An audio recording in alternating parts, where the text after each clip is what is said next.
Yeah, it'd be nice, you know, to get to that, because we were still kind of like actively touring behind an album, but you know, we had these other things coming in too that kind of changed the tone of the tour that we're on, and like introduced other cool different songs and different factors. Like, you know, when the S&M thing came out, we were all of a sudden playing with the symphony, which was, you know, quite a different thing.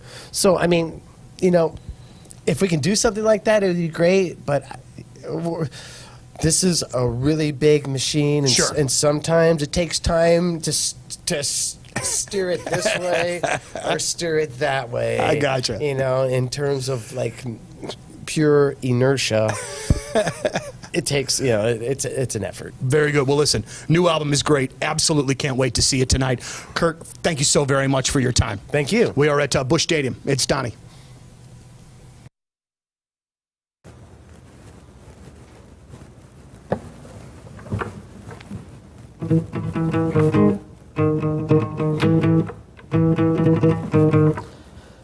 Wake up! It's when you gotta go on a table, and then you gotta go on a table, and then you gotta sit on a table, and then you trust in my sip and slide.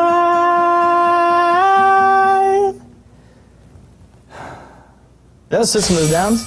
Chop suey.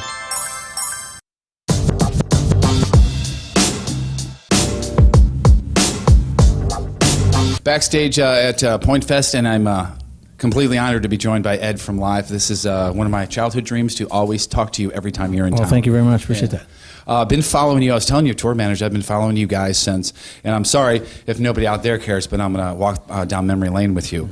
MTV 120-minute tour, Springfield, Missouri. Oh, yeah. Shrine Mosque, I think is what it was. I think so. It was our first tour. That was your first tour? Yeah. Because, I mean, you guys were like, talk about just being with the guys you grew up with. You guys were like 12 at the time or something. Yeah, we started the band when we were 13, coming out of 8th grade into high school.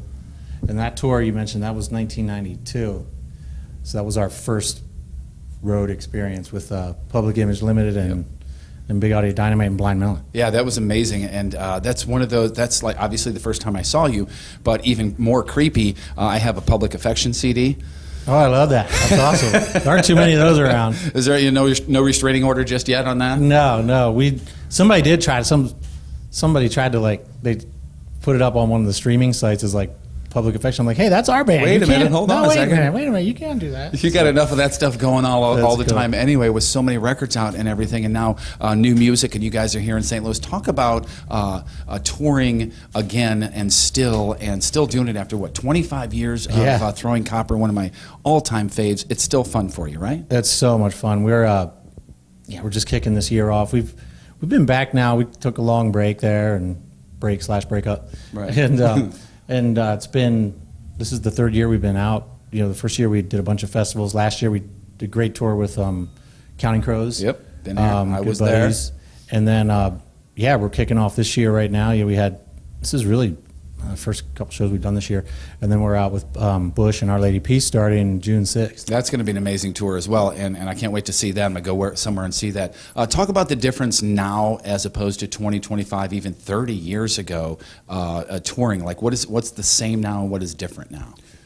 Well, you know, we're older. Right, yeah. Are we? Yeah, we are. Yeah. And so, you know, I think the pace is less crazy, you know, by design, just because we all have kids. I think there's like 13 kids between the four of us. Yeah. So it's a lot of love there, though. And then they're all graduating from, a bunch of them are graduating from high school and all this kind of stuff. You know, so we're, you know, we pace it out. Of course, summer's really busy, but I would say that's the biggest difference. Like, we don't, like, when in the early 90s, mid 90s, I mean, it was nothing for us to be out 9 months of a year. Sure, yeah. You know, and going to Europe from here or there, and, you know, so that slowed down a little bit. But, you know, it's funny because when we came back in 2016-17, the demand for the band was so huge that we were like, it felt like we were just right back to playing, you know, on these big festival stages. And I mean, a lot of these venues we're familiar with, you know, the names have changed, but here we are, you know, and so that's been amazing to see the fan response and just the response overall to the band, and how you know, important it still is to so many people. It's awesome. Well, the fact that you guys have been together for so long, was it really easy to pick it right back up? Was it just, I mean, boom, you know? It pretty much was. I mean, you know, we did our first show back. We hadn't played together 6 or 7 years, and And that was a little nerve-wracking, like the first one back, but it was really fun. But we were all kind of out of it. We were all just like, are we really doing this? Yeah, But that didn't last. I mean, within a few shows, we were like just riding a bike. You know, Right. we have such a great chemistry, and our friendship, I think, is a lot stronger now than even it was back then. Well, you know what? I just saw it for everybody who wasn't here. I just saw it in the meet and greet.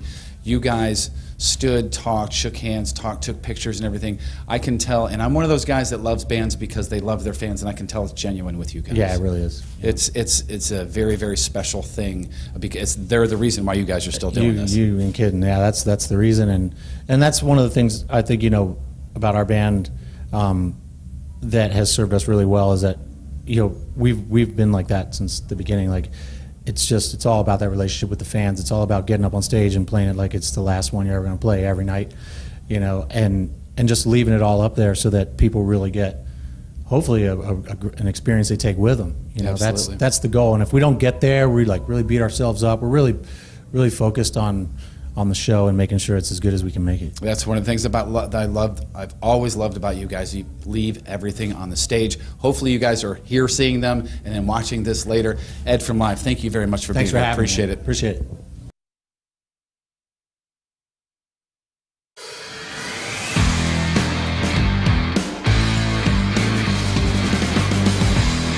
So last time you saw the garage, the place was full of stuff. It was dirty, it was dingy. So this is the inside of the garage. So what we're gonna do is we're gonna keep some of this structure here and then kind of build around it. And now look. It's a house! So now we got siding. We got windows. We even have a roof and a patio. So let me bring you guys inside. Oh, hey, you wanna come in? Let's go. It's night and day for what you guys saw before. I mean, this is an actual house now with rooms all framed at. But here's the cool part. We kept basically the frame of the old garage. I mean, that's all old garage. So this is gonna be a bedroom, huh? Can you see it? Can you see it? I'm gonna be sleeping right over here. Oh, let me show you my favorite part. The bathroom.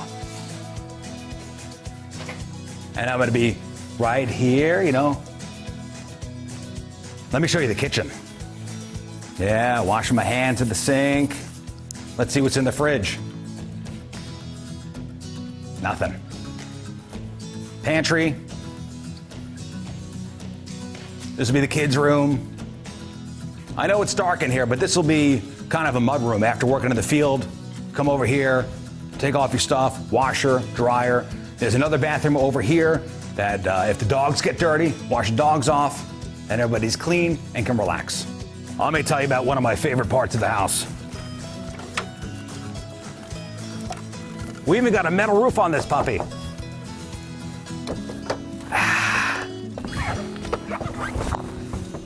This is it. House is almost done. Well, just gonna sit up here, sun myself, soak it all in, watch the plants grow, and we'll see you next time on the farm.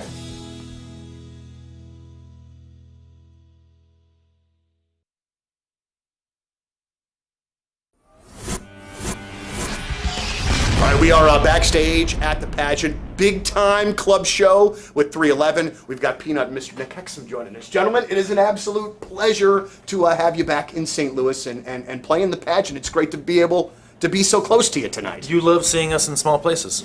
I do. I can't. I will not ever deny that. It was a little off-camera, little banter we were doing.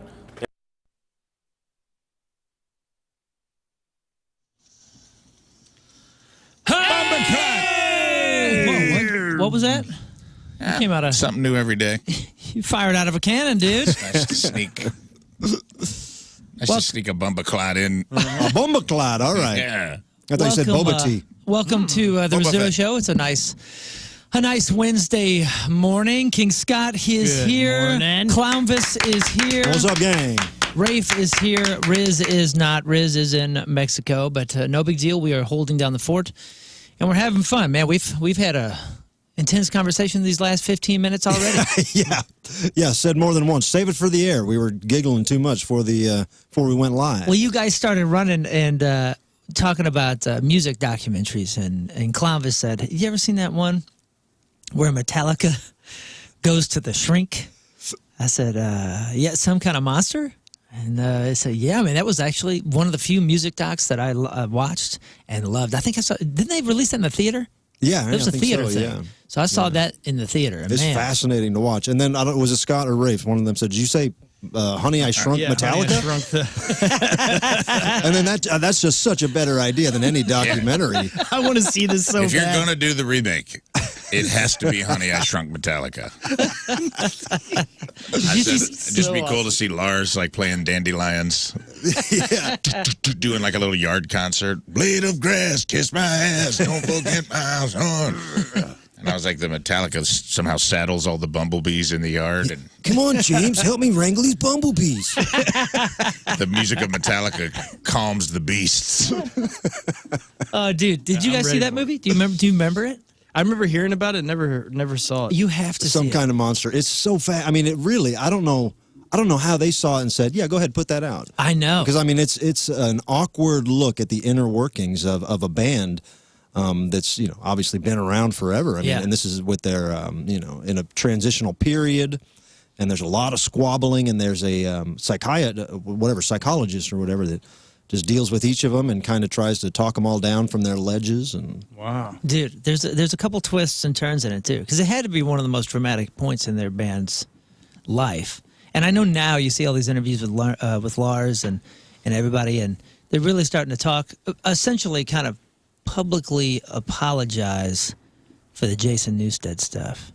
And I just saw it recently because, like, Newsted always caught a lot of heat, and then when he was gone, obviously everybody's been super stoked on Robert Trujillo coming in and playing bass, which is a part of that movie. A part of that movie is like the tryout, and they give him the gig, and like Robert Trujillo's like this, and they're like, and we're going to give you $1 million. And he's like, oh, wow. He's like holding onto his chair, and he's like, $1 million and Metallica? Like, So it's the Wolfman got $1 million. It's one of the coolest parts of that thing. But right now, everything that's going around is like Lars and James saying like, dude, the way we treated Jason, and we were like, listen, dude, you're just a player. We're the ones that make the decisions. We're going to tell you what to play. We're going to tell you where to go. We're going to tell you what to do. And he dealt with that for 15 years and gave his all every single minute. And then the minute that he tries to be creative on his own, since we won't let him be creative, we get really upset with him. they were floored by it. They didn't know how to handle it. They're like, he left the band. What do we do? Well, no, he was doing something on his own, and they were upset about it. Yeah, his solo project or something. Yeah. That's right. That's why they gave him the... And they basically said, like, if you're not going to be 100% into Metallica, you need to go. Dude. And he quit. And now, again, kudos to Metallica for coming out of the psychiatrist sessions in the last period of Metallica and being able to say, we weren't equipped to handle being better to Jason. You know what I mean? Or understanding why the heck Jason left. Wow. So it's really cool actually seeing that kind of stuff go around. But this phase, the some kind of monster phase, the first 20 minutes you watch in that movie, you're like, oh, Metallica's over. Yeah, you wouldn't think they were going to last. Yeah, this is a documentary of the last chapter. Yeah. There's a part where Kirk Hammett is wanting to put in a guitar solo somewhere. Dude. And then Lars and James are like, well, we're not going to do guitar solos on this album because the guitar solos sound dated. Yeah. And Kirk's like, dude, if this is the one album that doesn't have Metallica guitar solos, this is going to sound dated. Yeah. And it does. I mean, he was right about that. It's just, it's Kirk, it's true. Also, that's where we found out that Kirk is actually Slash. Dude, Kirk is pretty much always right. When you watch that guy's demeanor, he's like riding horses and stuff in it. He clearly like doesn't want to be jamming with these guys right now in that movie. He's riding horses. He's showing his whole ranch and all that. But He likes leads. yeah, Clovis is right. He goes, man, putting no solos is kind of dated. And you watch it and you go, whoa, Yeah. that's so profound. It is. And he was totally right. It's also the one where Lars's dad gets shown the record. Lars is like showing him the record in the studio, and he says, "What'd you think?" And he goes, "If that were my band, I would say delete that." Yeah. Throw it in the trash. It's the greatest movie quote of all time. delete I would that. say delete that. And then Lars goes, "Oh, we thought about leading the record with that track. Gosh. It's the greatest. You have to see it. So they're actually, that's pretty cool. They're that open and vulnerable. It's vulnerable as can be. But if we can get Rick Moranis on board for Honey, I Shrunk Metallica, that's the only thing that could one up it. You know, he said that's the only thing that'll bring him back to Hollywood. Metallica. Shrunk Metallica. The other great part about that is the psychiatrist you find out is getting like $40,000 a week to do these sessions. Oh, yeah. And when they decide that they're like healed and they don't need him, watching him like try to spin it and be like, no, I think you need at least 6 more months of me. everything about the movie is fascinating. Yeah, that's gonna be wild. Good on them. They survived it. And the funny thing is, if you go back and watch that, you know, this was post long hair, so they got the short hair phase. They kind of look the same. Like they haven't aged all that much since Some Kind of Monster. Since they turned that corner, Yeah, they definitely turned the corner. They've been crushing it, making records, making good stuff. Trujillo's just, you know, kicking butt, playing in his multiple bands. Clearly, they're okay with a multiple band guy because Trujillo is constantly on the road. But speaking of looking the same, I have to lead the show with this. You guys, take a look at these pictures. Now, Scott, make sure you do it in order. There's 4 pictures I'm gonna there. do my best. There is a UK guy, okay? You see this guy? Yeah. He's wearing a life vest. He's got no shirt on. He's got a Marty McFly sort of vest on. His hair might be thinning on the top, but he's getting a couple grays. This is a UK man who is issuing a warning after a botched hair coloration left him looking like the animated movie character Megamind. Quote, I didn't look at all myself. It was massive. This guy's 27. His name is Ryan Briggs. What the hell? Dude. The horrible incident occurred last month at his mother's house after she fetched him some cover-up for some unsightly gray hairs.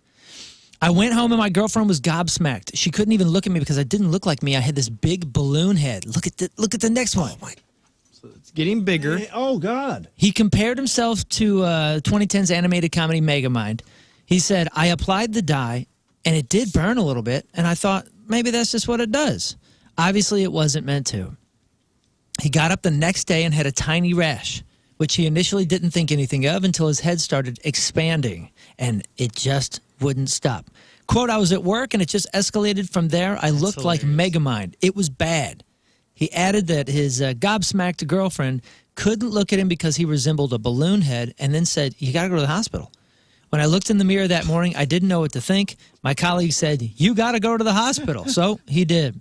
Despite the extreme swelling. Slowly turning into a penis. Dude, look at that, man. That picture specifically, I'm like, God, that's sick. Hey, will you post these on Twitter? wow. Yeah. I like that his girlfriend said that he resembled a balloon head and she couldn't look at him. That's loving.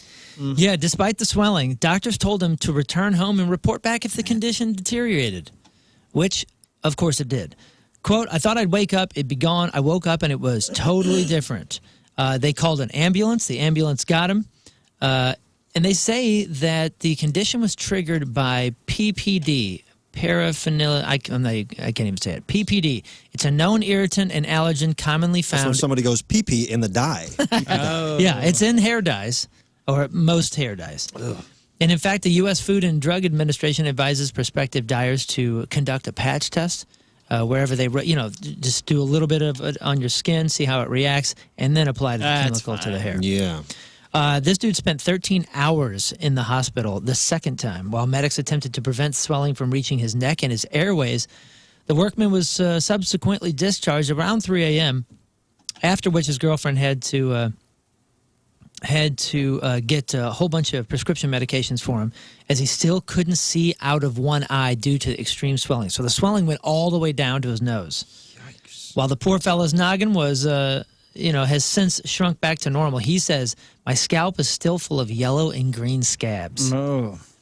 Briggs says he's just grateful that his throat didn't close up because that was probably going to be next. And says, it could have been worse. It was going down into my neck and everything, said the Brit, who is now advising people to take a patch test so they don't die from dye. Or just stay with the gray. It's a distinguished look. Yeah, it is a look. It is a look. Man.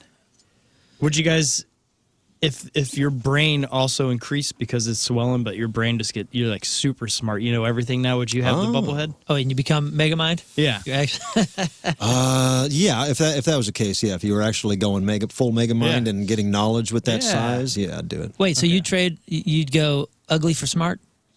I mean, I'm a weird looking guy as it is, and I get away with things, you know. So I can. I think if I just had a bigger head, but I was very smart, I'd probably be treated the same. But You're not a weird guy. You're the best looking clown I know. well, thank you. Yeah. I'm worried, man. I got this blue hair now. I'm worried about maybe my head's going to start swelling up. Yeah, you did dye the coif. Yeah.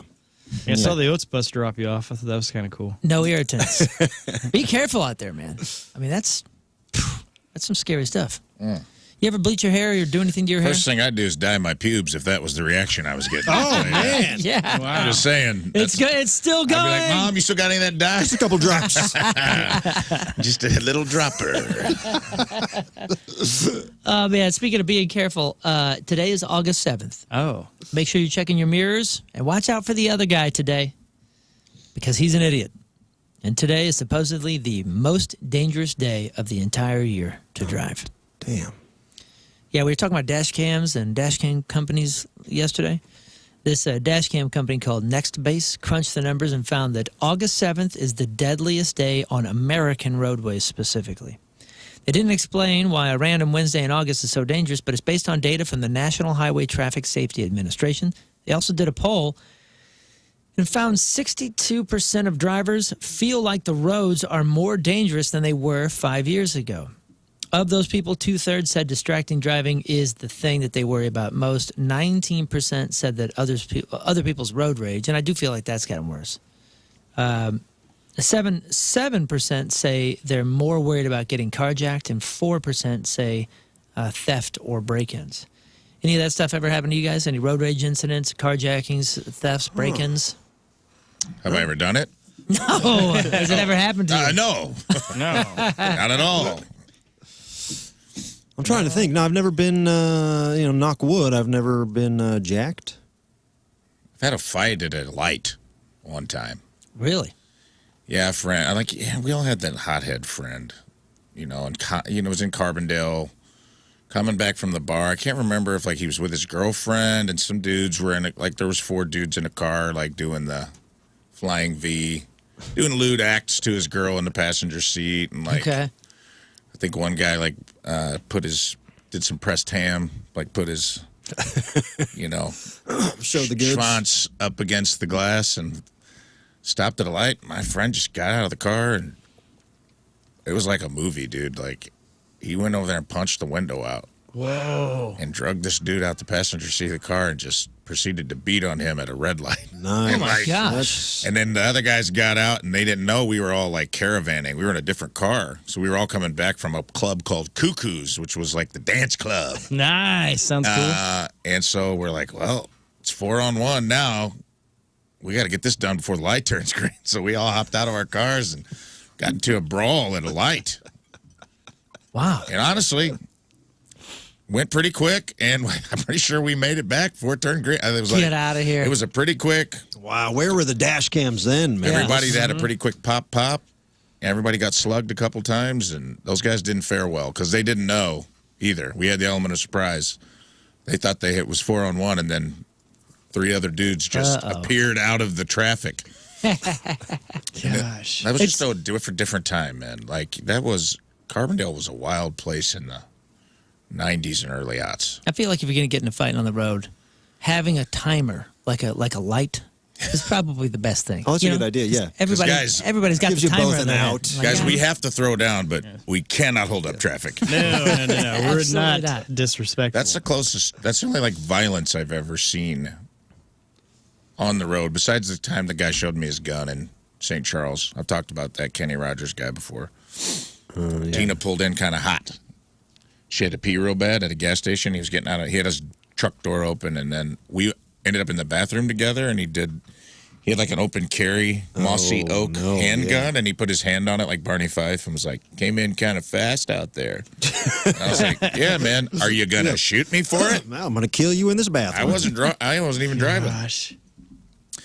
But no, have you guys ever had when I was younger, it seemed like it was always about to happen. And I, looking back, I think it was probably me. You know, it's probably more of an angry young man. But oh, it was more going to happen with you. Well, it just seemed like in the old, you know, when I was young, and I'm talking about when I was a late teenager or something.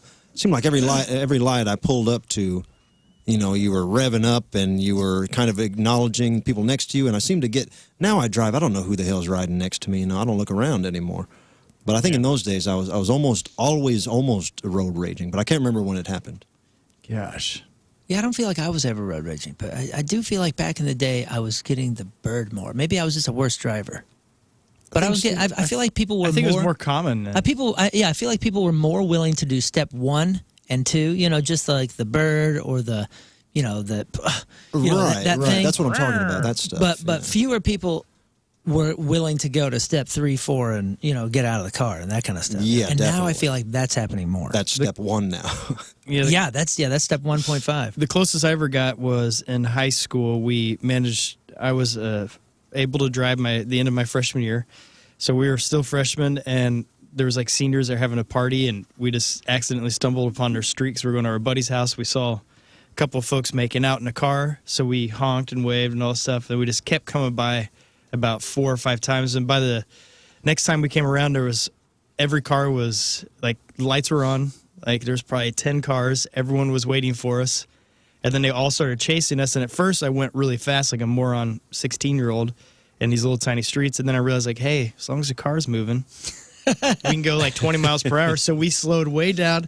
You see this line of cars behind us is following us every corner we take, and no one could stop us. And then it was just incredible. It was such a fun. You just bore them to death? Well, we took it to the main road because we were kind of running out of small streets, and I was trying to find another small street and to avoid lights. And then we had to take it to what's that road? Anyways, we had to take it to a main road there. And as we were going down the road, we hit a red light. A couple of the cars pulled off into this little parking lot, and they hopped out of their cars, so I just took a right on that street, went down, and we found a big van on the left side of a driveway, and I pulled in right next to it, turned the car off, and you just see everybody flying by a whole bunch of times, and no one knew where we went. Perfect. And that was it. It was awesome. Well done. Thank you. Still looking for you. Yeah, I think so. Lern is on vacation as well. I think she's at the lake, so we got Rizz down in the ocean and Lern at the lake, so they're both splashing around. But I wish Lern was here to talk about this, because I got a feeling she'd be squirming. Encountering a deer on the road. I'm sure you've done that when you were running from your country high school friends. We've seen a few of those. They like the grills. Well, if you encounter one in the middle of the night, it can be very, very terrifying, not to mention destructive if there's a collision. We hit a deer on the way to a festival once. Well, actually, the deer hit us, and we felt, oh, man, we need to go back and get this thing out of the road, because it was on a turn, and somebody's going to come around and hit this thing and really cause a scene. Yeah. And we went to get it. Of course, thought it was dead. It left blood and poo and everything all over my car, my first new car. It wasn't a new car, but it was new to you. Yeah, it was new to me. And we went to drag it off, and right before we grabbed it, the thing went, brrr! Oh, God. And I was like, nope, I'm out of here. Scared me to death. Tommy Boy or Black Sheep? Which one's the movie where they load the deer up? It's Tommy Boy. Yeah. It's Tommy Boy. Okay. Yeah, it was very simple. We both jumped, screamed, and just took off. But on the plus side, you now have 2 months worth of venison tacos if you hit it. Oh, see, that's what you do. Yeah, if you can keep the thing. So a new poll asked, actually, how many people have ever dined on any sort of roadkill? And Lern would be like, 0. It should be 0. 6% said.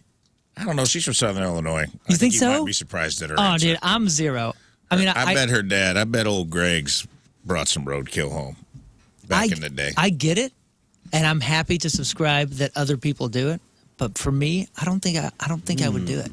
It would have to be. I think there might be a downside to it. Do they tell you not to because of the internal damage, like there's leakage and stuff? Like, something could burst and. Yeah, you don't know how long it's been there. Well, it would have to be something you hit. Oh, I'm not going to bring home just like, I can't believe somebody left this just laying here. Too many maggots on it. Yeah, well, this is wasteful.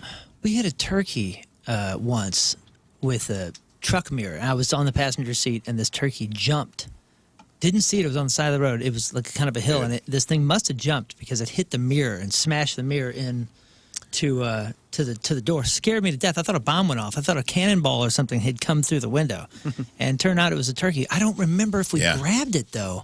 Do you know if it was a honey roast or what kind of turkey? A butterball.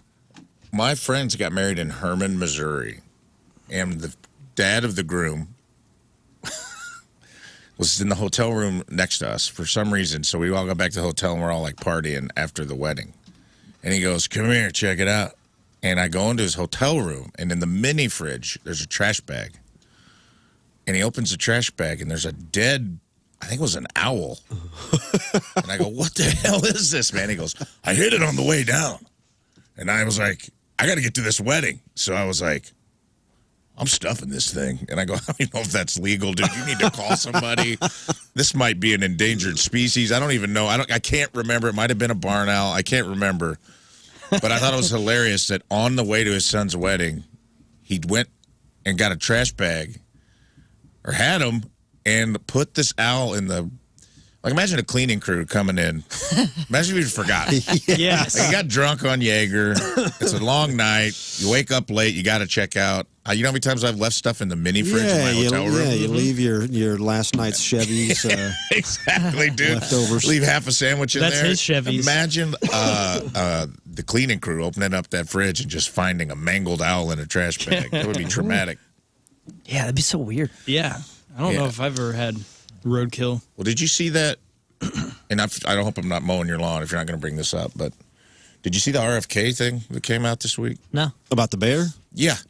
Like I remember this story because I wrote a monologue joke about it in like 10 years ago. Oh, this is something about a bear cub? He hit a bear and was going to keep it. This is nuts, man. This is going to be the craziest year of, this isn't a political thing. This is just insane. He hit a bear in New York, like upstate New York, in a van or something, and he had to go to dinner. So he threw this bear. It was like a cub or a small bear. And he's like, "Oh, well, I hit it. It's dead. I'm going to get it.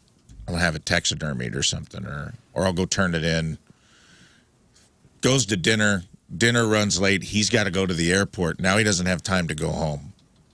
So he's like, I got this bear, and I don't know. And he said his friends got drunk at dinner, and he's like, "I don't know what to do with this bear carcass." And he's like, there were a bunch of people getting hit on the bike trails at Central Park.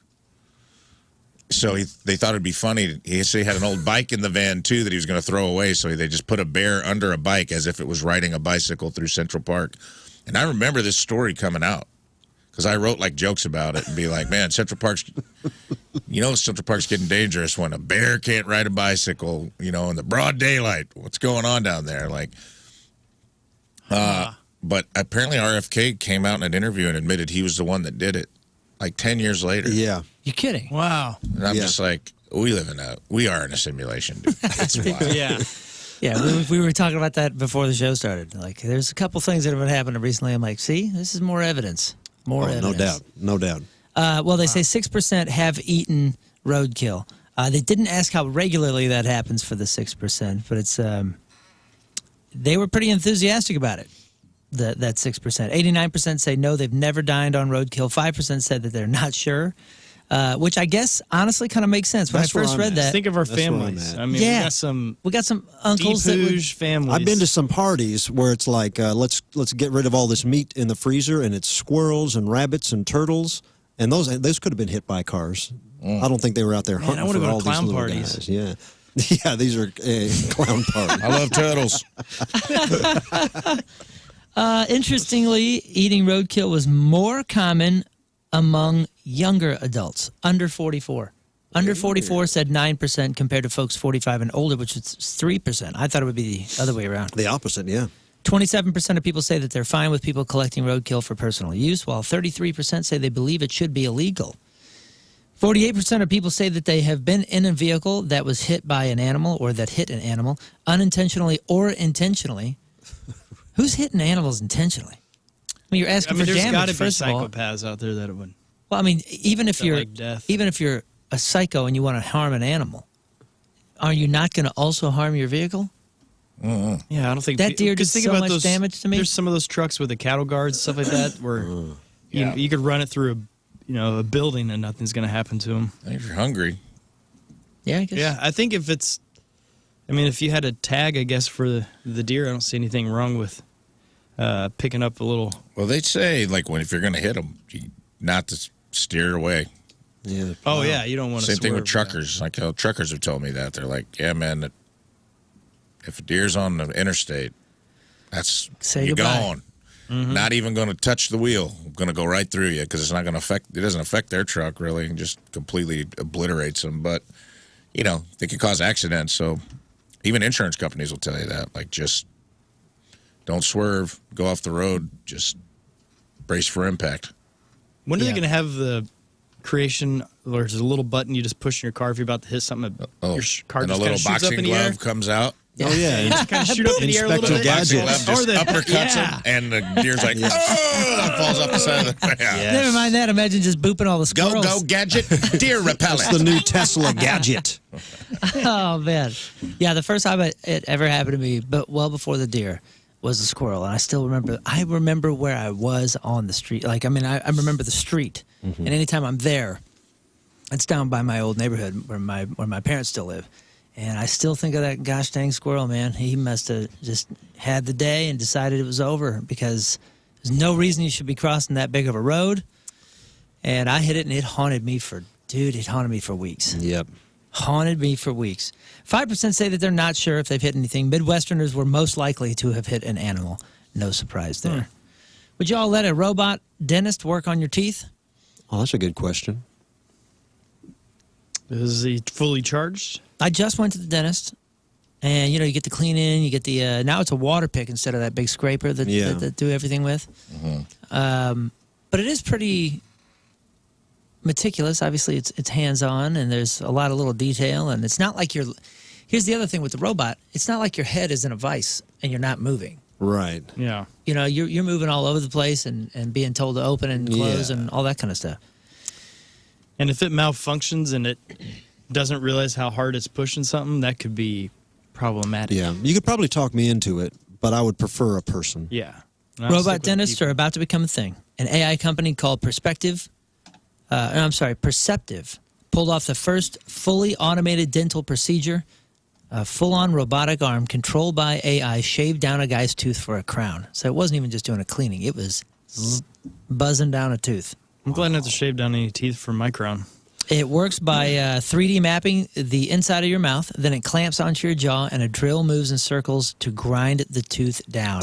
Yeah, I saw that in a cartoon once. That sounds a little frightening. They claim it offers enhanced precision and efficiency, which is obviously, why we're turning over things to these programs anyway, compared to human dentists. And it also gives an improved patient experience. Getting a crown normally requires 2 visits, 1 hour each, but they say this will be able to do a full crown procedure in 15 minutes. Oh. So now you're talking about saving money and saving time. Like I bet you a that, lot of people yeah. are coming back over to the robot side now. Well, is it going to be about $3 to go in there? It's got to be super cheap now, right? Does the robot have a little face and a little personality?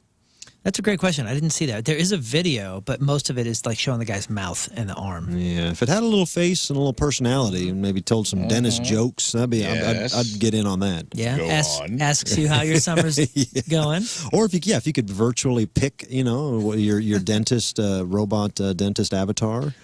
I bet there's a lot of people that hate the small talk of dentistry that would love this robot. Definitely.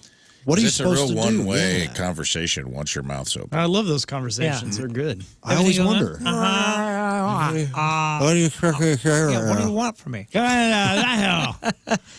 not ready for prime time yet, so you're not going to see it at your next checkup, but they say that they're about 5 years away from FDA approval, and the plan is to eventually have them at dental offices all over the country. They recently raised $30 million in funding. One of the investors is Dr. Edward Zuckerberg. Scissor hands. Oh. Nope. Edward Zuckerberg. That would be great. Scissor Not hands. the dentist you want. Hi, I'm Scissorhands, open wide. Let's see. Yeah, Dr. Edward Zuckerberg, who is a dentist, and also Mark Zuckerberg's dad. Ah. I see where this is going. He's in the tech and teeth game. Facebook game. Let's see. Well, we're talking about AI, so let's do it. It seems like almost all the speculation about AI, artificial intelligence, is ultimately negative, especially the most viral stuff about dehumanizing everything and taking all our jobs. But what if it's not the future of everything and basically just a homework cheating machine? NPR had an article with the 10 reasons AI might be overrated. And maybe it's wishful thinking, but it does put some stuff in more grounded context. Here's the list. The artificial intelligence, and like, Clovis just said, it doesn't have a face. If it has a cute face, maybe that's something. It's easier sell. But number one on this list is the artificial intelligence we now have isn't actually very intelligent. It's just a copycat of humans. Wait, and isn't capable of generating great new ideas. Number two is AI lies. There's a very, very, very big problem with AI-generated falsehoods and errors, which experts are calling hallucinations. Yeah. Yeah. Number three, because AI isn't very intelligent and hallucinations make it unreliable, it's proving incapable of doing most, if not all, human jobs so far. AI's capabilities have been exaggerated. Several promising stories about AI's triumphs have proven bogus after researchers actually have looked under the hood. Number five, despite all the media and investor mania about AI over the last few years, AI use remains surprisingly limited. For example, in a recent study, only 5% of businesses had used AI in the previous couple weeks. Really? I thought it was on fire. Yeah. Well, also the AI is really powerful until you go out to just one remote area where there's no connection to anything, and all of a sudden AI has zero power and you got it all. Well, I think they're talking about the accuracy companies, and all that. Well, I think they're talking about companies. 5% of companies across the board are paying for some sort of AI service. Whereas I bet you that number was way more now. I bet you that number climbs dramatically if you include employees that are using AI for doing things for that business. Yeah. Because isn't even advertising on Facebook and all that kind of stuff pretty much AI? I mean, it's not. Yeah, that's one company. Oh, they're using 5% of all companies. AI companies. Yeah. Oh, I thought you meant 5% of companies are using AI. Now, we have yet to find AI's killer app. The most applications for now are in personalized marketing and automated service, customer service, which is not very exciting. Number 7 is productivity growth remains super disappointing, and generative AI may not help it get much better anytime soon. One economist predicts that generative AI won't boost productivity or economic growth much within the next decade, but probably will after that. Well, I talked about that on the number 2 show yesterday, the Taco Bell AI story, them using that instead. And I'm like, if it mimics human behavior, it's a matter of time before I pull into a Taco Bell and AI's out by the dumpster smoking a cigarette on the headset, being like, we are out of beans, we are out of tortillas, the cash only credit card machine is down. I'm like, oh, didn't take long. Did not take long for AI to also be ruining my day. Mm-hmm. Super bad for the environment, uses an ungodly amount of electricity. Number 10 is it's overrated because humans are underrated. A lot of people in the industry don't recognize how versatile, talented, multifaceted human skills and capabilities actually are. And finally, somebody did an experiment to see if 2 different AI programs, ChatGPT and DishGen, would make a tastier batch of chocolate chip cookies than a human. Failed miserably. Didn't do anything crazy like adding asparagus or motor oil, but according to the judges, the AI ones were just a little boring, and the ChatGPT ones were too chewy. I don't think you can have too chewy of a cookie. You're a chewy guy. I'm a chewy guy, man. All that said, we don't know where we are in the evolution of AI. We may be well into the second act of the story, or we might still be on the first page. I think we're just on the first page, man. Pretty interesting. We'll see what happens. Speaking of science kind of here, we got science figuring out the very, very perfect kids song. And thank God it is not Baby Shark. Wait, what? It's a hit. Please be a 2SG song? So a music psychology professor from the UK created a formula for the best children's song, and it's basically between 60 and 120 beats per minute with a, quote, marching or swaying rhythm, repetitive rhyming lyrics, and it should be in a major key. Because, Ronnie James Dio did say that when you write in minor keys, you frighten people. So, what is the best proven kid song scientifically? It's a classic. Start thinking of absolute classics. Old MacDonald. No, Twinkle, not Twinkle. Old MacDonald. No. Too slow. No, we're talking classic rock. Yeah. okay. Full on I thought you meant classic rock. Like We Will Rock You. or Yeah. something We Will like Rock that? You. Queen's We Will Rock You is on the list. Nice. Queen made it twice, by the way. They listed the top 4 scientifically. Also, Beyonce's Single Ladies is one of them. Queen's We Will Rock You. And the number 1 was Radio Gaga by Queen. That's number 1. Proven number 1 the song for best kids, huh? kids Kids song. angry. I didn't know if they would actually listen to that. I don't know, man. I thought that was pretty cool. It's like, Gaga, this guy's speaking my language. Yeah, Gaga. Yeah, maybe that's it. That's key. All right, you guys watching the Olympics yesterday? Not yesterday. We watched the Simone Biles show. It's like there's like a Netflix show, and it's freaking amazing, dudes. It is really good. It's very inspiring. Is it a biopic? It's very emotional. It's a biopic, and I had no idea any of her history, and it is wild. What a wild beginning and middle, and she's pretty incredible. You guys should watch that. That's on check it Netflix. out. But we've seen a lot of Olympics action so far, and a lot of announcers saying very dirty things when taken out of context. Have you guys seen any of that kind of stuff? No. Oh, that's awesome. Oh, dude, it's great. Let me find this. Things that don't. And now, things that sound dirty in the Olympics, but aren't. I love that these two ladies are next to each other because they can suss each other out. I've been through the Olympics 3 times. It is hard. Action has been tight so far. Ludwig stayed a little wider on that to open up. Did to poke it. They were virtually stroke for stroke. So it's another big one for the Americans, but not as big as Martin Engie. But what the pullout? Hughes. He takes it all here in Paris. Been a very long time coming. This has been things that sound dirty in the Olympics, but aren't. Oh, man. With less than a week left in the Summer Olympics, Team USA finally passed China for the sole lead in golds yesterday. Yeah. Women's wrestler Emmett Elor dominated in her gold medal match, and we snagged 2 more golds in the track and field. One of the most thrilling things of the entire 2024 Olympic Games happened when USA's Cole Hocker, what a name, Cole Hocker was on the final turn of the 1,500 meter and got blocked out of the inside lane by another runner, forced him into 3rd place, but down the stretch, he found a way inside and passed him and the world champion. Here is the guy being paid to yell about it. Let's see. Cole Hocker.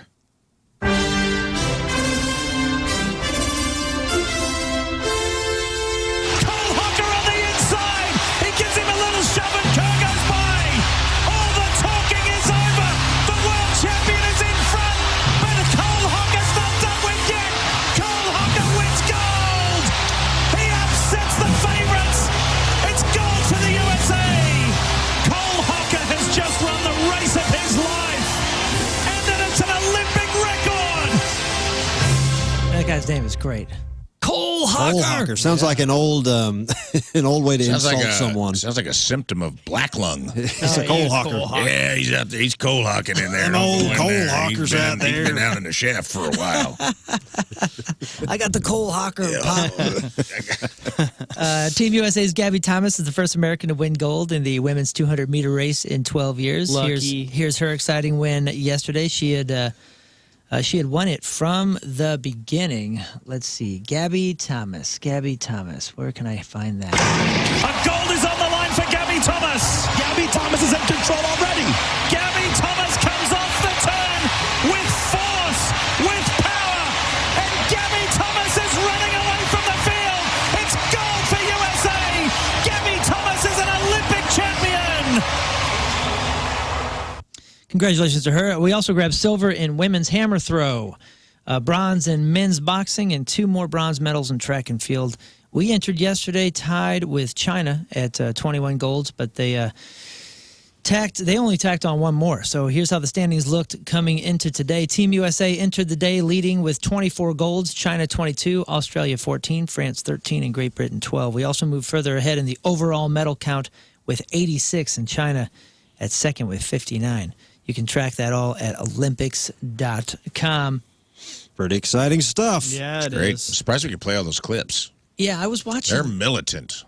about copyright stuff. Oh yeah, no, this is Isn't the it stuff wild? that this is It's the got stuff that approved they through put out. media. Yeah. I know. It's like if you play anything, dude, Really? So Oh, they're man, like the they- NFL, I guess? they do not play around. Yeah, They'll there's- kill your YouTube stream in a hurry.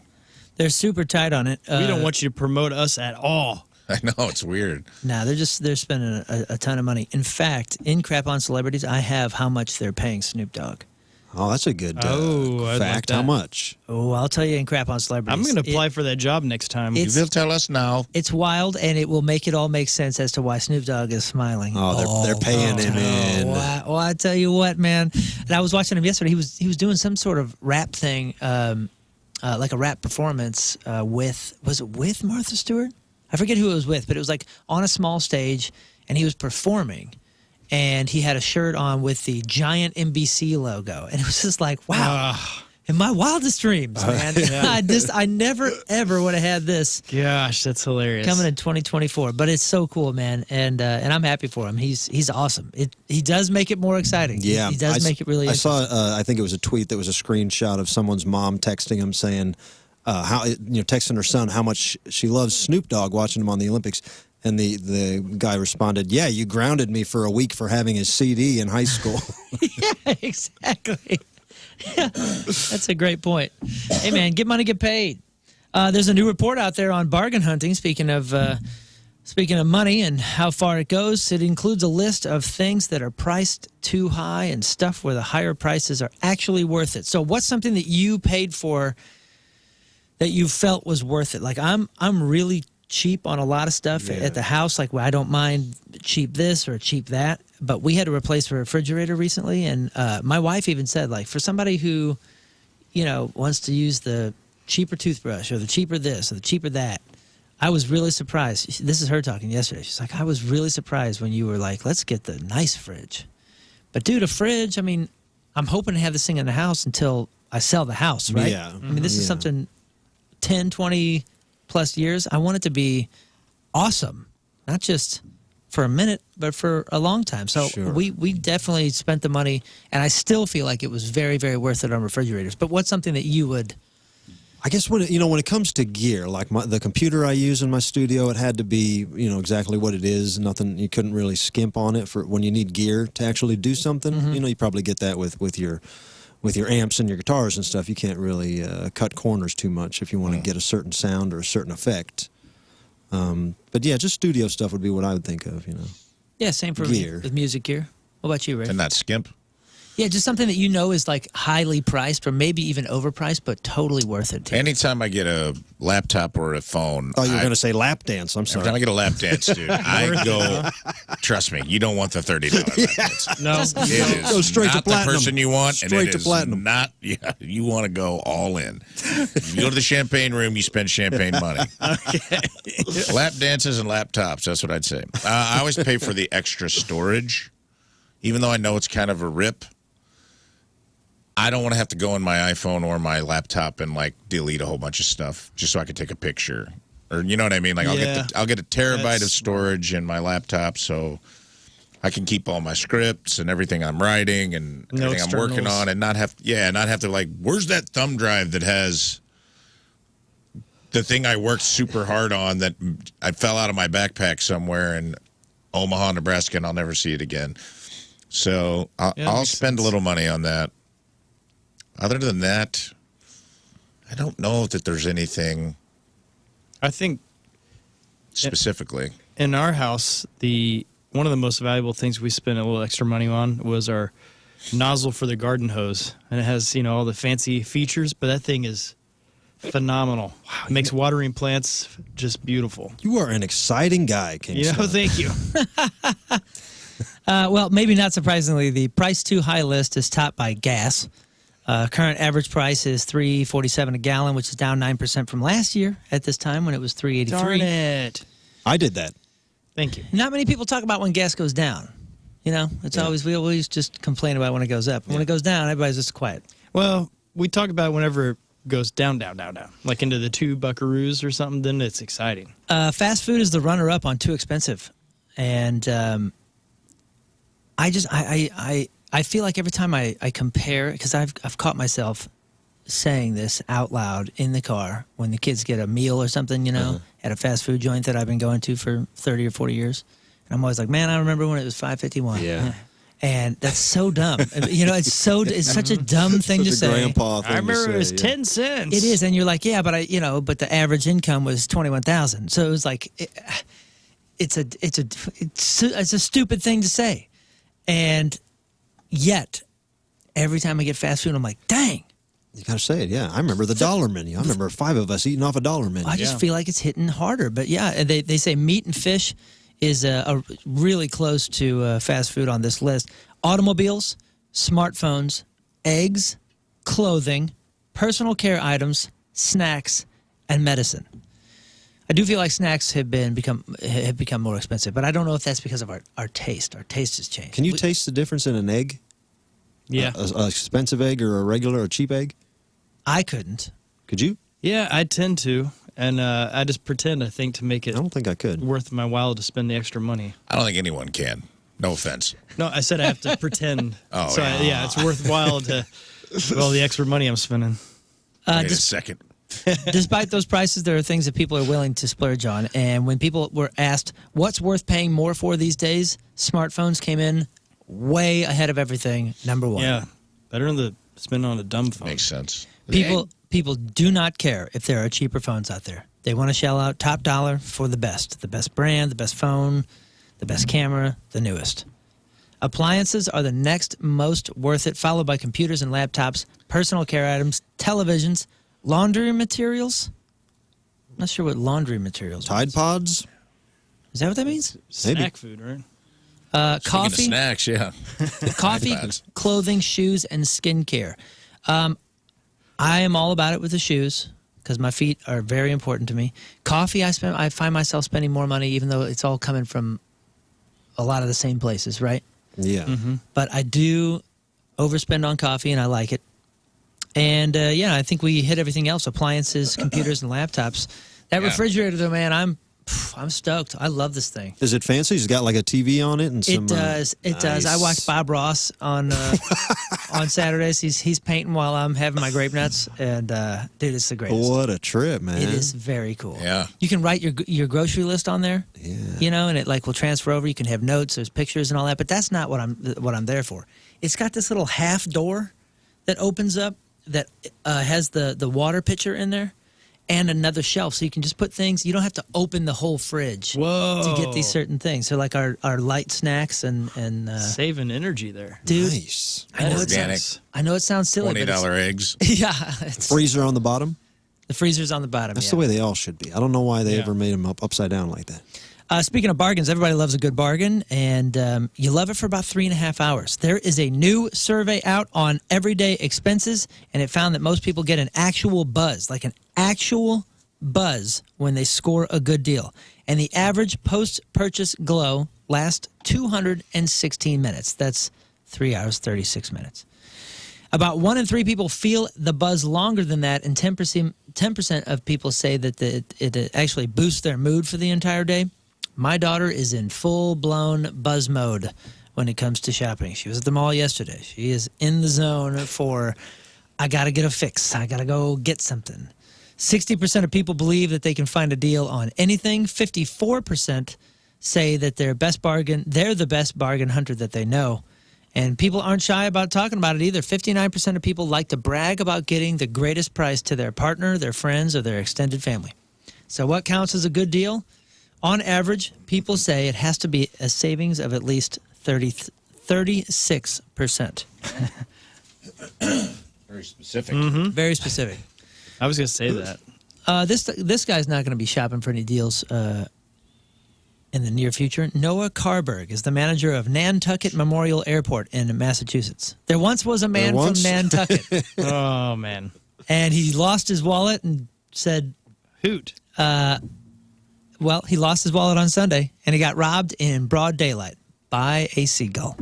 This dude was Whoops. loading bags into his car at the grocery store, set his wallet down on the shopping cart. A bird came in, snagged the wallet, I took thought it was a off. Steven or something.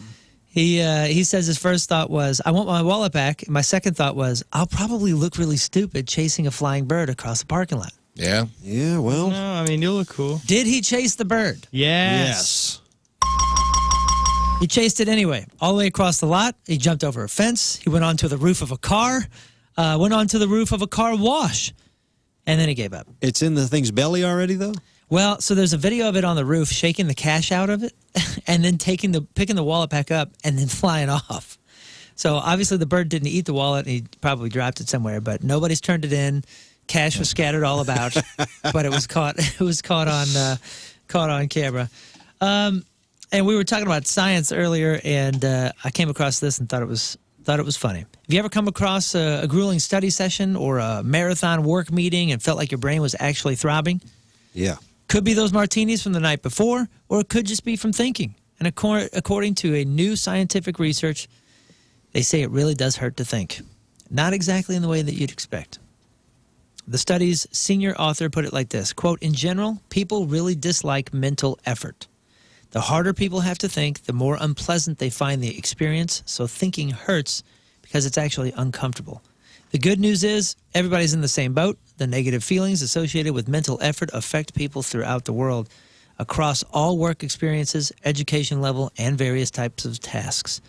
That said, the study was based on self-reporting from the participants and only during the tasks, so there's no physical hurt other than an unpleasant feeling, and there's often a reward. Putting in the work now leads to growth, achievement, and the sweet satisfaction of conquering it."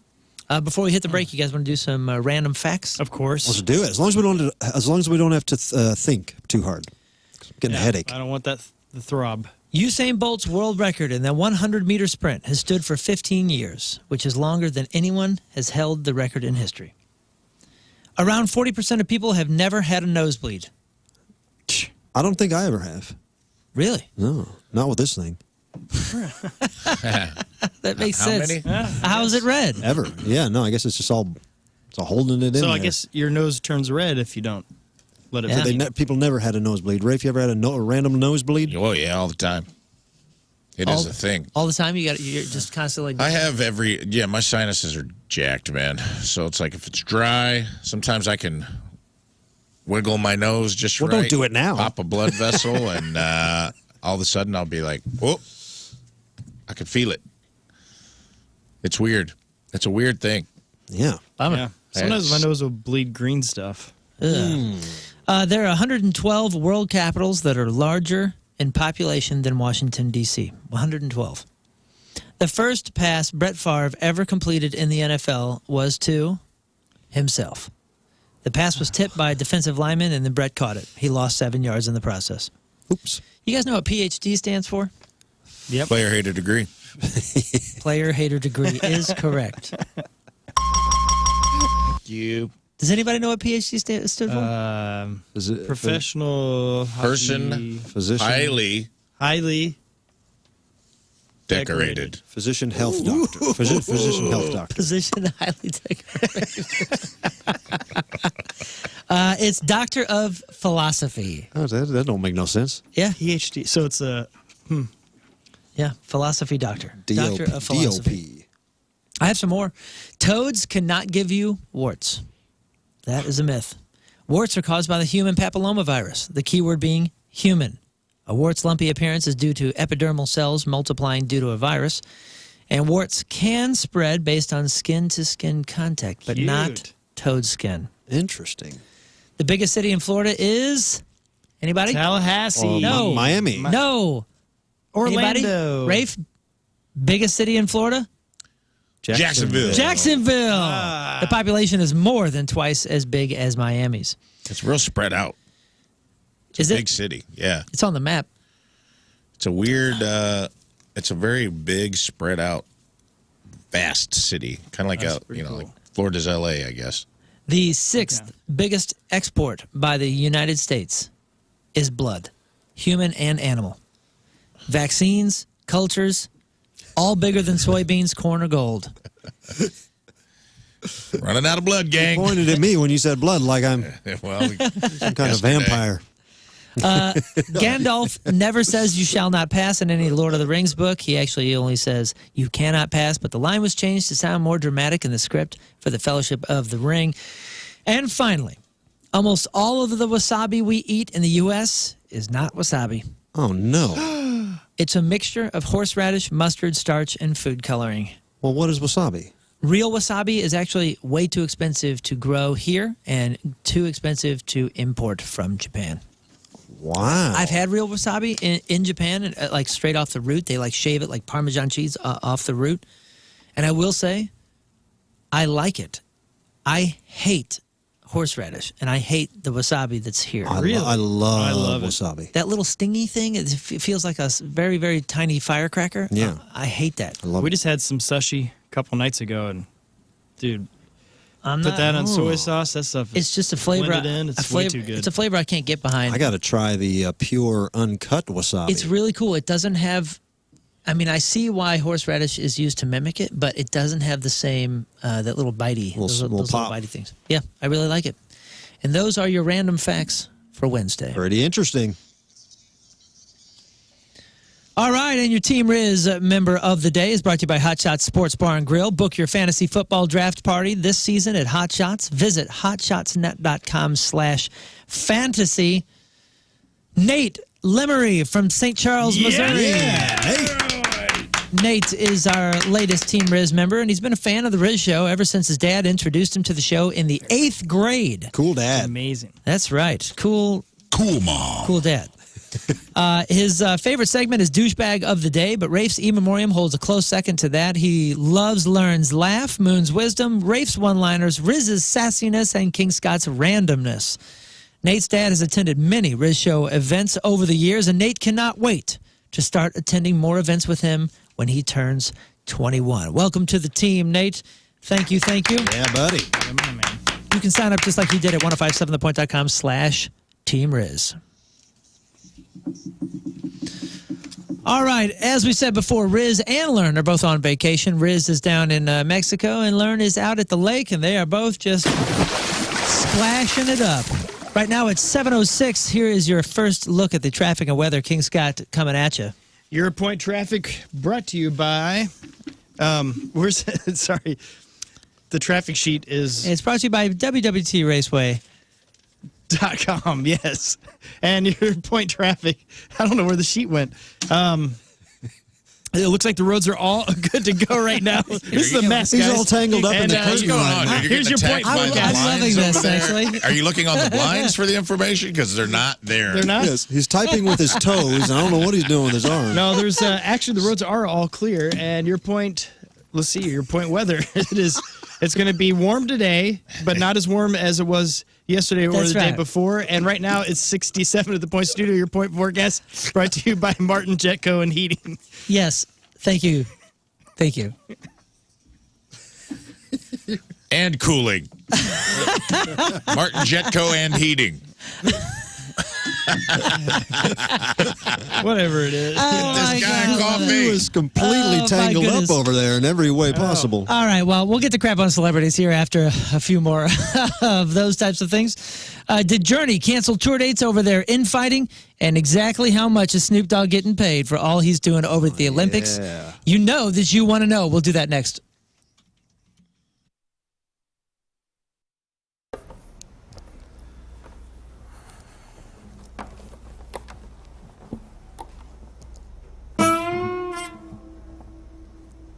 Some on a day, yeah. Cause when you get something that's a tough day, yeah, even flow. Caught a horse and a butterfly. Ooh, you don't know. So he marries a Hungarian.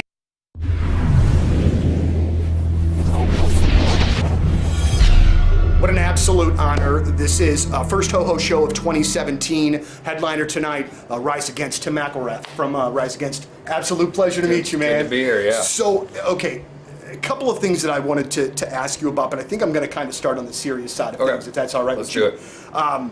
It is an unbelievable time in our country politically. past couple weeks, we've been doing something really cool with Stella Artois and Hot Ones. You know Hot Ones, the internet show where the host, Sean Evans, he interviews celebrities, and as the interview goes on, the wings they're eating get hotter and hotter and hotter. So Stella Artois brought in Hot Ones, and we've been doing hot trivia at Hot Shots and at different Cybergs locations.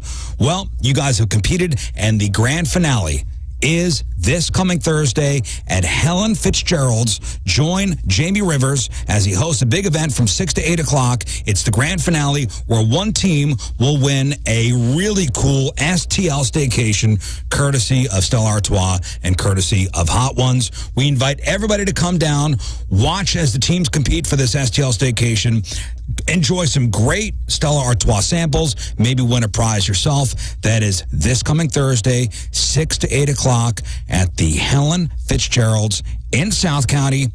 Join host Jamie Rivers. If you need more details, go to 1057thepoint.com.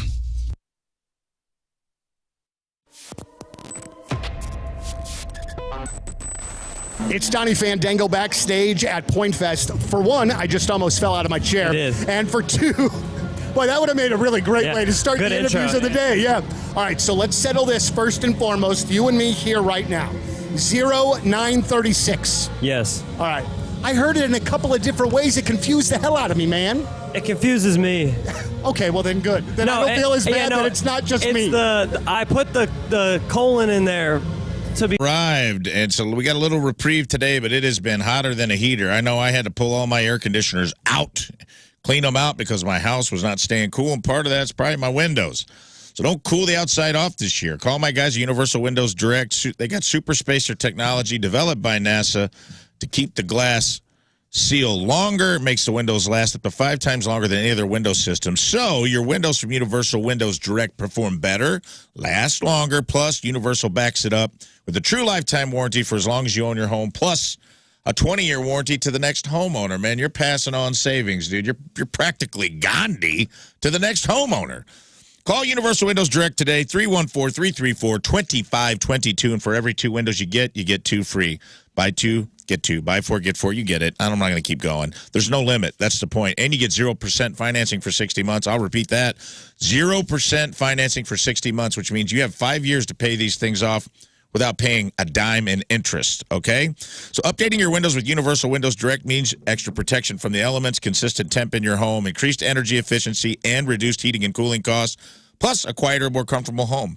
So don't wait. Call and schedule your free in-home estimate today, 314-334-2522, plus 0% financing for 60 months. And if that's not enough to get you off your bum, tell them I told you to call. You get $250 off your next project. I don't know what else I can do for you, people. Make it happen. For the last windows you'll ever need, go to uwd.com, and like me, you will be saying, I love my windows. I'm seeing your bucket list here in front of me, Lern, and some of these are definitely achievable. Yes. Some of them I'm not sure about. Sure. Yeah, some of them are going to be tougher than others. The first one, let's just get into it. Yep. And, you know, where we welcome feedback. If anybody can help us, put us on the path to make these happen, please let us know.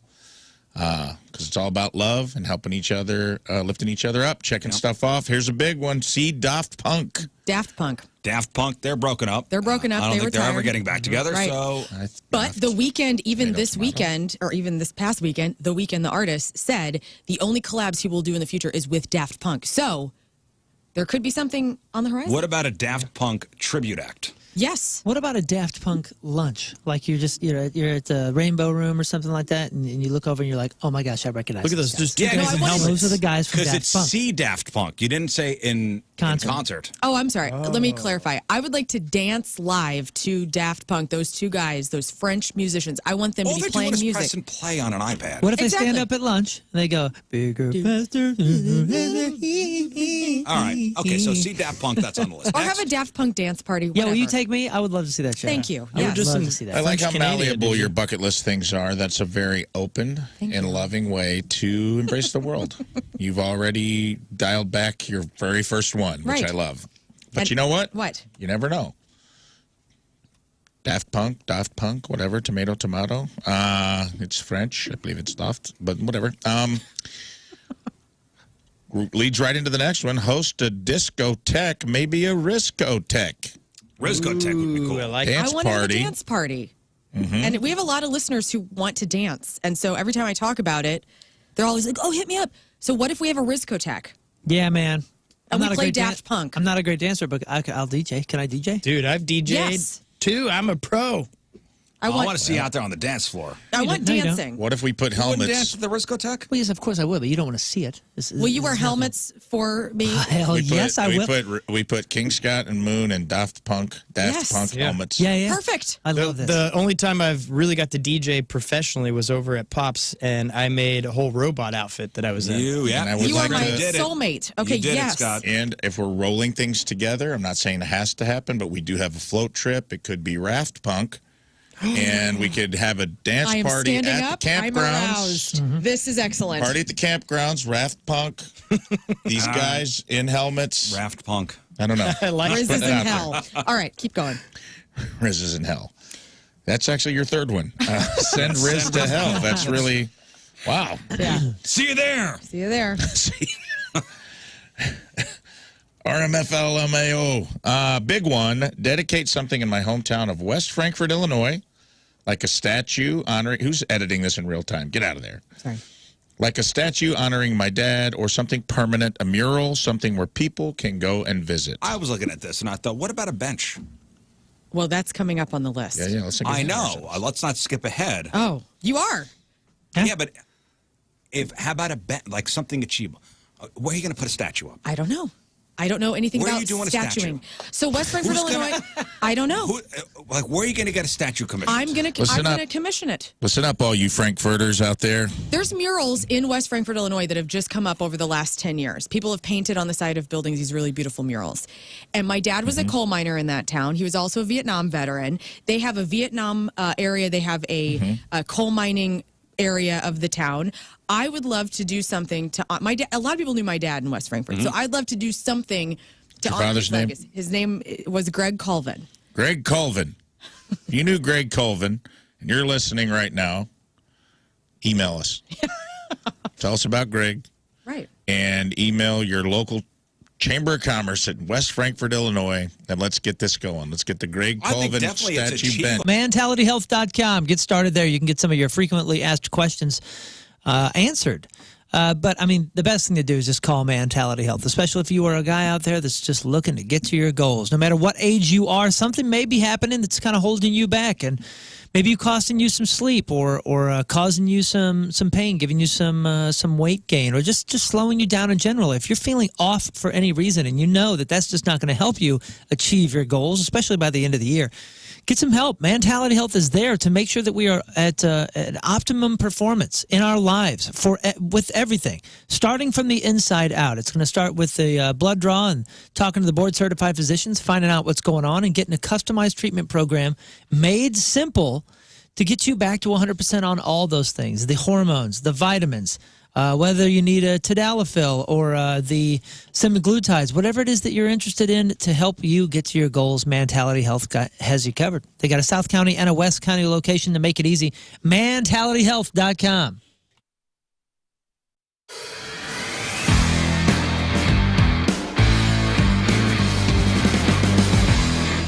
Yeah, I gotta say once again, thanks to Herb Equipment for bringing some toys up here to Rizz Farm. And, we gotta do some mulching.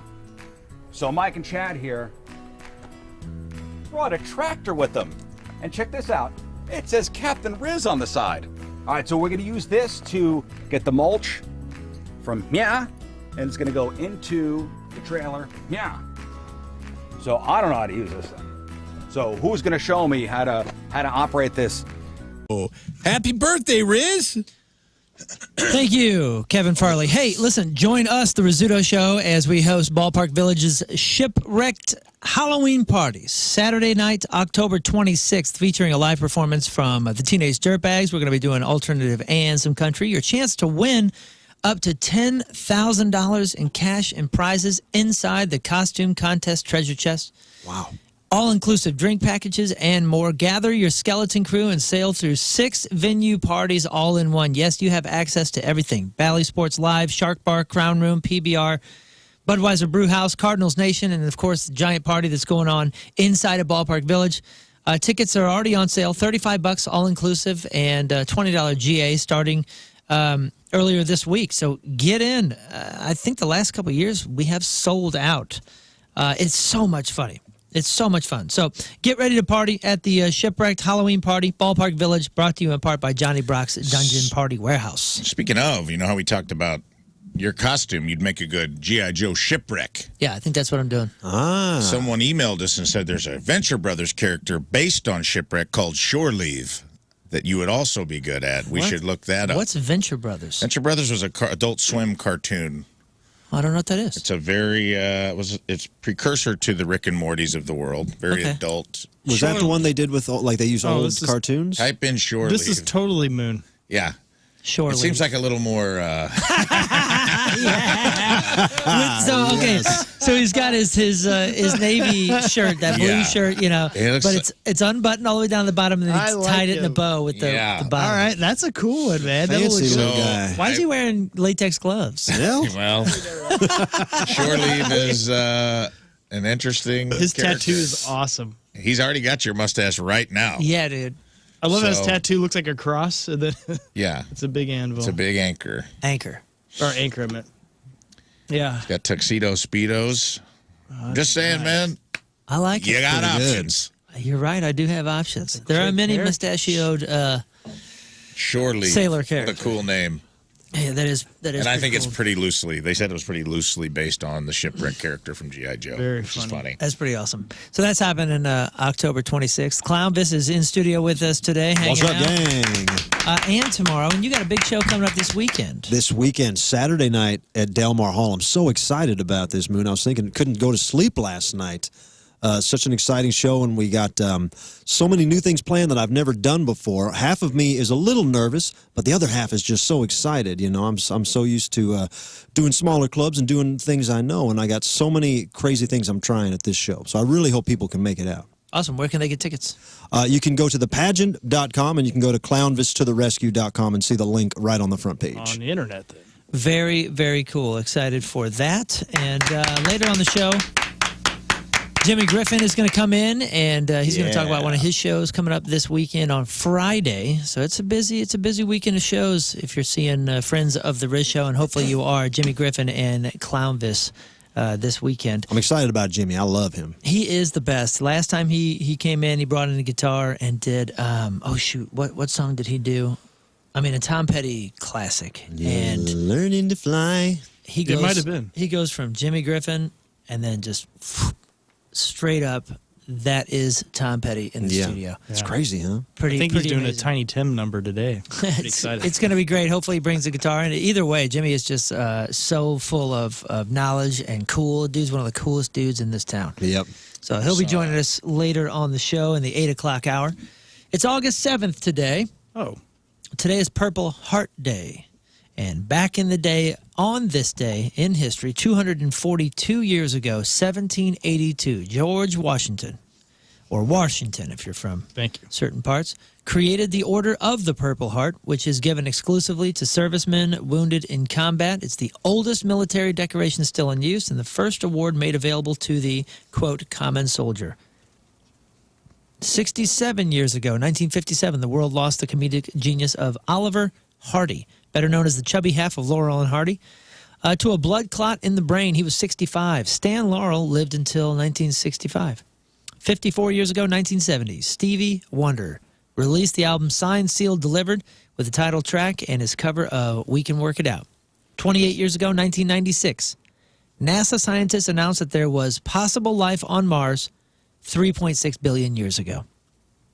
27 years ago, 1997, Garth freaking Brooks put on a free concert in New York's Central Park that drew between 250,000 and 750,000. Jeez. The police estimated the crowd was a little over 250,000, but promoters said it was 750.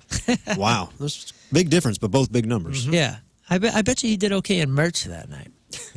19 years ago, 2005, ABC News anchor Peter Jennings died of lung cancer. He was 67 years old. Also 19 years ago, 2005, Mark Cohn was shot in the head by a guy trying to carjack his van in downtown Denver. Mark did not die and eventually made a full recovery. You know him for his huge song? I'm Mark Cohn. That one's so good. Ain't love a kick in the head. No. Walking in Memphis. It's Walking in Memphis. Oh, that's right. That's He right. got shot. He was shot in the head and made a full recovery. I'm glad. 17 years ago in 2007, Barry Bonds broke Hank Aaron's home run record of 755 and still holds it to this day, except Barry's 762 is tainted by steroids. Well, No, it isn't. no, he's incredible. That's my biggest. I think I'm the last Barry Bonds fan in the world. I get so mad when him not being in the Hall of Fame means the Hall of Fame shouldn't exist.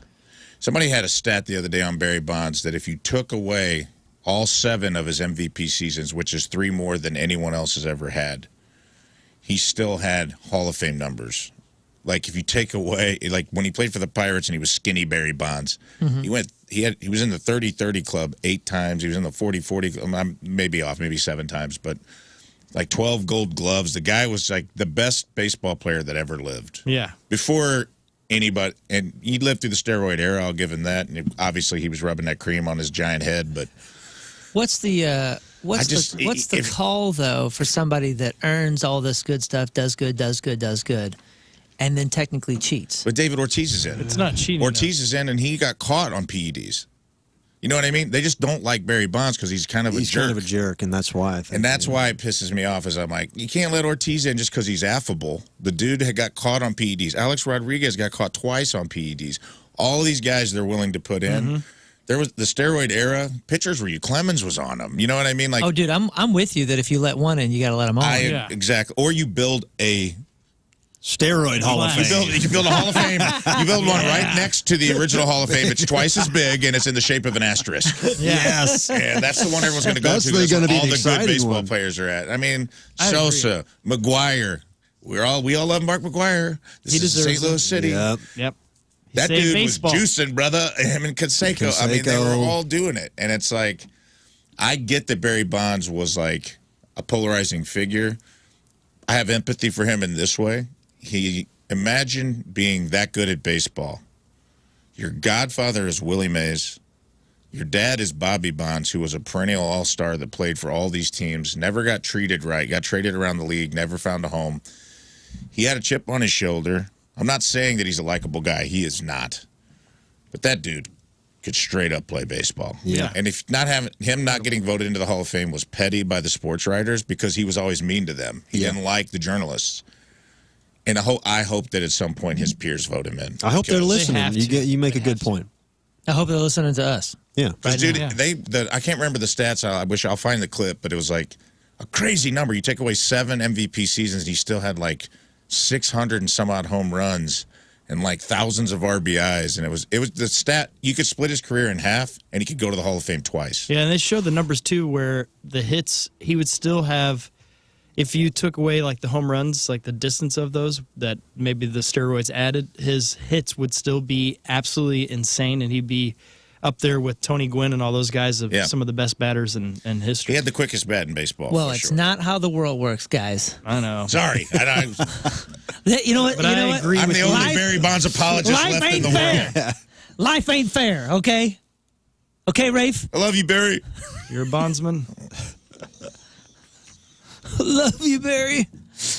All right. Journey's Neil Schon and Jonathan Cain have been butting heads for years, but somehow when it comes to the band, they've always managed to coexist. Those days might be over. The band just canceled their UK and Ireland leg of their 50th anniversary tour, and they cited, quote, circumstances beyond the band's control. They didn't elaborate any further, but the news broke earlier this week that Cain was suing Schon for allegedly misusing the band's American Express account. They've been having these kinds of issues as far back as 2020. We've been talking about this here and there. According to Cain's lawsuit, Journey finances are so messed up that they can't pay their crew or production companies. That's most likely what shut this down. It's crazy. Speaking of crazy, Snoop Dogg seemed to be having the absolute time of his life at the Summer Olympics. If you've seen any of the clips or some of the highlights from when he's, doing the commentary, or even his performance yesterday, he was doing some sort of performance wearing a big old NBC shirt. Well, he's getting paid. Good. He is getting paid. Man. Big time. Sources say that Snoop is making how much per day as an NBC correspondent? I want guesses in the room. I'm going to say 3 ounces. Wow. High five. I don't know the street value of that. What do you think? Well, I'm going to go, I'll say a cool $250,000. $250,000 a day. Yeah. Rafe. We're doing daily. The Snoop is being paid in Alizé. I would say a day. Remember, the Olympics they're only a few weeks. Yeah. I know, but that's a lot of money. I'll say $500,000 a day. $500,000 a day on the nose. Wow. Really? $500,000 a day as an NBC correspondent is going to Snoop, according I'm to glad sources. he got a break finally. If you include bonuses, he will pocket $15 million for his time in Paris. As for his role at the game, Snoop recently said, I'm doing the things that I do I'm doing the things that I do to politically stay correct and just be Snoop Dogg. That's what I know how to do the best. Dude. Good for him. He's the coolest. Good for him, but man, imagine being former gold medalist who's now working at a bank because you were the gold medalist in something that didn't pay off Yeah. in the, what would you call it, endorsement market, and you find out that a rapper is getting paid $500,000 a day to comment on the sport you played, that you gold medaled in. An already successful rapper. Yeah, that didn't need the money. Yeah. That'd be tough. It would be tough. But at the same time, It is life Snoop. ain't fair. You're right. Rafe. Life ain't fair. And Moon's teaching us lessons today. That's what it Not is. just repeating my parents. yeah, you know what? That and 50 cents will get you? A cup of coffee across the street. That's what. Here's a real fun event that blew up on social media. To celebrate Ryan Reynolds and Deadpool and Wolverine, listen to what these guys did. They all had something in common. By the way, they all had matching red T-shirts, Deadpool masks, and there was one guy in yellow to represent Wolverine. Everybody got this theater, and they filled it with nothing but Ryans. Check this out. Let's see. We filled an entire theater with people named Ryan to support the fellow Ryan's new movie. Ryans were wearing Ryan-themed T-shirts donated by Ryan. Thank you, Homage Ryan. Helped a bystander legally change her name to Ryan. And since Ryan invited a Hugh to join his movie, we invited one Hugh to join our theater. The truth is, we wouldn't let just any Hugh come to our event. You want to tell them your full name, Hugh? My actual name is Hugh Ryan. Just cheered for the guy. Oh, That's hilarious.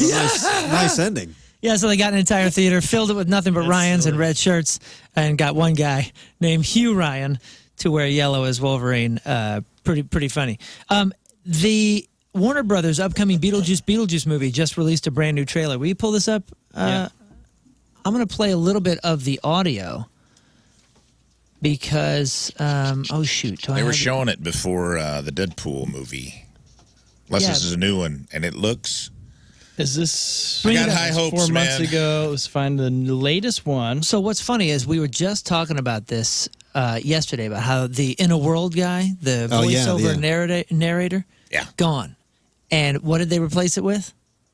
Sad songs, yeah. Slow versions of popular songs. Or old 80s songs, right? Yeah. You know, like Lana Del Rey does Offspring or something. Yeah. Well, this one actually begins with the... Jitterbug. Jitterbug. No, this one's a little bit more direct. The Bioexorcist performing a rendition of Richard Marx's "Right Here Waiting" song is what's happening. So it's you know that. Is this what you're talking about? I think so. Yeah, play that. Let's see. Hang on. The mind of Tim Burton. When I was a teenager, a trickster demon terrorized my entire family and tried to force me to marry him. And it's Michael Keaton in the model singing this. She definitely saw me that last time. I felt a little tingled.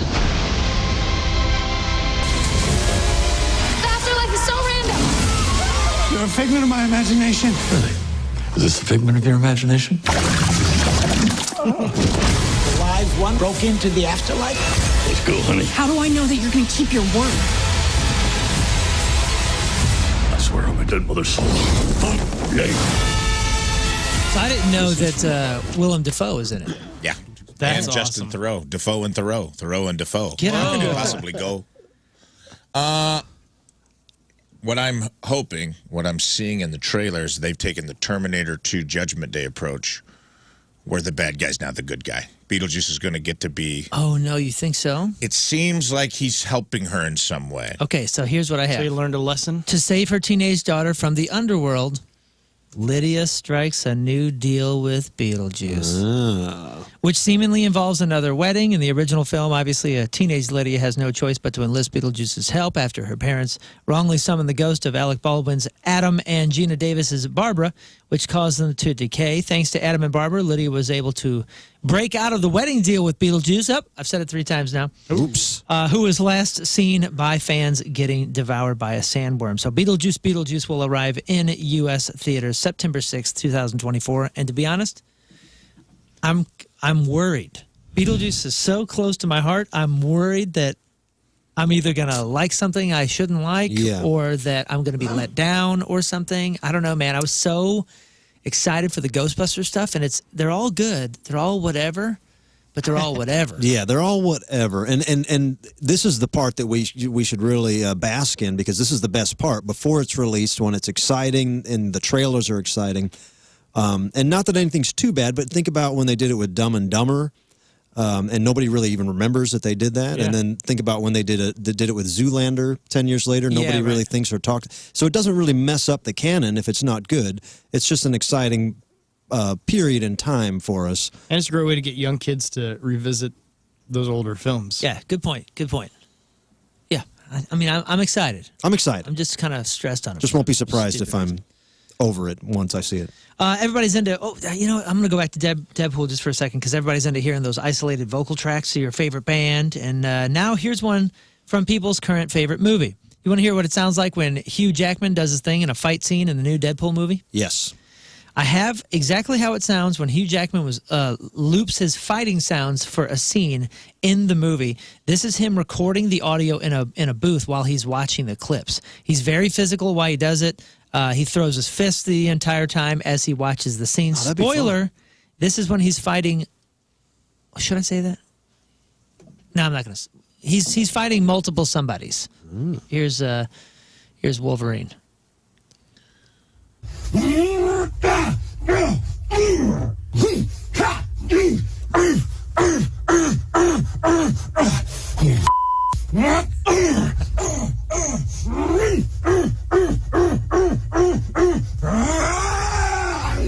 Ooh.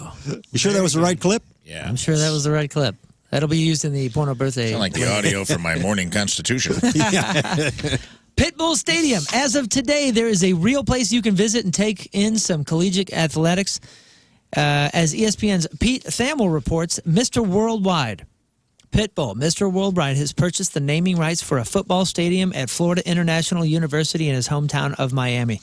According to the FIU board documents, Pitbull is going to pay the school $1.2 million per year for the next 5 years to rename the stadium after himself. Wow. Previously, the home of the FIU Panthers was known as Ricardo Silva Stadium, named for Silva, the businessman and investor known for owning the accomplished Italian soccer club AC Milan and minor league U.S. club Miami FC, not to be confused with Inter Miami. They better have a Pitbull there. Well, they're the Panthers, so the Panthers are not going to play at Pitbull Stadium. FIU is not renewing Silva's naming rights for some reason, and the Board of Trustees are expected to officially finalize the naming today, but it seems like a done deal. They posted like the contract and everything. Wow. And so he just pays for the name. He's paying for the name. You don't really get money back. It's just you get cool exposure having a name. Yeah, and the crazy thing is when I was reading the contract for some reason until I shook my head, I was like, why do I care about this? And there was social media that was involved. You know, he has to post 15 things, or maybe it was the stadium has to post 15 Pitbull things. All right. Yeah. He's going to write a song that's going to be one of the intro songs that has to be used at every game. There's a lot of like random little things. Interesting. Because it is interesting, and he is the first musical act or musical artist to have a college stadium bear his name. Nas, for instance, does not have a stadium named after him. FIU will open the newly named Pitbull Stadium against Central Michigan on September 7th. That's awesome. Eugene Levy and Dan Levy are in negotiations to MC the 2024 Primetime Emmy Awards. Just like in 2020, when the Levy's Crudds Creek swept the comedy categories, the ceremony is airing on ABC this year. Sources stress that negotiations are ongoing. It's unclear whether a deal is going to be reached, but reps for the network, the TV Academy, and the actors all declined the comment for now. Eugene and Dan Levy have done memorable stints presenting at award shows together, most notably the 2020 SAG Awards, where they kicked off the ceremony with an opening monologue before presenting the night's first and final awards.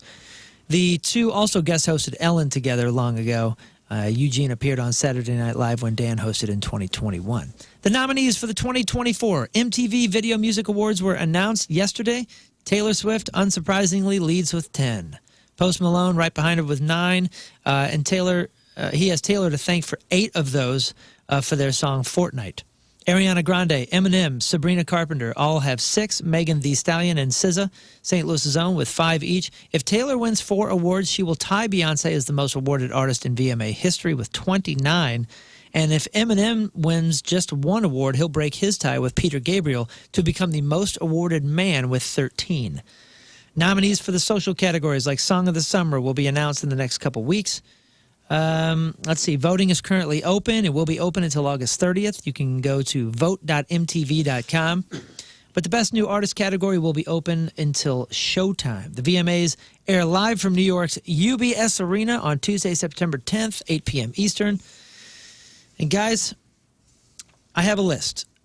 A Britney Spears biopic is officially happening. This thing has been greenlit, and it's go time. Sweet. So who should play Britney Spears? Ooh. Oh, let's see. Can she do it herself? No. So it's got to be a man. So a website put together the top 15, and they did a it's a ranker thing. So ranker.com has left it up to fans on who they want to see. Because I could have play seen Britney Spears. if she was. I don't know if she's is aged out or not, but Jennifer Lawrence would be great. By the way, you could put anybody in there. Meryl Streep was 19. So there's Meryl no Streep made number 19. She looks great still. I'll go backwards and maybe kind of spark some guesses here. Number 15 was Elizabeth Olsen. 14 was Bella Thorne.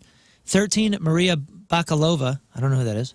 12 is Anya Taylor-Joy. That's Queen's Gambit gal. 11, Margot Robbie. 10, Haley Steinfeld. 9, Grace Van Dien. 8, Elle Fanning. 9, Dove Cameron. 6, singer and dancer Tate McRae. 5 was Chloe Grace Moretz. Number 4 was Millie Bobby Brown. Number 3 was Florence Pugh. I say just give it to Timothy Chalamet. He seems like he's doing good all around. He really does seem like he's. girl. Yeah. Just give it to I do love that guy actually.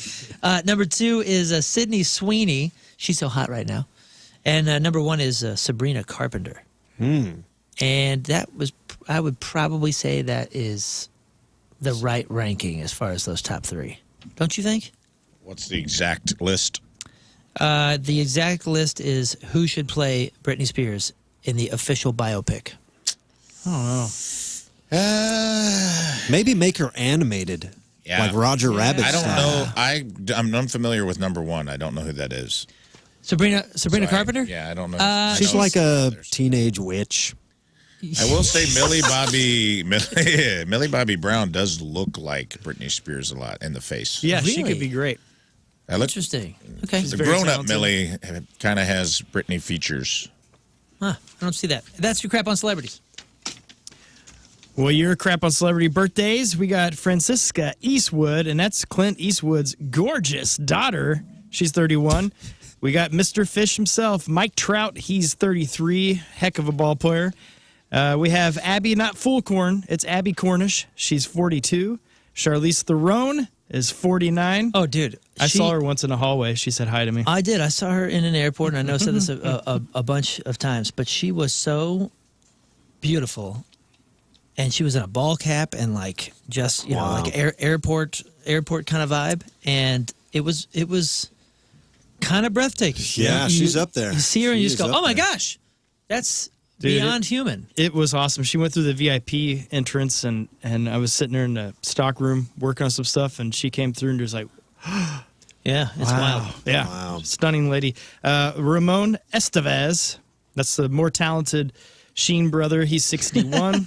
Maggie Wheeler, Janice from Friends is 63. David Duchovny, The Duke. yeah, 64. You know what is wild, man? I totally forgot that on the Duchovny train. For some reason, we were watching something on TV the other night. Do you guys remember that X-Files like came back out? Yeah, Yeah, they did a new one, right? couple yeah, seasons, and right? I watched an episode, and it was so bad. Wow, it yeah, I'd really? forgotten about that. And I was like, what the heck? Because it was like about Twitter and AI and drones, and I was like, I totally Black forgot. And I Mirror? go, whoa, X-Files was way ahead of its time. They had drones coming to Mulder's house, and they were like at a sushi place that was fully automated. It was basically about AI. He didn't tip AI or something, and they sent a bunch of like the AI chef at the sushi place, and they just basically started attacking them through like all of their appliances and a Roomba and everything. And I was like, man, how did X-Files get this so right? And then I realized, oh, this is the new season, and it was just it was It was kind of lame. weird to see. Well, was the original great, or were you just young? I mean, it was very popular, and I thought it was cool. The time it Yeah, came I think out. it was episode by episode. I mean, I never watched it all the time, but I thought there was wonderful episodes. Yeah. Yeah, it was. A I neat just show. completely blacked out. It was one of those things like I blacked out of my memory that X-Files had a reboot. Same. I just vaguely remember that. What Yeah. year was that? It was like 2012, 2011, right? Something like Yeah. that. Wow. Fairly recently. Yeah, well, we got a couple more. The hero of Hollywood, Wayne Knight, is 69, and that's Newman from Seinfeld. He's just amazing. And Tobin Bell is 82. That's Jigsaw from Saw. Pretty cool. Ooh, and today's pornographic birthday, which is being brought to you by Patricia's, where fun and fantasy meet, is Veronica Sage. Today's birthday girl has been in 62 fine films, including Adventures of Buck Naked, Bun Busters 9, The Butt Sisters Do Detroit, the sequel, The Butt Sisters Do L.A., I Love Lesbians 5, Tail Taggers 112. Holy smokes. Tail Taggers. That is a popular franchise right there. Tail Taggers 112. Whoa. And who could forget her role in 2019's Young Sluts of Yesteryear? Veronica Sage is 51 years old. That's your porno birthday. Those are your crappy birthdays. And that was your crap on celebrities. X-Files was on from 94 to 2002, and then it had a 6-episode season in 2016, and then a 10-episode season in 2018. Weird. Yeah. Well, there's Very your cool. X-Files update. Now we know. Maybe I should go watch. Maybe I just caught a bad ep. But, man, it was not good. Oh, bummer. All right, it's 7:47. We're going to do some emails up next, and then Jimmy Griffin's going to join us. Let me hear some traffic and weather there, King Scott. Let's see how we do. The Europoint traffic brought to you by Worldwide Technology Raceway. The Bommarito 500 at WWT Raceway is not just a race, it's a spectacle. Go to WWTRaceway.com now because the first deal is the best deal. And there's some slowdowns throughout the area, but it looks like there's no accidents, so way to go out there. And your point forecast. Get your gloves and coats today. We're going to have early clouds and drizzle, and it'll be a little cooler at 83. Right now, it's 67 at the Point Studio. Your Point Forecast brought to you by Martin Jetco Heating and Air Conditioning. More reliable than St. Louis weather.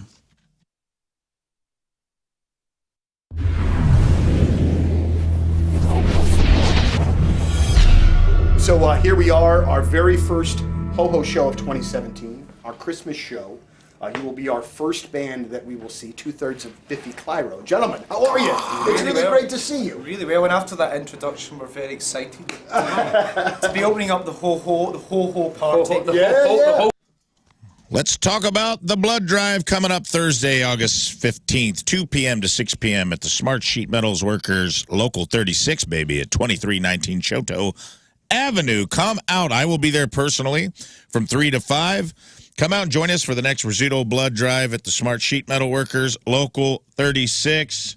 Donations start at 2 p.m. Donate and receive this year's RizzShow blood drive T-shirt, hand-drawn by our very own special boy and design King Scott. and it's the Eagle Call RizzShow t-shirt. It's cool as heck. Eagle Call! Impact Life is a not-for-profit blood center that provides blood and blood components to 25 hospitals in the St. Louis metro region. Every day, patients in St. Louis area hospitals receive blood transfusions that come from the donors who volunteered at these events to give blood at Impact Life Donor Center or the mobile blood drive. So this is important. And as we move into the back half of the year, blood supplies run short. We're running out of blood, gang. Running out of blood. Clownvis knows it. I know it. Turn his mic on. Say it again. I said we're running out of blood. That's important to know. We're running out of blood. We can't run out of blood, so you need to donate. And as Thanksgiving and Christmas and the busyness of the holiday season roll around, less people donate, so it's important to stock up now. Do your part. Help your fellow man. Come out and hang out with me at the blood drive Thursday, August 15th for Impact Life, 2 to 6 p.m. Mark your calendars now, and I will see you there.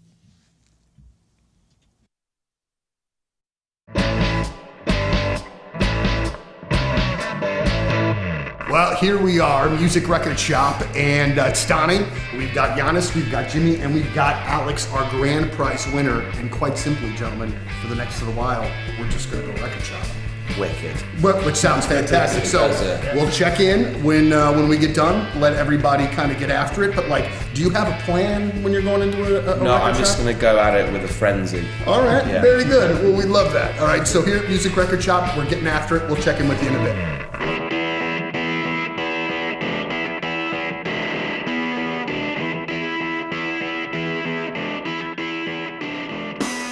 Did you ever stop collecting vinyl, or have you just always done? Yeah, I mean, from when I started buying vinyl, largely because a lot of the shows I went to when I was younger were like punk. You know, they were like punk shows. So the bands that I liked, they would just put out 7-inch. Mm-hmm. So I was like, I wanted the music, so I was like, I bought it, and then I bought a crappy turntable.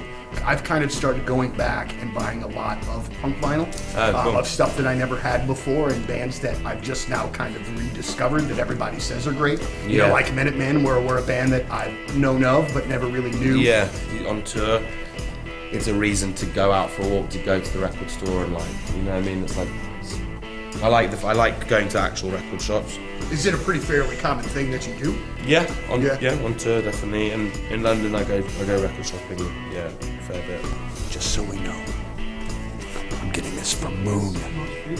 But I mean, I would put it in my collection. I'm just saying I'm getting this from Moon because I think he loves this movie, if I'm not mistaken. And then if you don't, I am going to keep it for myself. I saw an article today that your record is the second biggest seller on vinyl in 2019. It's the biggest in the UK. In the UK, it's the biggest. It's the biggest. Yeah. The official chart put a tweet out yesterday. Right? Unless something's changed in the last few years, it's the biggest. What was crazy was it was like you guys, Queen, Pink Floyd. Yeah. Like It's it was all all like heritage catalog acts, stuff. yeah. That's awesome. Are you a big David Bowie fan? Yeah. If I were to buy a non-greatest hits David Bowie record, what would you recommend? My favourite's Low. Okay. He's just another one of the ones that knew of as I was growing up, but it just took me. About Anton's Plumbing, Heating, Cooling, and Energy Experts, and I want to talk about reviews, experiences. First of all, let's just say I'm not the most trusting person, especially with people in my home, but I fully trust Anton's.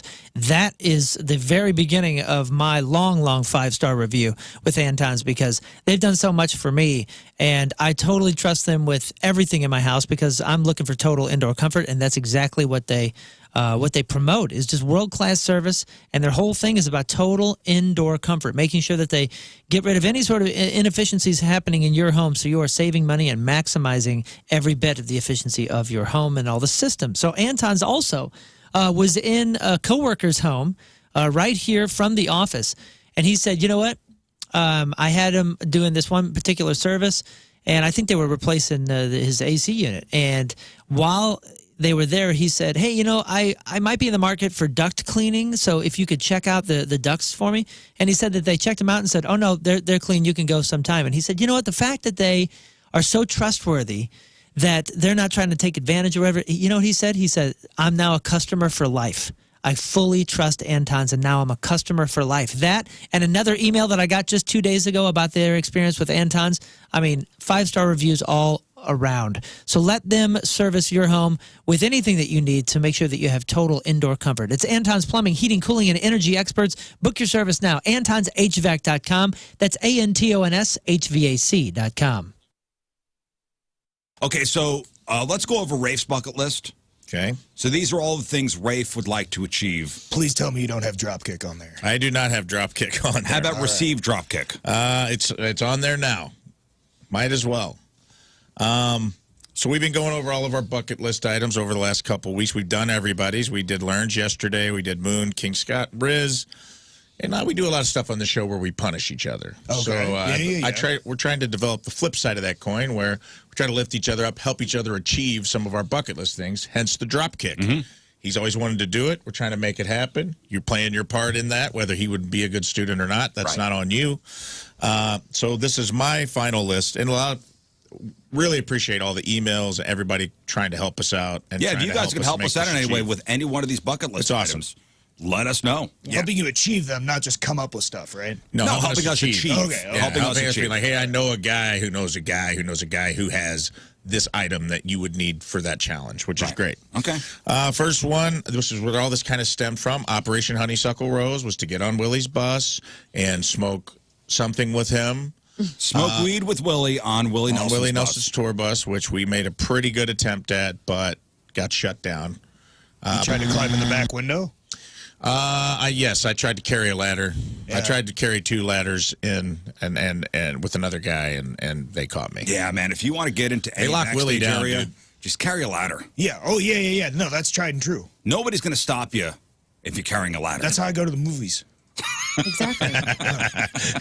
I did, what was it? I did Barbenheimer. I did Barbenheimer, just carrying a ladder back and forth to each theater. Yeah, nobody ever asked for a ticket. He did, and he didn't. He watched them simultaneously. So Willie Nelson's tour bus is called Honeysuckle Rose. Yes. Was the bus here in town? It was here. I was told it wasn't. Then I saw a picture that it was. There was a lot of misinformation going on. Now, to show you how close I've been on his old tour bus with his son, Lucas.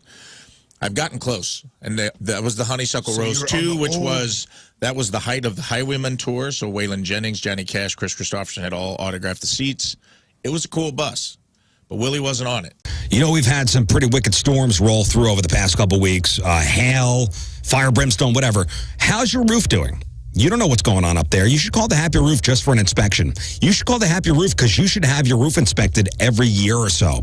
Now, if you have roof damage and your insurance company's already paid you out, but you need a roofer that's going to give you an estimate, the Happy Roof Company. If you need help with the insurance paperwork on your damaged roof, the Happy Roof Company is going to help you out.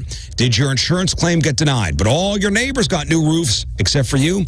Call the Happy Roof Company. They work well with the insurance companies. If you have a leaky roof, an old roof, a damaged roof, or your roof is hella ugly, the Happy Roof Company should be your first call. If you call today, they can have somebody out to look at your issue within 24 hours. That's what sets them apart. They're a local company, not storm chasers. 100% of the market is in the St. Louis and surrounding areas, headquartered in Sunset Hills. Best products, residential roofing, commercial roofing, A+ rating with the Better Business Bureau. Give them a call, 314-665-3001. They're online at thehappyroof.com. It's the Happy Roof Company. They put the happy in happy endings. Donnie Fandango from 105.7 The Point. Very happy to be joined by Dan Reynolds, frontman of Imagine Dragons. And Dan, we have a lot to talk about, but you are involved in one of my favorite life moments, and I have to tell you about it. And I've been wanting to tell you about it since it happened. It came up in my memories about 3 years ago this past weekend, and I had a chance to take, at that time, my 10-year-old daughter. Welcome back to the Rizzuto Show. You can always give us a call, 314-624-3833. You can watch us on the Mick Ultra Studio Cams. We are live right now on the Points YouTube channel. And, of course, email us, RizzShow@1057thepoint.com. Jimmy Griffin, he's running a little bit behind, and but he's still going to join us and have a lot of fun. We are joined by our friend Clownvis. What's up, gang? Columbus, who is playing Delmar Hall this Saturday. He's sitting in for Lern for these couple days. Lern is out at the lake Having a dip. having some fun with the family, and Rizz is having some fun with the family down south in Mexico. Let's get to some emails. Rafe, what do we got? Emails brought to you by Kloss Furniture. Lowest prices guaranteed. We've got something for everybody. Morning. Morning. Morning. Hello. Please don't say my name as my husband listens. I love that. No start. problem. It's a good start. Julie Smith. Won't say your name. Just catching up from yesterday. This is actually from Monday, I believe. I'd like to know where you found the study to link bisexuality in women and narcissistic traits. And I believe Moon brought that up. I could be wrong about that. A Google search didn't bring me much. I think I fall into this category and would like to know more. I've been considering asking my husband to open our marriage to women. So this really resonates. Thanks. Wow. Love the show. First and foremost, the fact that you heard this narcissistic bisexual conversation and thought it was about you. Pretty narcissistic. I'm just gonna say it. I'm gonna say it. They're talking I'm about gonna me. say it. They gotta be talking about They gotta be talking about me. You better. I have to have this information right away. Hilarious. Red flag is all I'm saying. Send me the email. I'll have to see in the office. That was something. That was an interesting thing, though. Yeah, that was something we found a couple weeks ago. It was a study that was put out by I think it was a college that was working on something. And it did not say that all bisexual people 100%. are narcissistic or any of that. That's why I wanted to read it. I wanted to get that. I wanted to dispel that rumor. That wasn't what you were saying at all. Yeah, that was a sexy time fun facts sort of thing. So maybe we'll dig something up. Yeah. Find exactly what it was, maybe even some further details on it, and we'll throw it back. Do you in. remember any details about it, like offhand? Oh man, no, just something about when they were doing a study on people that were openly bisexual, that there were tendencies for narcissism and a couple other behaviors that they were saying. You know, obviously correlation is not causation, but they're trying to figure out kind of how that overlaps the whole Venn diagram of all. Well, no wonder these bisexuals are narcissistic if they got scientists clamoring around them doing studies on them and stuff. Yeah, that is weird. You think, man, I'm pretty important. I just thought it was cool. That's They a good found out point. most of them are booger eaters. The hell does that mean? It was in the study. I don't know. Yeah, I don't remember the details, but I'll try to find out exactly where Well, I here found comes the new email about this. it. All right, next. From Booger. Next, on our Purple Heart Day, I'm going to read this one because someone sent it in this morning. And it says, good morning, everyone, and King Scott. Good morning. Hey. Longtime listener Brendan here, and I had a question for the one and only Rafe Williams. That's me. Oh. Rafe speaks of his time in the military from time to time and mentioned that he was never deployed. I am a veteran myself who has also never had the opportunity to be deployed. I often struggle with feeling my time in the military is somewhat tarnished by this fact and downright feel like calling myself a veteran is somewhat of a fraud. I wondered if you ever had these feelings and how you approach the whole veteran thing. Love the show. 3 out of 5 stars. Brendan. Thanks, Brendan. I think I may have touched on this before. We all have, like, members of our family been in the military and stuff like that, right? Yes. I'm assuming at some point. I will tell you from a personal standpoint, I understand exactly how you feel. I am proud that I was in the Army and the National Guard. I was never deployed. I often have, like, guilt over that. A lot of people don't know that my brother, my middle brother, he went to Iraq and, had 2 tours in Iraq and is on full disability from the U.S. government for PTSD and some other things going on in his life. So this, a lot of times when I look at that and it's my little brother, I have a tremendous amount of guilt where I feel like I wish I could have taken his place and that the burden that he had to shoulder pales in comparison to mine. So I often feel like I don't even bring up the fact that I'm a quote-unquote veteran. Everyone is allowed to feel however you want to feel. I don't feel like there's not a one-size-fits-all to how you should feel about. There's no rule book. Right. There's absolutely no rule book. I don't want you to feel like you can't say that you're a veteran because you took the risk. You enlisted. You didn't get deployed. You were lucky. I was lucky. But there are times that I feel guilt about it. There's been many times that I've tried to, get on a USO tour or do something to do my part, and I try to help out with veterans' causes, and I meet a lot of veterans at meet and greets that listen to this show that are always thank me for my service, and I'm never like, don't thank me, don't thank, I tell them, I'm like, no, thank you. I was lucky. You're the one that served. And I understand where those feelings come from. But at the same time, you took the risk. You just got lucky.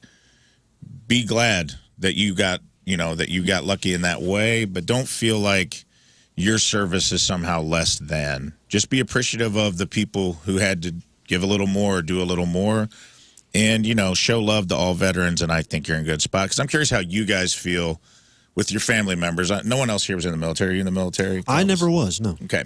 So we all have friends and family members. Do you ever think about that from an outside standpoint? If you have a family member that's a veteran, are you like, well, Uncle Joe was in Vietnam. He's a real veteran, but Brad was just in the Air Force. He's not. No. It's all. I mean, it's.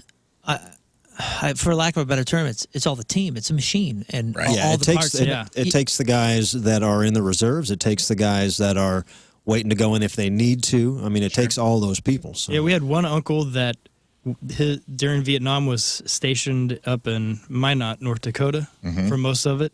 Never got to go overseas, and I think that is incredible because his heart was there where he was willing, and yet he was fortunate enough to never have to go over there. Yeah, I got a lot of friends. Awesome. I have a few friends that have been deployed, a few friends that were military police. We've met a lot of people over at the Air Force Base that are doing a myriad of different jobs, very, very different jobs. 100%, man. And they're all equal in my book. In our family, my dad was drafted. We had a family member that worked on an aircraft carrier. I mean, everybody's done something different, and like I said, I think it's all parts of the one machine. Right. So it's all even for me. Okay. Well, and the reason I wanted to bring this up and ask you guys is I think that, Brendan, there's an outside perspective for you. A lot of this stuff I think is internalized by people who are in the military that feel like their number didn't get called, so somehow their service was less than, or their service... No. They should feel guilty for calling themselves a veteran. I do that. So I don't always self-identify. Some people you can live in your veteran status as much or as little as you want to. Yeah. My dad would never tell you. Right. I don't go into a restaurant and ask for like a veteran discount. I don't do that. That's just me. You're not wrong for doing that. You're not wrong if you want to wear the hat. You're not wrong if you want to wear the shirt. You're not wrong if you want to put it in your LinkedIn bio. However, if you did your time and you served your country and you were discharged honorably and faithfully, as far as I'm concerned, you're a veteran, and you can take advantage of whatever, because they do have veterans benefits that are for combat veterans. A lot of the stuff at the VA and things like that, you have to be someone who was deployed and in combat to get some of those. Yeah, I think it's all in your head, man. And if you want to really help out, the best advice I can give you is to look for a veteran. There's all kinds of, whether it's Wounded Warrior. I wish I could remember the guy's name, but it's one of Lern's friends, Dustin Rowe. He has some kind of organization that is centered around helping veterans. Songs for Soldiers. Songs for Soldiers. Thank you. Okay. In for the save. Good job. So there's tons of things in the St. Louis metro area that you can help veterans. If you're feeling a little guilty, man, relieve that guilt by, and this is an AA thing too, but just go help somebody else, man. Go help some of those guys that did get deployed. And you can keep on serving and being a good veteran. So that's what I say about Honor Flight's another cool way to Honor Flight. Yeah, that's a cool thing, too. It'd be really rad. Yeah, there's so many. And there's so many different ways to wear it, too. In our family, we have a couple that you would never know of veterans. Never know. They will probably not select to be buried in a military I won't. Cemetery, even though they could. And then, I'm going to get shot out of a cannon. And then we have a couple others that wear it. And I mean wear it. Yeah. Like there's not a single piece of clothing that he has that isn't, hey, I was in Vietnam. Right. You know what I mean? And that's how he lives, and that's how he wears it. And that's fine too. You can wear it however you wish. Right. Next. Yeah. Agreed. All right, we did a couple serious ones. Let's have a fun one. You guys want to do some would you rathers? We had somebody send us in a long time ago, like a list of would you rathers. Yeah, let's do it. Let's do it. Good morning, crew. Good morning. I'll keep it short and sweet. Here's a bunch of would you rathers for you idiots to talk about. 3 out of 5 stars. Idiots? I like this guy. I like this guy just already. Shoot us straight, dude. I like this guy already. That was so short and sweet. I wish all emails were that way, easy to read. Would you rather, let's go around the room. We'll start with Moon. Would you rather always have to sing instead of speaking or dance everywhere you go? Oh, dude, the way that my knees are hurting. I kind of do dance everywhere I go anyway. But I would prefer, I would prefer I'd to say sing. bow-legged saunter. Yeah. It looks a little dancy. Here I'm not dancing. At home I'm dancing. I'm going to say sing everything. A, that's good practice. It's going to make me a better singer. Oh, yeah. Yeah, you make more friends that way. And B, that it's kind of what I grew up around. My dad was always just singing random things that should never be sang. I'm singing, not dancing. I think I have to go with dancing because I was just picturing walking into a funeral home. Yeah, both. But imagine being a pallbearer. Yes. No, dude, you're gonna go into the like this. Yeah, You know, you go to a war zone. You're like out there, like woohoo, Yeah, this guy's crazy. the sashay into the war zone with his They all salsa. surrender. Like, these people are crazy. Look at that guy with his hair and his dance. I don't know. I'm not fighting that He idiot. danced his way to peace. What about you, Clovis? I would sing. I would sing my way through life. That'd be all right with me. I'm halfway there already. I like it. Either way, I mean, I think you're bringing positivity to the room. It's going to change the world. Wherever you go, right? Singing or dancing. What Until about the you, second or third day, then they're going to get sick of you. Yeah, it's tough. Both are going to have their inherent problems. There's going to be some news. You know, imagine having to sing the birds and the bees of your kids. Oh, yeah. I am so sorry that When Papa a man loves a woman. Yeah. Oh, my God. Sometimes his pants get tight. It's perfectly natural and nothing to be ashamed of. Yeah, as long as you can pick the vibe of the song and the dance. That's what I'm wondering. Can you know pick what I the mean? vibe? Yeah. Yeah. I don't want to do... And do I get the ability to be a good dancer? Because that would be cool. I'd probably pick dancing if I got like Swayze moves everywhere I go. That'd be cool. No. It's you. It's your dance, your voice. Your man's. Yeah, but imagine if you danced all day, you'd get better at You it. can only do the Macarena. Oh, well, then singing, for sure. Oh, Fun good question, though. All right, let's move on to the next one. Would you rather, we'll start with King Scott on this one. Would you rather have the ability to read minds or always know the future? This is easy. Yeah, always know the future. Okay. I think that's for me. I mean, that'd be such a nice advantage. Overall, I mean, I would just crush the stock market game. I'd crush everything. It'd be nice. Move your way up the ladder very quickly. I don't know if it's that cut and dried, but I like where your head's at. Yeah, I think I would do the opposite. I think I would know what people are thinking. That would keep you ahead of the game.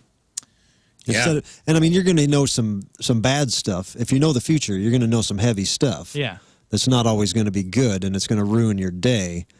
But if you know what people are thinking, then you just surround yourself by the right people that are thinking the right things, and you could advance your life Now, quicker. that's a great point. Wow. That's a great point. You get to weed out some of the phonies and all that. Sure, yeah. But at the same time, I mean, there's always some sort of circumstance or condition that you're under where you're around people that you would not necessarily choose to be around. And Yeah. you're still going to have to deal with their thoughts. Yeah. It's true. Just say, I know what you're thinking, Rafe. Yeah. I am thinking about a turkey leg at Six Flags. How the hell did you know that? Just think it's interesting. You don't need that power from me. All right, so he's reading thinking minds. about pork steaks. You're reading the future. What about you? Here's the thing. The future would be cool because you would have financially that would be beneficial. And safety and everything else. Yeah, but then it could also be like a constant burden of trying to change the future because you know the future, and then once you know something you don't like, you try to make moves to change it, and then the future changes, and then that sucks too, and you get in this whole monkey's paw situation. Now, if you can read minds, you're in the moment.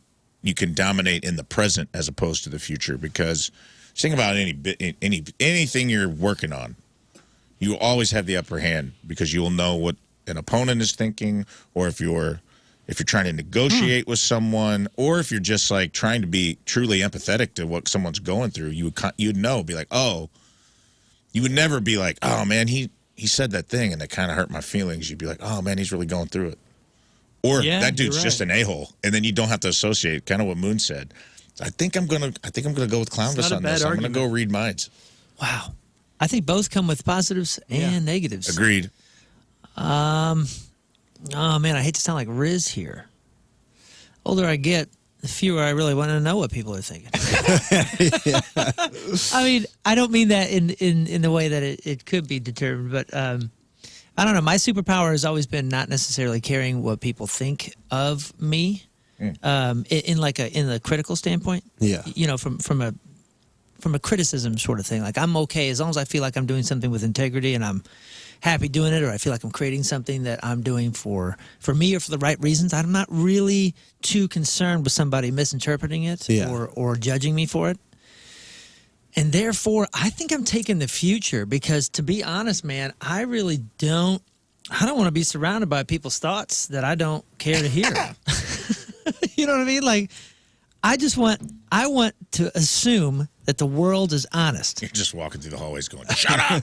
Well, yeah. Shut up! Well, I just don't. Here's what if you could turn it off? What if you could? It's at your will. Here's the difficulty You can look for me. into the future when you want, and you can not, and you can read people's minds when you want, and also turn it off. The difficulty for me is I want to assume that people are being honest. And I know that I'm being honest with you, and I'm as direct as possible. And because I hold that standard for myself, I typically unfairly hold it for others. So when I feel like I'm deceived, I'm like surprised, and I'm really bummed. I'm like, what? Like, come on, man. Like, you could have just told me that kind of thing. So if I was asking you something and you told me something and I heard something different in your brain, I don't want to handle it. I don't want to deal with that. So I'm taking the future all day long. All right. Well, we split the room on that one. We got time for another one? Yeah, last email. Let's do one more Would You Rather, because this guy sent us like 20, and they're all good. Let's try this one.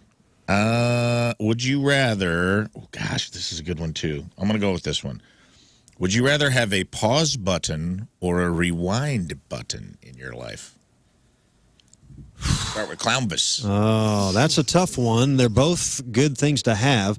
I'm going to say pause. Okay. You remember that? Out of this world? Yeah. Out of this world, yeah. You want a literal Zach Morris pause. I want to pause it. I want a timeout. I want to go and rearrange people's bodies and then start it up again and pretend nothing happened. Dude, yeah. Move Uncle Bino from out under the paint can. Catch a ladder falling with paint on it. Exactly. Wow. That is pretty cool. That's a good one. What about you? Well, you could rectify a lot of mistakes with the rewind button. You could, there's moments that you lost your temper or spoke out of turn or just embarrassed the hell out of yourself. I'd never fear the tripping on the way to the bathroom again because I'd be like, not going to get me. I'd rewind it. I'll be honest, I would have been, Greg Warren had said that he has a bit about time travel, and I think I can relate to that in the rewind button, as I would probably abuse it in a way of like eating a whole pizza and being like, God, I wish I wouldn't have done that. And then rewinding it and just to do it again. I think I'd get caught in a time loop of sorts, so I'm going to go with Clownvis. At least if I'm pausing things, maybe I'll get something done. Yeah. Yeah. Yeah, because I'm and pausing. It would be cool every once in a while to be like, oh, man, I need another hour of sleep. I'm just pausing. It's 4:30. I'm pausing. You guys are all been on pause until I get some Z's. And when I wake up, I'm unpausing. There's too many freaking past movies. Back to the Future being, the one that obviously started it off in your youthful thinking of, whoa, what if you could change the past? And it's always a disaster. Yeah. It just seems like changing the past or rewinding in some way is always going to come with something that is just going to make it all worse for me. That's why I was worried about the future vision. Yeah, rewinding also, you have the ability to always go back and train. So if you're invited to, play basketball with somebody, you've already trained. You've trained for years and years now, and you're incredible, and they're going to be blown away at everything you do. Like, hey, can you play piano? Oh, yeah. And you know that. You just know everything. No. You're talking about time traveling. He's no, talking rewinding. No. Okay. Because if you're in the same situation so you're like, I want to learn how to play piano. Traveling. Oh, see, I see it different. You only go one way. I see it different. Like if you rewind, you're rewinding everything that happened, including whatever learning of skills or any of that kind of stuff. You're just you're going back to a point. Picture that. Okay, well, I think with the Olympics going on and stuff, I'm doing the pause because I could pause everybody. I would run all the way around the track, hit play, and then you run, you win the gold on everything, and you're just the best. I'm just thinking, emotionally speaking. Yeah. Bill Murray, Groundhog Day, don't drive angry. You don't want to make decisions when things are based on emotions or any of that kind of stuff. So if you're getting emotional, you're about to make a decision, you just pause, calm yourself down, then restart. But right. That's my take. Thanks for your emails. RizzShow at 1057thepoint.com. 8:18. 8:18 on this fine Wednesday morning. Traffic and weather. King Scott coming at you. Your Point Traffic brought to you by Worldwide Technology Raceway, the Bommarito 500. WWT Raceway is not just a race, it's a spectacle. Go to WWTRaceway.com now because the first deal is the best deal. And there's still some slowdowns throughout the area, so just give them plenty of room. But I don't see any accidents, which is great. And Your Point forecast today, we're going to have early clouds. Thank God we're not having late clouds. And drizzle with a high of 83. And right now, it's 68 at the Point Studio. Your Point forecast brought to you by Martin Jetco Heating and Air Conditioning. More reliable than St. Louis weather. We're talking about shopping local, right? STLmattressdirect.com. Mattress Direct, right here in St. Louis. Campbell Mattress. Made here in Missouri. Missouri-made mattresses. Why pay to get a mattress made somewhere else and shipped here when you can get such a deal right here from Mattress Direct? And right now they're celebrating Campbell Mattresses' 90th anniversary by giving you free sheets and 2 free pillows with the purchase of a Campbell mattress at Mattress Direct. Check them out now. STLmattressdirect.com.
Wake up! It's when you gotta go on a table, and then you gotta go on a table, and then you gotta sit on a table, and then you trust in my sip and slide.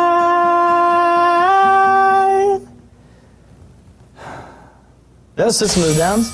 Chop suey.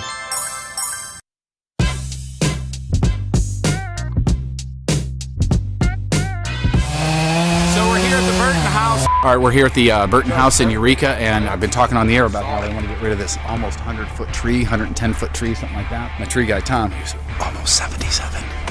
He's cutting this sucker down with our buddy Ryan.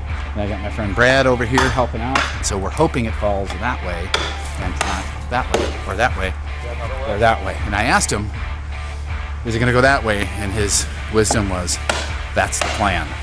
So we'll see.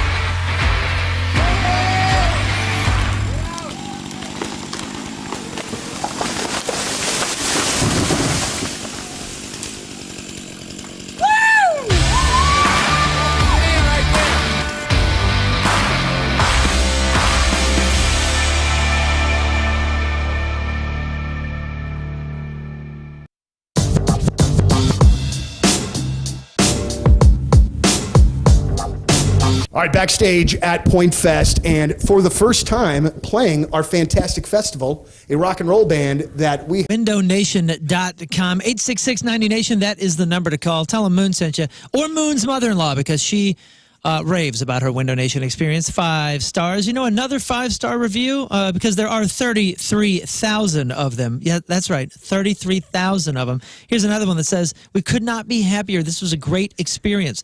And like I said, over 33,000 5-star reviews means that Window Nation is delivering. And I'm talking about, how about this deal? 2 windows, you buy 2 windows, you get 2 windows free. Plus, there's no limit. Plus, you could save big with no interest and no payments for 24 months. Plus, they're delivering a lifetime warranty. That's right, they come with a lifetime warranty and can be installed in 1 day or less. And right now, if you act now, you get an extra $250 credit too. So there's quality, there's service, there's affordability, there's 33,000 5-star reviews. That's why we stand behind Window Nation. That's why they stand behind their windows with a lifetime warranty. Window Nation also ranked highest on Forbes' list of best window installation companies, so you can trust them. You can trust Window Nation for high-quality, affordable windows. Stop paying more than you have to. 866-90Nation. Tell them Moon's mother-in-law sent you at WindowNation.com.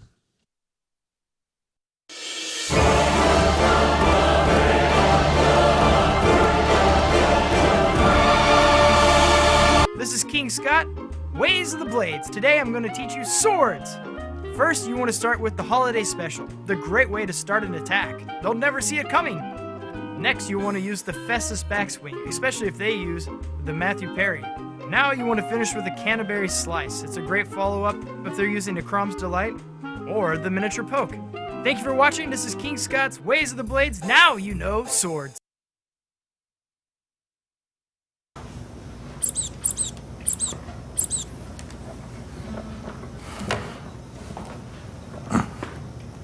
And if only you could make a deal with God, I know we'll eat places. Been running up that road, been running in my heels, been running on the buildings and those places. If only could. That was Kate W. Bush, Running Up the Hill.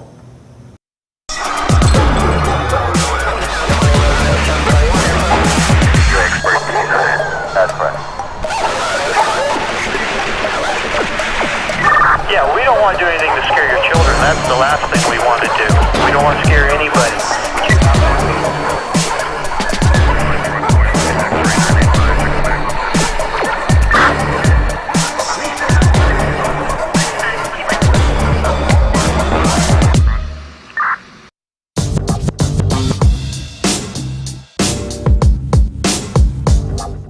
And it's Rizz. We are backstage at Point Fest, and say hi to POD. Hello, fellas. Hello, hello. What's up? I could hear him right now saying hello. Welcome back to St. Louis. Welcome back to Point Fest. Yeah. St. Louis. St. Louis, indeed. In house. You like it here? Oh, yeah. We've been coming here for many, many, many years. Any? I want to say a few decades. Yeah. It's been a while. For sure. Any memories, special memories of St. Louis? It is, but it's not a good one. We actually went to we were touring in a van back in the day, and we went to the movie theater by the train station. And it was like the only movie theater on the planet that's ever ran out of popcorn. Really? I don't even think they had popcorn. They didn't have popcorn. They didn't have popcorn. Right? And we were had like, a theater this is with how no St. popcorn. Louis does it, no popcorn? What's up with that? Our radio station used to be down by that movie theater, by the train station, and somebody got axed to death in front of that theater. Axed to death. See what I'm saying? Like, there's no good memories right there. You know what I mean? And popcorn, axed to death. Popcorn, no popcorn, and axed to death. I think there actually is something a connection there. But that theater right now is still empty. I think it's been empty for 15 years now. Venue? Come on. Wow. I think you know what the downfall of that theater was? No popcorn. No popcorn. I think the poster for Dr. Dolittle 2 is still hanging. What a trip. in that movie theater. But all in all, you know what I mean? We've been coming to St. Louis for a long time. You know, Pops. Here for a friendly reminder from Hoffman Brothers. Have you had the maintenance done on your air conditioner yet? You know, it's just like getting the oil changed in your car. By doing the maintenance on your outdoor air conditioner, it's going to save you on costly repairs, and it's also going to allow your system to run more efficiently. The Hoffman Brothers Home Protection Plan, which I've been on for almost 10 years now, that includes 2 seasonal maintenances for your heating and cooling systems, plus free filters sent to your home. And if you sign up today, you will have that peace of mind knowing that you are covered. Don't forget to change that air filter. When you have a dirty filter, it's going to impede the airflow, causing your HVAC equipment to work harder to maintain that desired temperature, which in turn can cause other issues and repairs that are going to be needed. Remember to change your 1-inch filter every other month and your large media filter twice a year. You can schedule your maintenance directly at HoffmanBros.com or call them directly at 314-664-3011. That's 314-664-3011. Improving life in every home, Hoffman Brothers is an independent American Standard heating and air conditioning dealer. Will there be celebrity guests on this show? Who does number 2 work for? Have you ever wondered what your boss's bathroom routine is like? Well, me neither. But we might find out today whether we like it or not on the number 2 show.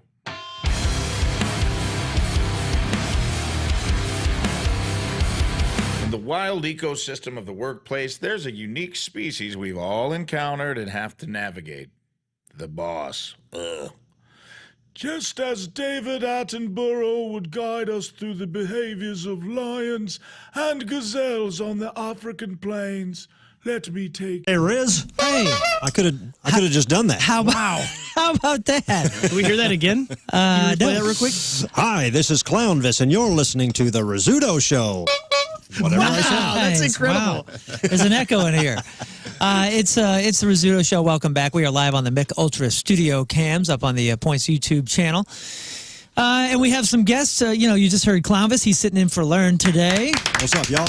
And we are now joined by legend Jimmy Griffin. Jimmy Griffin. Thank you. It's so nice to be here this morning. Yeah, man, it's going to be a busy weekend. We've been talking about Clownvis' show coming up on Saturday, Delmar Hall, and you got a show on Friday. Yes, yeah. If you're not going to Creed, you can come out and see the Hard Promises at the Chesterfield Amphitheater on Friday night with special guest Beth Bombara. Awesome. Oh, I love Beth. She's great. Yeah, I know. That's a great lineup. For those of the audience that don't know Hard Promises, what are you doing with Hard Promises? We play the music and the songbook of Mr. Tom Petty. Dude. So if you like Tom Petty music. Who doesn't? Rizz is in Mexico right now. I never seem to get here. He's in the water. He's here. I know. Everybody's like, man, Rizz loves Tom Petty. Speaking of Petty, Rizz is in Mexico right now. Rizz is the biggest Tom Petty fan in my life, for sure. He's been arguing with anybody that wants to argue or even semi-argue about the greatest American songwriter of all time. I think that is a true statement. Yes. I mean, the only other person you could put up there with him is kind of Bob Dylan. And as much as I love Bob Dylan, if you're looking at it from a hit standpoint or from a dude, this set that we're doing Friday night is all greatest hits. And we go deep. We do some really weird, but this one is our first time out west. I say out west, it's past 270. But this is it's like 27 songs, and you know every single one of these songs. That's amazing. So it's great. Yeah, you may know Jimmy from El Monstero, and you guys do everything that you're a part of is always a perfect blend of the hits and the deep cuts. Oh, you know what I mean? thank you. It just seems and there's a skill there. There's an art. And a lot of bands, you go and see them, and you're like, okay, here's just the basics. And then you see them, and you go, oh, okay, that's a little too deep for me. Right. But you guys nail it every single time. We try. What's your favorite thing to do? I know we're talking about Hard Promises right now, but you do so much playing, so many different sort of genres and feels. Like, yeah, well, when you get to play your own music, that's my true favorite. But for I would say the Hard Promises is probably my favorite, just because that's the one that's closest to my heart, I think. And I love Led Zeppelin and I love Pink Floyd. Don't get me wrong. But the Petty stuff, to me, like, he was in that era, and I missed a lot of music of that era because it didn't look right to me, or it didn't have enough guitar solos or whatever. Like the Talking Heads, I missed the Talking Heads, and I missed Blondie and a lot of those things because it wasn't what I thought rock was supposed to be. Right. And I had to come back and the Clash and stuff like that. I was like, these guys' hair isn't long enough, or whatever it was, you know. So But Tom Petty in that air, like as soon as I heard Refugee, that was like, like I don't know what this guy looks like, I don't know what he does, but this is rock and roll, and I knew it was rock and roll back, even though they had skinny ties and short hair. Yeah, that's interesting. You think about the look, because most of us all heard songs well before we saw the look. Yeah. And when I heard Tom Petty, I remember it. It was early classic, who knows, early 90s when I probably heard it, or maybe late 80s. And all I thought was, whoa, this sounds like an old country guy doing something that I can understand. Right, yeah. And sing to. It felt right, and it wasn't too much of the country stuff that I was kind of surrounded by. Right. And it wasn't anything else that I was hearing. And I just remember that it was a Tom Petty song that I'd heard. I had no idea who it was. You'd hear it randomly on the radio as a kid, and then for the next 3 days, you're humming the line, and then you're like, whatever that is, I hope I come across it again, and I could ask somebody what this is. Yeah, so I could know what it is. Well, the thing about Refugee, I think, also is it's an F sharp minor, which is a very good rock. Like it's kind of a dark rock key. And yet, at the same time, that song is really uplifting. Yeah, same with the Free Fallin' video is how I fell in love with him when I was a boy. And it was because it was kind of a fun California-sounding song, but then the video had all these punks and skaters and vampires, and really a fun way to get His into music Tom Petty. videos were incredible. Always cool. I always just thought he must be the most fun guy on the planet because you see him and he always looks so fun in his videos. And well, he's a fun dude too. Like he has a good. I remember. Do you guys remember the Larry Sanders Show? Yeah, sure. Yeah, he was on the last finale of the Larry Sanders Show, and he tried to fight everyone at this because he was mad. He was supposed to book to be the last musical act on the Larry Sanders Show, which was like a Tonight Show, and they booked like Clint Black and Greg Kinnear, and he tries to get in a fist fight with Greg Kinnear on the show. It's like he's very, very non-Tom Petty, and he was like, you'd never get Dylan to do that. Come on, right. Yeah, he didn't. He was willing to like make fun of himself, and I mean, he was on King of the Hill. The voice on King. Cool dude. He's just a cool dude all around, man. Yeah. I've told you I met him once. Oh yeah, this was a strange story, wasn't it? Yeah, it was weird. But there are elements of that toughness in his personality. Yeah. That are not going out of his way to be mean or anything, but I leaned into him and tried to give him a disc at one of his shows. Yeah. And he looked at me, and he didn't extend his arm or anything. He just kind of looked at the disc, and the girl that was standing next to him took the disc, and he leaned into me and said, just for the record, she took it. Yeah. And I was already on my back foot, like, oh, this is going south. That sounded like him too. And then he leaned back in and he goes, I've been sued a lot of times. Yeah, well, that was and they were like, yeah, we can't do this. And I was like, okay, cool. Have a great show. Bye. Well, at least he qualified it for you. Yeah. Dude, he had to instead of just being like, I don't want to hear your music, I'm sure it sucks. He had to come up with 2 sentences to say to me, which was enough for me. So that's pretty cool. Hey, so you're talking about the top two being Dylan and Petty as far as American songwriters. Where's Springsteen for you? Because that's all he's always brought up in these fights. Yeah, I would put him in the top 5. I definitely would. But he would be behind those 2 guys. Who's number 4? Machine Gun Kelly. Yeah, new album. Clownvis, Jim Steinman. There's a few that might fall in that list. Man, I'd have to think about that. See, I wind up going for the Brits. Most of it, like I love my Ray Davies and stuff like that, and the English guys. I'll have to think on the American ones. I mean, Lou Reed would be up there for me. There's a bunch of them. Anybody outside the rock genre? Yeah. Like Christopherson. Oh, yeah, you've got your Willie Nelsons and Waylon Jennings and the older country guys, definitely. Yeah. So the show coming up on Friday. You guys are just 2 acts, Chesterfield Amphitheater. What times everything get kicked off? I think you're going to have great weather. Yeah, so it's going to be like 80 degrees. Oh, beautiful. Awesome. Yes. Lucked out. That's beautiful. And do you ever do that when you have an outdoor gig? You start looking at it like 30 days. I start grandpa stressing, dude. That's all I'm thinking about is the weather. In the Farmer's Almanac. Yeah, dude, every single time. Oh, God, they're got to harvest soybeans that day. No one's coming to this show. Yes. Yeah, that'll be great. But yeah, I think doors are 6. Beth will go on a little after 7, and we'll be on about 8:15 or so. Play for about 2 hours. It's a cool place to see a show too. They've been doing a lot of concert series stuff, and glad to see you guys are out there. It's gonna be a heck of a weekend. Yeah, I wish I could be there, man. That's to see that many Tom Petty hits, like you're saying. That's the truth, boy. Every time you see him play on anything, you're like, wait, I know all these songs. Oh yeah, he's just a hit after hit with that guy. Well, you walked in with a guitar today. Yes. You want to jam something? I could totally do something. Yeah, let's jam something after the break. Let's hit some traffic and weather. We'll do a short break, and then Jimmy Griffin is going to sing for us. Nice. Beautiful. 8:38. King Scott, tell me what's happening with traffic and weather. Your Point Traffic brought to you by Worldwide Technology Raceway. The Bommarito 500 WWT Raceway is not just a race, it's a spectacle. Go to WWTRaceway.com now because the first deal is the best deal. And it looks like there is a crash on eastbound 70 right before Zumbell Road. So give them plenty of room there. Slow down over in that area.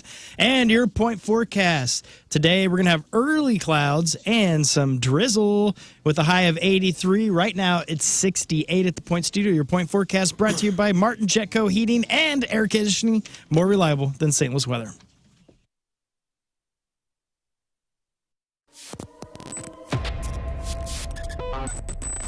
Well, here we are backstage at Point Fest with Greek Fire. Hey! Gentlemen. Hi, Donnie. So guys, how did it go today?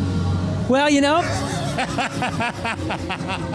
it went excellently. Yeah, man. You know why? Because, so we had, just to fill anybody in, we had a bunch of technical difficulties, and it really wasn't anyone's fault, but a whole bunch of stuff was going wrong. But I tell you what, man, the St. Louis crews worked so hard. Everybody is friendly here. Thank goodness for Midwestern hospitality. You know what I'm saying? Yeah. Everybody did such a great job fixing it. We got it on. And honestly, it was a blessing in disguise because it gave a few more minutes for these seats to fill up. And boy, St. Louis was ready. Fellas, don't wait to take care of yourselves. I know we live in the Midwest and everyone here just drives a pickup truck and pretends like doctors don't exist. But that's not good. You got to take care of yourself. You're going to take care of the people around you. If you're going to be the anchor for your family, go take care of your health first, and Victory Men's Health is there to get you back on track. Maybe you're not feeling like you felt 15, 20 years ago. Maybe you're feeling a little, like a little depleted here and there. It may not be your fault, man. It may be low T. You may have something going on with your diet. You may have something going on with a vitamin deficiency, but they'll test your blood down to a microcellular level and tell you exactly what's going on and pinpoint the problem and get you on a treatment to get you feeling like yourself again.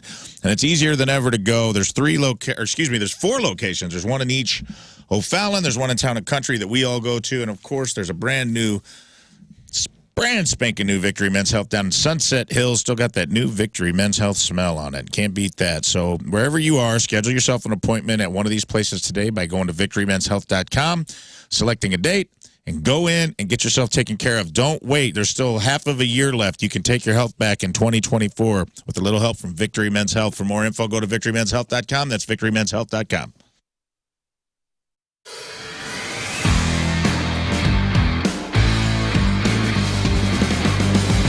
We've had this place for a little over a year now, and every time I come up here, I discover something new, whether it be a new structure or just something hidden in part of the woods here. So a couple months ago, just spotted something in the woods, and what the hell is that? So I went exploring, and let me show you what I found. Check this out.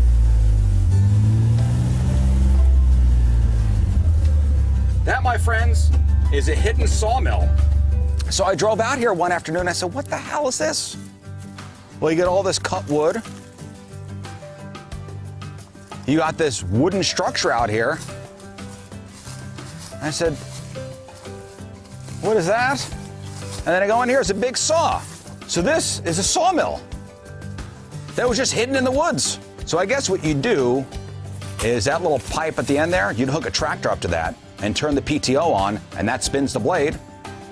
And you would take your logs, and you'd push your logs up onto here, and this thing slides, and you'd make yourselves some 2x4s or whatever. Am I ever gonna use it? Absolutely not. All I could see is an accident happening. I mean, this guy was using this sawmill up until basically the day he died. And this was an 80-something-year-old guy who was taking logs, putting them up here, and making planks or whatever he needed to use around the farm. And I don't know what the heck this is. It says observation booth. What are you observing? This would be a good spot for Jeff to come and just do weird things. That's what I was thinking. Again, this is all hidden. I just kind of found it. You got a lot of cut wood, tires, extra fencing.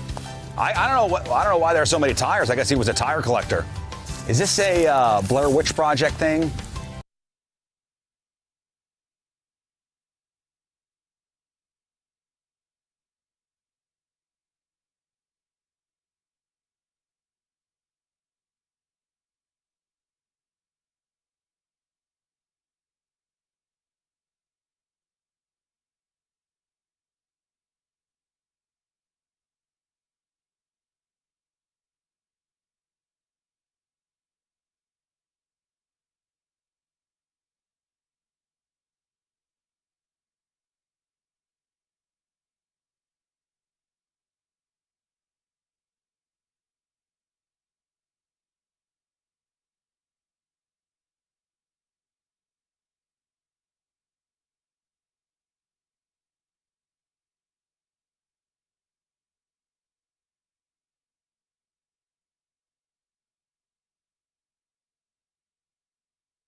Check 1, 2, 3, 4, 5, 6, 7, 8, 9, 10. Check 1, check 2, check 3, check 4, 5, 6, 7.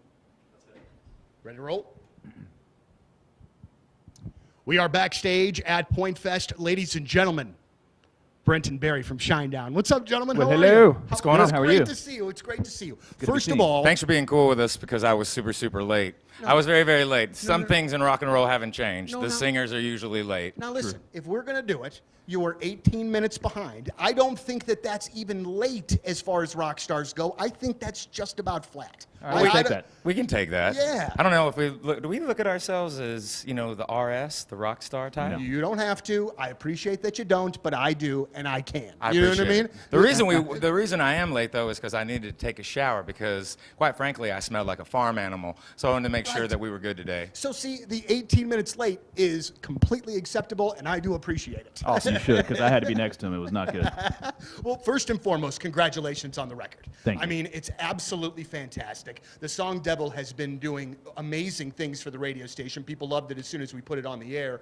You know, there is something so great, and it just has that sort of anthemic quality about it. Where did that song fall in the recording of this? Of summer sale with Zero Rizz, whether you're looking to clean up before or after barbecues, maybe a late season graduation, or how about summer's over, the kids destroyed the house, let's clean up. Call right now and you could get your entire home Zero Rizzified from St. Louis's ultimate carpet cleaner and get 3 rooms of carpet clean starting at $119. It's also the perfect time of year to get your air ducts cleaned out with 20% off your air duct cleaning. It's going to help with allergies and asthma, less dust, your home's going to stay cleaner longer, and lower energy bills.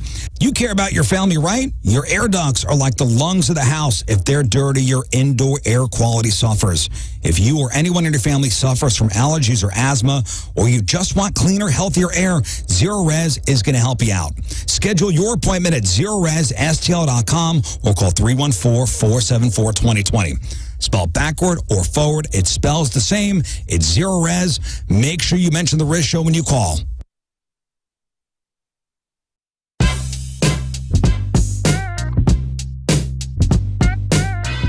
What's going on? It's Liv, and I'm in the Four Brothers Mead tent, joined by a few of the members of Papa Roach. How's it going, guys? I'm great. Rizzuto Show. And by the way, happy birthday, Rizz. Yeah, take your shirt off, blow a horn. Good times. Welcome back to the Rizzuto Show. You can join us on the Mick Ultra Studio Cams. Tune in. It's on the Points YouTube channel. You'll see Clownvis and Jimmy Griffin. Yeah, baby. Rizz and Lern are out. They're both on family vacations. They'll be back next week, but we're hanging out. And you know, somebody just said this in one of these commercials that just went by, and he said amphitheater, and that's how Lern says it, amphitheater. And you're playing the Chesterfield Amphitheater this weekend, which leads me to ask, which one is correct? I don't even know. There is a PH in there. There is, but is it a silent H? Is it a? I think amphibians pronounce it amphitheater. Yeah. How do you say it naturally? Amphitheater. Amphitheater. Yeah. And you do too, Jimmy? Yes, that would be the way I would do it. Amphitheater. The voice guy said amphitheater, and Lern always says amphitheater, which makes me, and because I voice trust guy said, and respect and love Lern, every time she does it, I go, am I wrong? Have I been wrong this entire time? She also said Simon Biles. So maybe don't get too wrapped up in it. That's a good point. Jimmy Griffin is here. He is playing on Friday at the Chesterfield Amphitheater. And then Clownvis is playing Delmar Hall on Saturday. It's a big weekend. And you've already had a big morning, Jimmy. Yeah. You came in just a few minutes late, but rightly so. What Jimmy, happened? you're getting a call from Spam Risk if you need to take that. I don't know if that's like your agent or... yeah, well, that's how they're listed. That's how they're listed in my phone.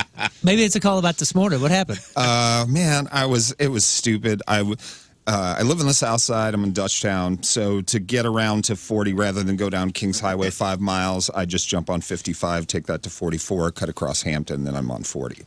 And the exit that I usually use the other day was closed. So I pulled up to go left down South Broadway instead of turning right. And as I'm sitting in a lane waiting to turn, I can see that the exit is open. So I decide I'll just flip it right and go this way. And I did not even look, and there was a guy coming up on the right of me as I started to turn right. And I just clipped the side of his car, just like scraped it, and scraped the front of my car, which is pretty new to me. So it was one of those, and then we both just pulled over, and he was a nice guy. He didn't recognize, I kind of threw it out there. He mentioned my hair, and I was like, hey, I'm playing bands and stuff. He mentioned your hair. Want a free ticket? Whoa. And it didn't work, though. This guy pulls over, might have damage in his car. Yeah. He gets out of his car, and he says, cool hair? Yeah. He's like, how long have you been growing your hair? And I was like, my whole life. And I was like, I play in bands and stuff, and he was like, oh, really? And I was like, yeah, I played you ever hear El Monstero? And he was like, nope. That was oh, nice. What a move. The traffic jam that King Scott was talking about. That was Jimmy listing off his 25 bands to this kid on the side of the road. Yep. That's an interesting disarming tactics. Yeah. You pull over for an accident, somebody's probably on edge, you're going to try to kind of disarm him, and cool hair, man. I think it's just a testament to Jimmy's undeniably cool hair. I think it's pretty. You gotta lead with. I was in hopes he's going to assault you. Even in an accident, you gotta lead with. I thought he's going to assault you and say, did you comb your hair today? This sure looks like a wreck. You're my goals. You're my hair goals. Right now, it's just an ugly nest under my hat. I like to think you sideswiped the Zohan, and he was just really interested in your hair. I like your hair. This is very nice hair. The hair is beautiful, and so is the voice. So people want to hear the voice. Come see Hard Promises Chesterfield Amphitheater. 27. You said 27 songs on the set list, right? Yeah, it is. It's huge, and they're all songs that you know. What are you going to play for us today? I think I was going to do "Good to Be King." Sweet. Okay. Ooh. Yeah, Clowns, give him a guitar mic there. Let's mix this on the fly.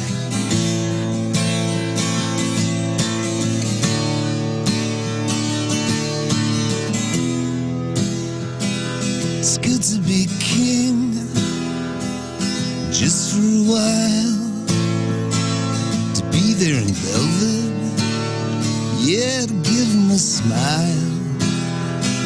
It's good to get high, never come down. It's good to be king of your own little town. Yeah, the world would swing. Oh, if I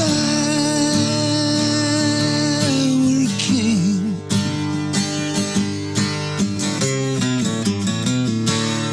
Can I help it if I still dream time to time? It's good to be king and have your own way. Get a feeling of peace at the end of the day. When your bulldog barks, your canary sings, you're out there with winners. It's good to be king. Yeah, I'll be king when dogs get wings.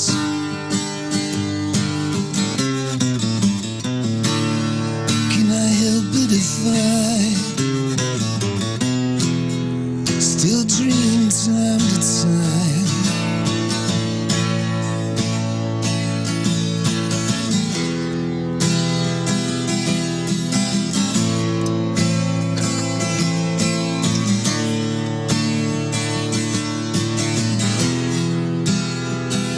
It's good to be king and have your own world. It helps to make friends. It's good to meet girls. A sweet little queen can't run away. It's good to be king, whatever it pays.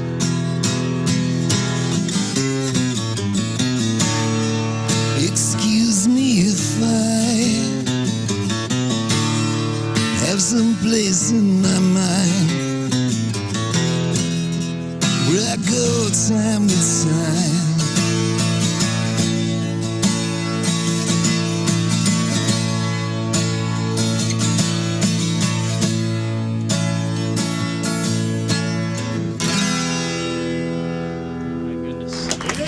That was beautiful. Beautiful. Amazing. Amazing. Yeah. Thank you. Throat was not cooperating this morning. Are you kidding me, man? Sounded just like Tom Petty, man. That was I like perfect. to not look at you and just kind of close my eyes or look away and listen to it, because I feel like this is the closest I'll ever get to being in the same room with Tom Petty. That is so amazing, dude. You're a legend. Great, man. And the fact that you can do that and just whip that out at 8 a.m. in the morning and sound better than anybody else that's coming into any studios. Note the and- time. It's just 'Cause amazing, that's not man. easy to do. And these mics are built for, talking, not singing. You sound so freaking good, dude. Thank you. Thank you so much. Such an honor.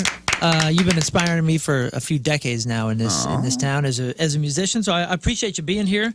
You want to hang around for a little bit? You got That'd be some place to great. go? Yeah, sure. Okay, great. Let's take a break and we'll catch you on the other end of it. Cool. Yeah. 8:56. Dude, what's happening? Wednesdays is flying by right now. It really is. 8:56 in the morning.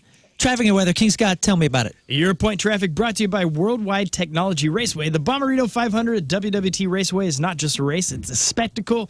Go to WWTRaceway.com now, because the first deal is the best deal. And there's an accident on eastbound 70 still tangling up the road there at Zumbel. So give them plenty of room, and that's why it's getting slow over there. And your point forecast. Today, we're going to have early clouds and some drizzle. And that's a high of 83 right now. It's 68 at the Point Studio. Your Point forecast brought to you by Martin Jetco Heating and Air Conditioning. More reliable than St. Louis weather.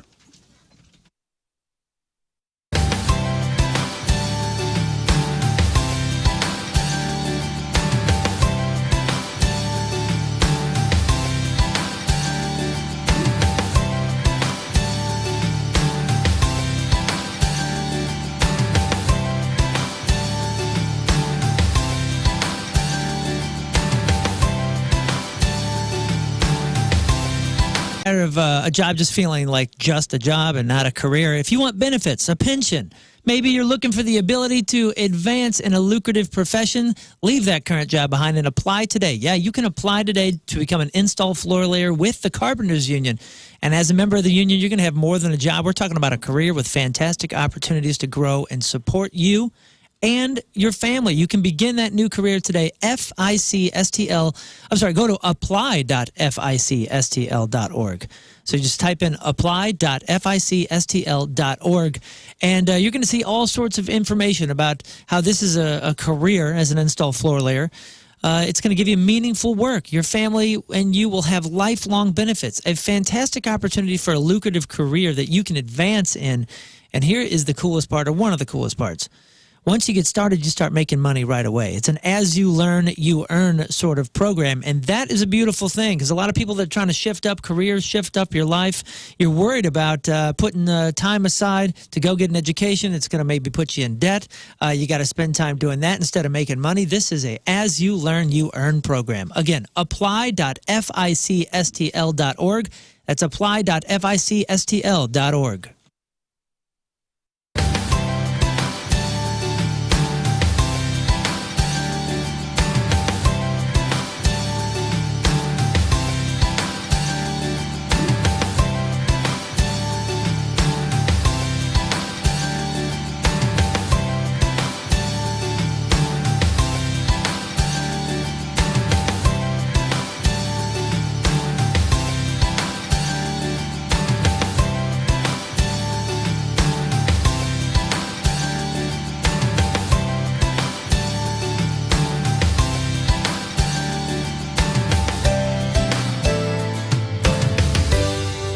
Check this out. There's nothing. It's a blank canvas.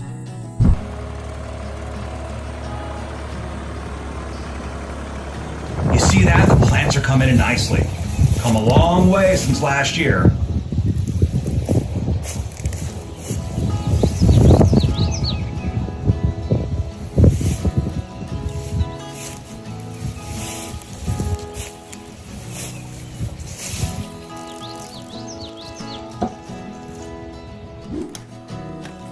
Oh, hey, you want to come in? Let's go. It's night and day for what you guys saw before. I mean, this is an actual house now with rooms all framed at. But here's the cool part. We kept basically the frame of the old garage. I mean, that's all old garage. So this is going to be a bedroom, huh? Can you see it? Can you see it? I'm going to be sleeping right over here. Oh, let me show you my favorite part. The bathroom. And I'm going to be right here, you know. Let me show you the kitchen. Yeah, washing my hands at the sink. Let's see what's in the fridge. Nothing. Pantry. This will be the kids' room. Hey, come on in. Check out the house. So here's a living room. And check out this wood-burning stove. How sweet is this thing? Now I want to take you to the kitchen. We have an all things elderberry marketing meeting going on right here. But yeah, here's the kitchen. All the modern amenities. Running water. We got a box to keep things cold. Huh? You may call it a fridge. Custom countertops. Stove. Everything we need. Everything we need here on the farm. Now, let's check some other stuff out. So if you guys remember last year, this was just all framed out. And now, look at this. 2 bedrooms and a bathroom. Want to see the bedrooms?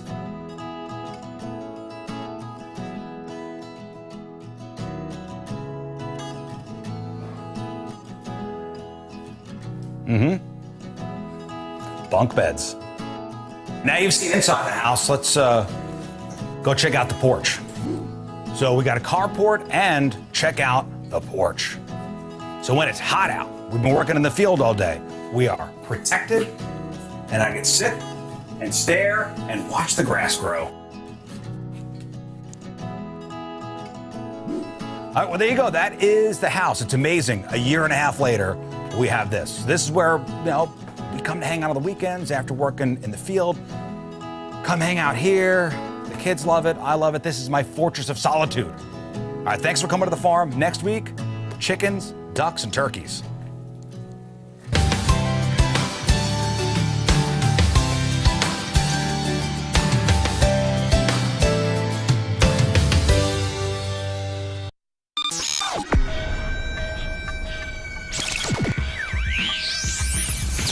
All right, first big summer show of 2018. We've got 30 Seconds to Mars and Wellesley Arms and Walk the Moon and K-Flay. How are you? I'm doing great. It's really great to see you. I got to tell you this, though, kind of changing up the interview from where I thought I was going to go. I want to know about the fitness regime in which that you have, how you do it out there when it's 105 degrees, because I need to. Okay, so we've just started something. We're calling it Witness the Fitness. Okay. It's good branding, right? Right. We're off to a good start. But basically, like, with a tour like this too, we have a lot of downtime. Sure. So we're trying to take like times when we could do bad things and do good things. Oh, very good. So you're just kind of keeping yourself busy, more or less. Sort of. But then also doing something very good for your mind and for your body as well. Exactly, because I feel like one of the things, there's like a weird cycle that can happen on tour where you get locked into this like never changing like Groundhog Day thing. Sure. And this is a good way to disrupt that. Here again, a fantasy of football season is back, baby. And Hotshot Sports Bar and Grill is your ultimate destination to host your fantasy football draft party this season. Sign up now and score incredible specials and rewards just for drafting with Hotshots. Forget the basement drafts or trying to hop on a Zoom call with your terrible Wi-Fi or an auto draft if you're lazy. Experience the best draft party atmosphere at Hotshots, completing the amazing specials and unbeatable views. And when you book a fantasy football draft with 8 or more guests, you will receive a bunch of cool stuff. 1 large, 1-topping pizza, an order of mini tacos, and an order of toasted wraps for free. Domestic beer and shot specials, a special gift for every player who drafts their team, and an extra special gift for the commissioner who books the party. You get preferred seating also at the draft party, as well as the free high-speed Wi-Fi. So don't wait. Booking your party is simple. Fill out the form at hotshotsnet.com, and a manager will be in touch with you to confirm your reservation and details. It's free and easy to sign up. Get in the game and draft a champion this year at Hotshot Sports Bar and Grill at one of their 9 locations. We can't wait to party with you. Go to hotshotsnet.com for more info. That's hotshotsnet.com.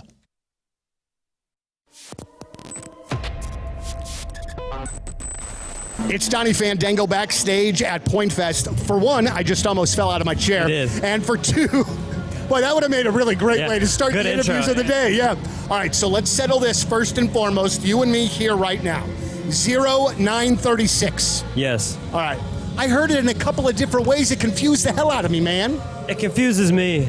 Okay, well then good. Then I don't feel as bad that it's not just me. I put the colon in there to be read as a time, you know what I mean? Yeah. No one says it's 9:36 o'clock ever. Right, ever. It's never happened. It's never happened. And it never should happen. And it won't, I promise. Rizzuto Show. Happy birthday, Rizz.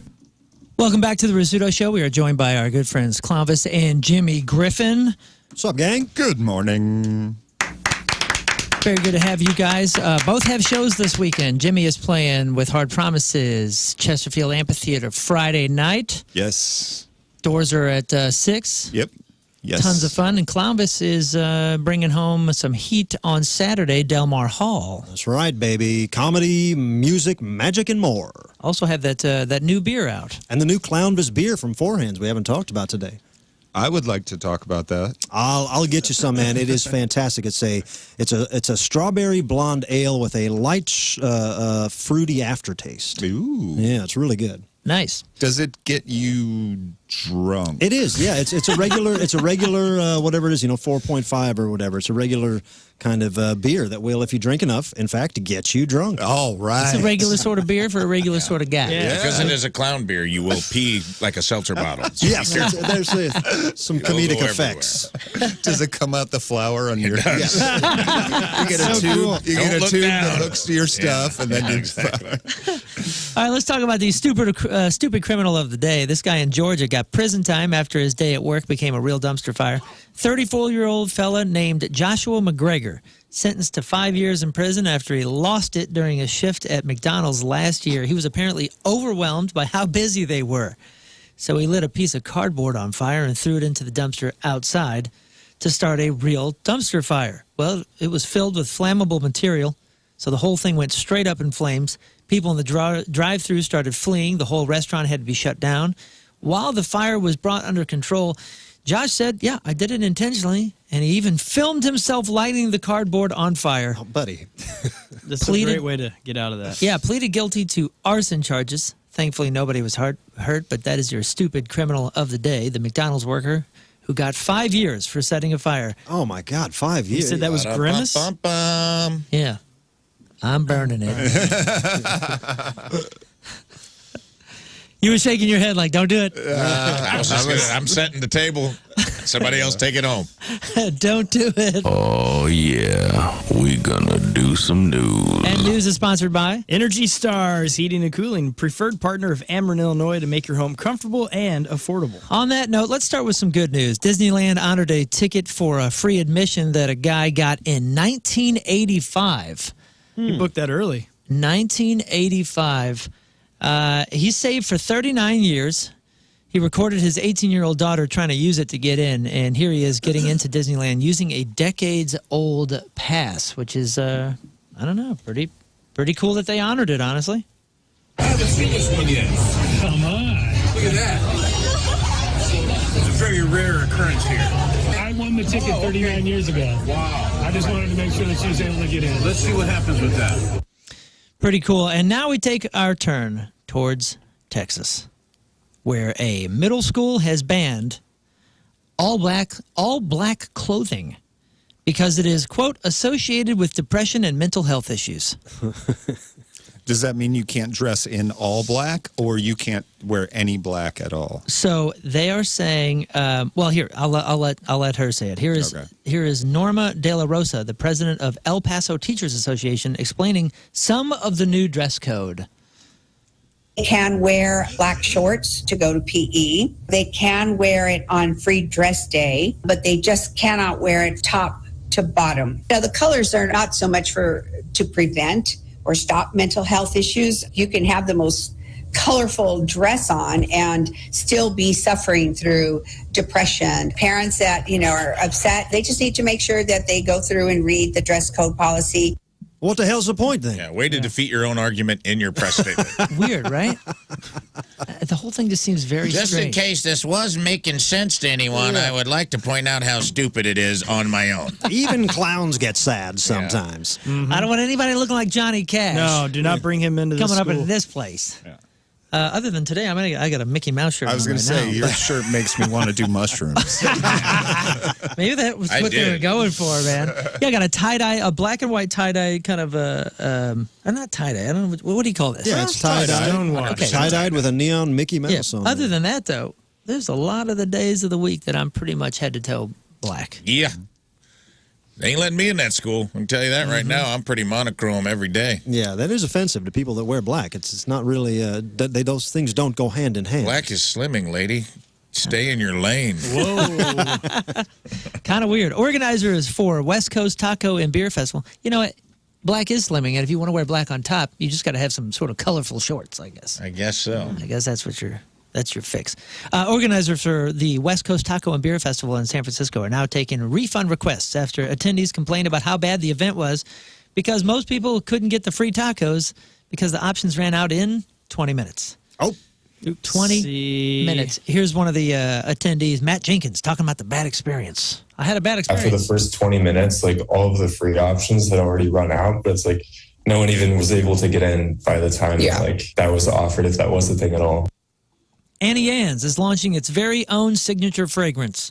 We talked about this yesterday with the Dolce & Gabbana dog cologne or dog perfume. Mm-hmm. This one's called Need with a K.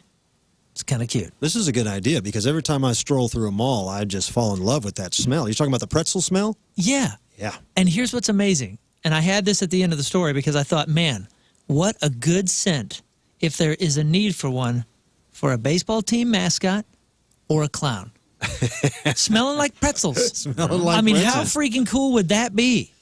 Some people need to smell like Cinnabon, and some people need to smell like pretzels. And I feel like Fredbird should smell like fresh pretzels everywhere Good he goes. idea, yeah. I mean, think about that.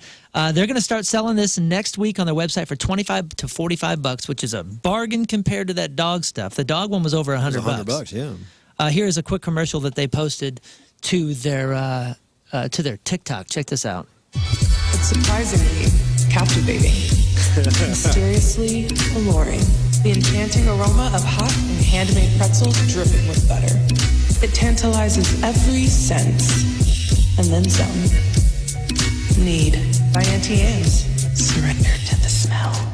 Strong J. Really good idea. What's that in? By Auntie Anne's. Is that Boomerang with Eddie Murphy where it was Grace Jones? Strong J. I don't remember It's that. like a baby bursts out of her belly. It was like the craziest perfume commercial in the world. Baby, I'm going to pick the salt right off of you. Yeah. Good. I think every store in the mall could use their own smell. Every store in the mall? Every store in the mall. Yeah, let's get Spencer's a smell. What would that be like? Ooh, that's like weird. Beer bongs. No, and, like dirty silicone. You know that stuff that you like. Sex toys. Yeah, dirty Sex toys and posters. pewter dragons. Sex toys and lava lamp water. Yeah, with a hint of cheap patchouli. Just a skosh. Yes. The SpongeBob slipper smell. Well, Clovis and I met back in the 90s, early 2000s when we worked together at In the Hot mall, Topic. yeah. What would Hot Topic smell like? Oh, man. In those days, it would have to be like, I don't know, Limp Bizkit and crushed up Incubus CDs. I don't know. Those were fun times. Hell Fun yeah. times. It's been a stressful week if you own stocks, but look on the bright side. At least it hasn't killed you yet. A study found big swings in the stock market can be deadly. Researchers looked at data from 2013 to 2019 and found that on days when the market saw a steep drop, like yesterday or over the weekend, there were far more deaths from cardiovascular events like heart attacks and strokes. The 1% drop in the market was linked to a roughly 1% rise in those types of deaths. Almost a 2% increase in suicides. The good news is that the markets usually go back up, but you also have to be careful if that happens too fast. They also saw more heart attacks and strokes on days when the market saw huge gains. It wasn't as many as when stocks fell, but they say the stress and excitement of any big swings in the stock market does seem to have an effect on people. That's why I tell everybody, just stay broke for your health. For your health. Oh, you're poor? Stay there. For your health. Hey, so I'm just trying to picture this when you guys worked at Hot Topic together. How much black were you both wearing at that point? Oh, dude, that was a phase where I was like really bright. I had a lot he of was yellow kind of a bright shirts. fun guy. I wore a lot of black. You wore a lot of neon spandex in those days. I was neon spandex. I had a big fro with like bleached tips. So I looked like Otto, the bus driver. Yes. In like yellow and tie-dye and I mean, I was probably wearing shorts as well. Big old, not Jinko shorts, but utility, you know, like straight off the You would Kmart have had racks. POD shirts on, probably every other shirt. Yeah, probably. I could picture you like in a long sleeve yellow Echo shirt, maybe. You know, I don't know what that even is, but I could. Is that the one with the rhino? I think I had one of those. Yeah, just like whatever. I don't. Yeah, vaguely Name brand? outdoor kind of. Yeah. With a visor cocked to the side. No. And your fro coming out the top. No hats over the fro. The fro needed to breathe. But yeah, Clovis was an all black all the time. Pretty much look just like this. Well, I mean, wearing black today, but yeah. Yeah, you were head to toe black, and you were fun. You said that I was pretty bright and You were nice and Skippy. fun and happy, yeah. it was a good time, dude. Ray of sunshine in that dark hole. Well, I went from like a shoe store to Hot Topic, and it was one of the few places, you know. And Columbus was my boss, so he had seniority. Wow, we use the term lightly. And when you walk in and seniority says, yeah, pick whatever music you want. Whatever you want, man. That was young man's employee dreams. What would you have picked at that point? Oh man, at that time it was I was just playing. We had a 5-disc changer, if I remember correctly. Yeah, sick. Yeah. And if Clovis and I were in there, I would just ask for 1 disc because like he had a great taste and had a vibe going on, you know, and I was the new kid. All right. So I put something like Incubus on, or I think Make Yourself Come Out Yet, maybe? I was probably jamming a lot of that. I know that I was asking for 7 Dust. I was putting a lot of 7 Dust. 7 Dust was in there a lot. Rage. Yeah, I was probably putting some Rage How did in you there. guys tell rank at the Hot Topic? Was it however many choker necklaces you had on? That was a higher ranking officer. How many, the volume of your jingle. How many earrings up your ear? And how many zippers you have? Yes. You have a lot of zippers? It was You're a powerful It was person. the number of piercings. See these chain wallets, son? You're talking to a warrant officer. And this was the special day of class. this was the days of big pants, you know. So like, you know, if you came in with the 40-inch bottoms on your pants, and You then were someone came in with sweet. 45 or 50-inch bottoms on their pants, then you know you went to the back of the class. Yeah, they pulled rank. It was an interesting matrix of how many piercings, and how many chains. How long the chain wallet? Yep, how long the chain was, and then how well you could fold a T-shirt on a clipboard. Ah, yeah. And if you couldn't do that, you didn't belong here. That was your taking That's apart what your we're doing. M16 and putting it back together blindfolded was Yes. blindfold. Exactly. You This take is- that down to the T-shirt on a cookie clipboard. place. This is my clipboard. There are many like it, but this one is mine. You want to do a loose fold like that? Take it down to wet seal, my friend. Get your You're just not Hot Topic This ain't material. Pac Sun, boy. Get your Abercrombie style out of here. We had a good time. Fun times. All right, let's take a break and we'll get to some Rafe sports report after that. A quickie. It's 9:19. King Scott, tell me what's happening in traffic and weather for one last look. Your Point Traffic brought to you by Worldwide Technology Raceway. The Bommarito 500 at WWT Raceway is not just a race, it's a spectacle. Go to WWTRaceway.com now because the first deal is the best deal. And there are, according to my computer screen, 0 incidents happening right now on the highway. So excellent job out there. And your point forecast today, we're going to have clouds, a little bit of drizzle. High of 83. Right now, it's 69 at the Point Studio. Your Point forecast brought to you by Martin Jetco Heating and Air Conditioning. More reliable than St. Louis weather. It's Donnie Fandango for 105.7 The Point, and I'm absolutely thrilled to be joined by Dan Auerbach, the frontman of the Black Keys. And Dan, we got a lot of stuff to talk about with a single and a new record coming, but I wanted to bring up a couple of things first that you have done in the last year that I just loved. And two of the things specifically, the covers record. Chesterfield Fence and Deck's been around for 55 years. One of St. Louis's top names in home improvement with quality and professionalism. That's what they put first in every single thing they do. They provide the best and longest lasting outdoor products available with their skilled installation team who carries out their mission to be the very best in customer service and quality craftsmanship. Offering fences and decks and sunrooms, screen rooms, patios, retaining walls, and windows, they're a company you could trust with your home. You get that expert advice from their knowledgeable project consultants. You select the right products for your house, followed by their installation team of professionally trained craftsmen who take pride in their work. Locally owned and operated. Visit the showroom out there in Chesterfield. See the beautiful displays of fences and decks and pergolas, sunrooms, screen rooms, patios, and more. Free in-home estimates, no obligation, free project design. And if you mention the Rizz Show, you will get 48 months interest-free financing on your next outdoor project with Chesterfield Fence and Deck.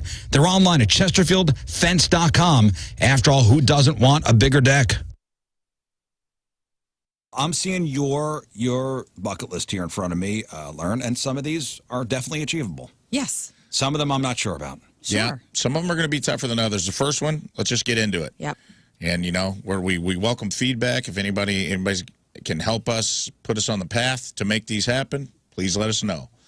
Because it's all about love and helping each other, lifting each other up, checking stuff off. Here's a big one. See Daft Punk. Daft Punk. Daft Punk, they're broken up. They're broken up. I don't They think they're ever retired. getting back together. Right. So, But The Weeknd, even this weekend, or even this past weekend, The Weeknd, the artist, said the only collabs he will do in the future is with Daft Punk. So there could be something on the horizon. what about a Daft Punk tribute act? Yes. What about a Daft Punk lunch? Like you're at the Rainbow Room or something like that, and you look over and you're like, oh my gosh, I recognize. Look at those those, just guys. two guys in helmets. Those are the guys from Because Daft it's Punk. see Daft Punk. You didn't say in concert. Oh, I'm sorry. Let me clarify. I would like to dance live to Daft Punk, those two guys, those French musicians. I want them All to they're be playing doing is press music. and play on an iPad. What if they stand Exactly. up at lunch and they go bigger, faster?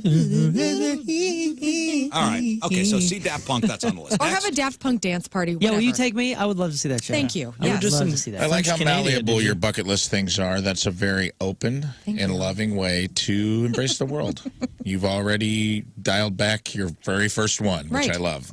But you know what? What? You never know. Daft Punk, whatever, tomato. It's French. I believe it's Daft, but whatever.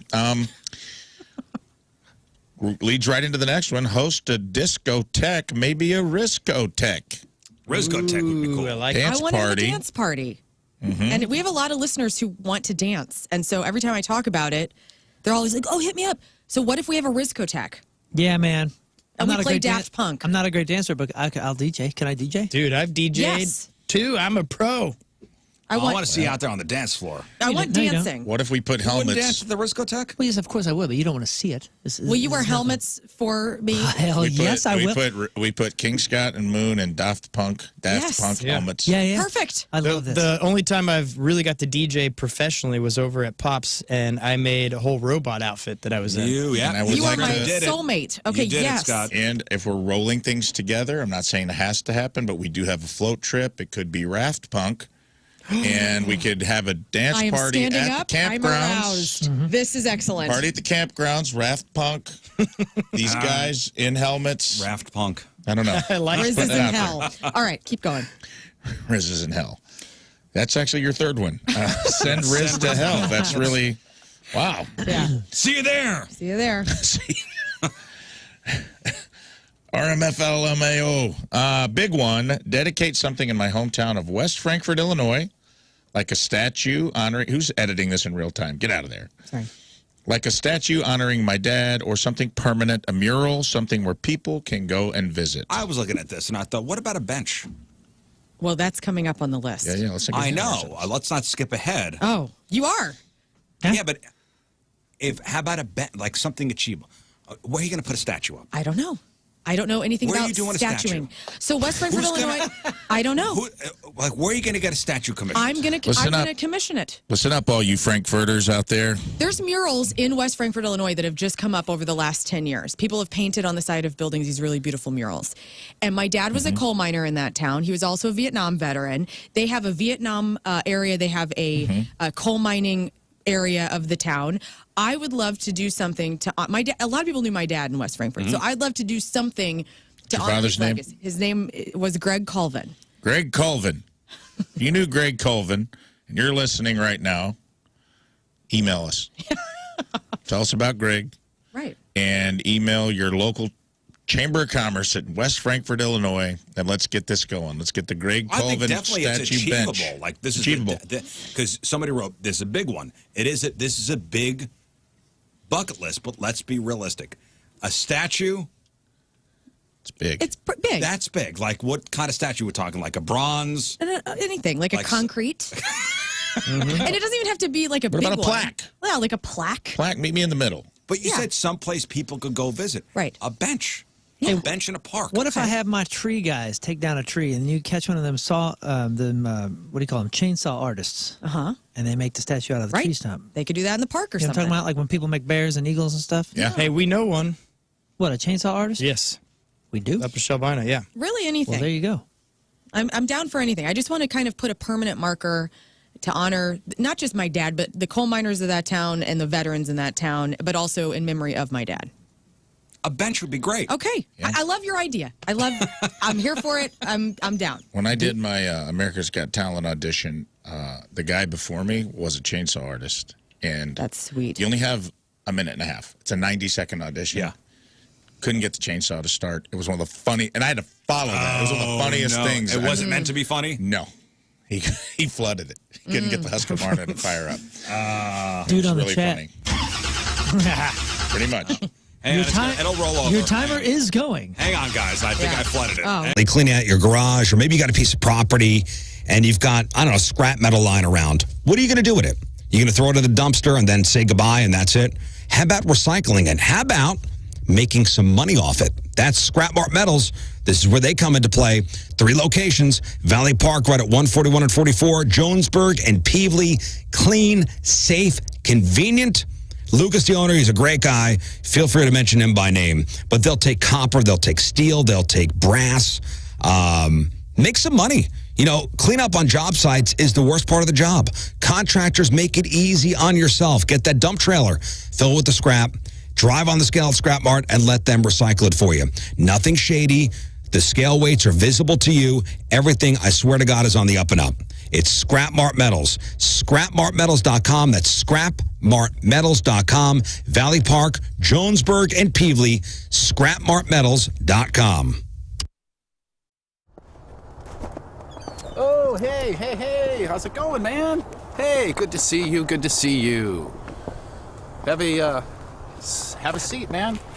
Just wanted to have a chat with you, King Scott's Virginity, just to talk with you real fast and just to say, first of all, thank you for everything that you've done for King Scott and for his lovely fiance. And I also wanted to say that you've been such a big part of our lives, whether it's the show or just in our personal lives. And relationships end, and it's time for Rizzuto Show. And I just want to take this moment to say happy birthday, Rizz, whenever it is. Thanks, Hal. Welcome back to the Rizzuto Show. We are joined by good friends Clownvis, who's filling in for Lern. What up? She's out on a family vacation. Rizz is also on family vacation. So and, wait, am I filling in for Rizz then? Jimmy Griffin filling in for Rizz. Very cool. Both these guys have killer shows coming up this weekend. See Hard Promises featuring Jimmy Griffin out at Chesterfield Amphitheater on Friday night. Yes. And then Clownvis is going to be jamming and bringing down the house at Delmar Hall on Saturday night. Double dip this weekend. Yeah, get into it. Now, not only that, you have a live show tonight, don't you, Clownvis? I do. This is Wednesday night. Every Wednesday night, I do my big show on YouTube, Clownvis to the Rescue. Got over 300 episodes in the can already. It's crazy to think about, but always fun. Tune in 9 p.m. on YouTube, Clownvis to the Rescue. Follow me on all the socials so you can keep up with that. Very awesome. Speaking of big show, this is Rafe's Sports Report. Yeah, and before we get to that, we did have an email come in that says, saw the Hard Promises at the last show at the pageant. It was so fantastic. Can't wait to take my cousins to the show this weekend. So high praise coming in. Nice. For your show, bud. Okay, Rafe, are you prepared? I'm prepared for this super quick, super important Sparks Report. Brought to you by Jack and Coke, the popular cocktail now available in ready-to-drink can for all of your Sparks. First up, the Cardinals. Whoop! Two-run homers secure Cardinals 4-3 win over the Rays. Victor, give it all you've got. Scott the second hit the first home run of his major league career, and Tommy Wham Bam, thank you fam, hit his second home run since being traded back to the Cardinals. It was another night when the St. Louis Cardinals failed to get a hit with a runner in scoring position, but this time it didn't matter. And my pause is no longer happening. I announced it yesterday before the game, and I said they're going to go on a streak. Oh, the Cardinals are out of timeout now? Yeah, I'm out of timeout. I watched the whole game yesterday because I knew they're going to start winning. And Thank you for your service. The Cardinals' two big hits came with a runner on first base. A pair of two-run homers in the second inning that gave Sonny Gray enough offense for a victory over the Rays at Busch Stadium. Whoop! Changing gears to the sport that I know Jimmy and Clownvis care about, chess boxing. Yes. The International Chess Boxing was held in India in the Hyderabad, the second Asian Chess Boxing Championship in 2024 and the third Indian Open International Chess Boxing 2024 were held from July 26th to the 29th in Kardaryam Aushalyam Center in Kalakoda, West Bengal. That's right. I said all that perfectly. I was just there. Thank you. I know. I feel like you're in the room right now. And guess who? Our favorite player, Takakatapalli Prodabiki from Tamarati District in Telangana. 5 gold medals and 1 silver medal. What? In the senior women's category. Wushkaknak Reddy from Botswana won 2 gold medals in the sub-junior category. And Takakatapalli, Vijay Raghavadara Rao, and Peetham won 2 silver medals in the senior men's category. What? Circle the wagons. Both of them were trained by the famous, we all know him, household name, Prohitaba Takabatali World Chess Boxing Championship in the Telangana State, only youngest certified coach. Boom, baby. Switching gears to the Olympics. The U.S. women's national team defeated Germany. Suck on that, Hitler. 1-0 on overtime goal from Sophia Smith to advance to the gold medal match at the 2024 Summer Olympics. Another late game winner sent the USA's 6th Olympic gold medal match and the 11th World Championship final as they made a clutch late-night save to preserve the win. USA will face the winner of Spain-Brazil on Saturday, August 10th at 11 a.m. Eastern, 10 a.m. Central. Forward Sophia Smith's 95th minute goal propelled the U.S. women's national team to a 1-0 victory at over Germany and a spot in the gold medal match in the 2024 Paris Olympics. The late heroics came after 90 breathtaking minutes of scoreless action. I love soccer, baby. Woo! Just 3 days after the fellow forward Trinity Rodman sent the U.S. to the semifinals with their 105 and second minute game winner in a 1-0 victory versus Japan. Soccer, it's so exciting. Can't get enough. And that concludes what? The Rafe Williams Super and Sparks Report. Yeah. Well done. That was beautiful. More Well chess done. boxing. Yes. I just want to say That was just the highlights, boys. I know. I could hear that all day. just deep breath. Everybody, deep breath. Oh, my God. And thank you, Jimmy Griffin, for joining us today. Oh, so thanks you for could having me. witness the Rafe. Oh, dude, Sports report. Sorry about that, man. that was a force of nature. What was more intense, that or the fender bender on the way in? I don't know. I got to change my pants, though. Yeah. You're having a day. We should hand out the free can of Jack and Coke to anyone who's in the room when I do that sports. Oh, we could use a drink after that. Not a bad idea. We'll take one more break and we will come back and wrap it up.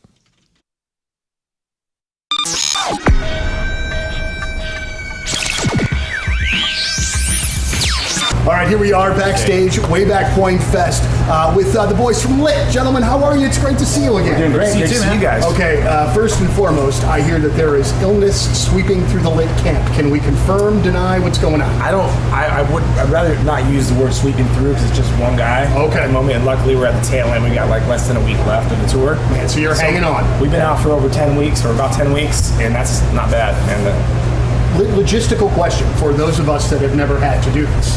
And obviously the advent of the urgent care probably changes the game a little bit. Yeah. But when you guys are in East Lansing or wherever the hell and you're nowhere near home, somebody gets sick, it gets to the point where you're like, we got to do something. What do you do? we have doctors we can call, Okay. and they'll phone in a prescription. I'm surprised he didn't do that today. Amazing how not that long ago there was such a stigma attached to plastic surgery. Ooh, did you hear Miss Jones up the street? She had some work done. Well, there is no stigma anymore. And we've come so far when it comes to plastic surgery advancements. And we got the best in the business right down the street from this radio station. That's Parkrest Plastic Surgery. They're on New Balance and Creve Coeur.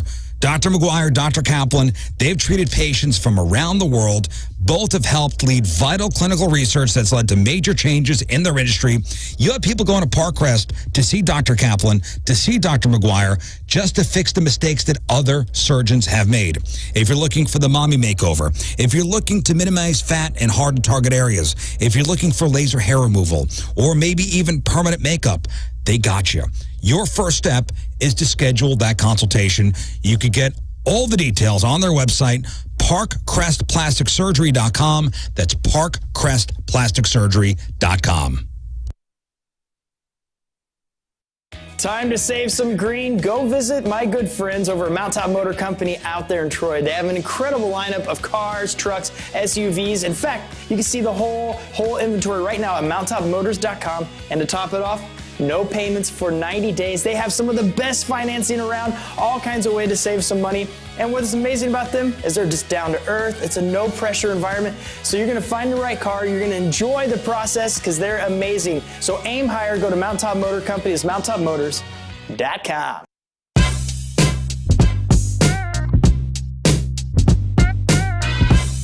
All right, so I actually made up a word this morning, and I'm so happy about this. Now, the last year and a half of all of our lives, the word synergy has been like kind of a gigantic joke. Like, there's all this stuff happening all over. You're just trying to make it work for the day.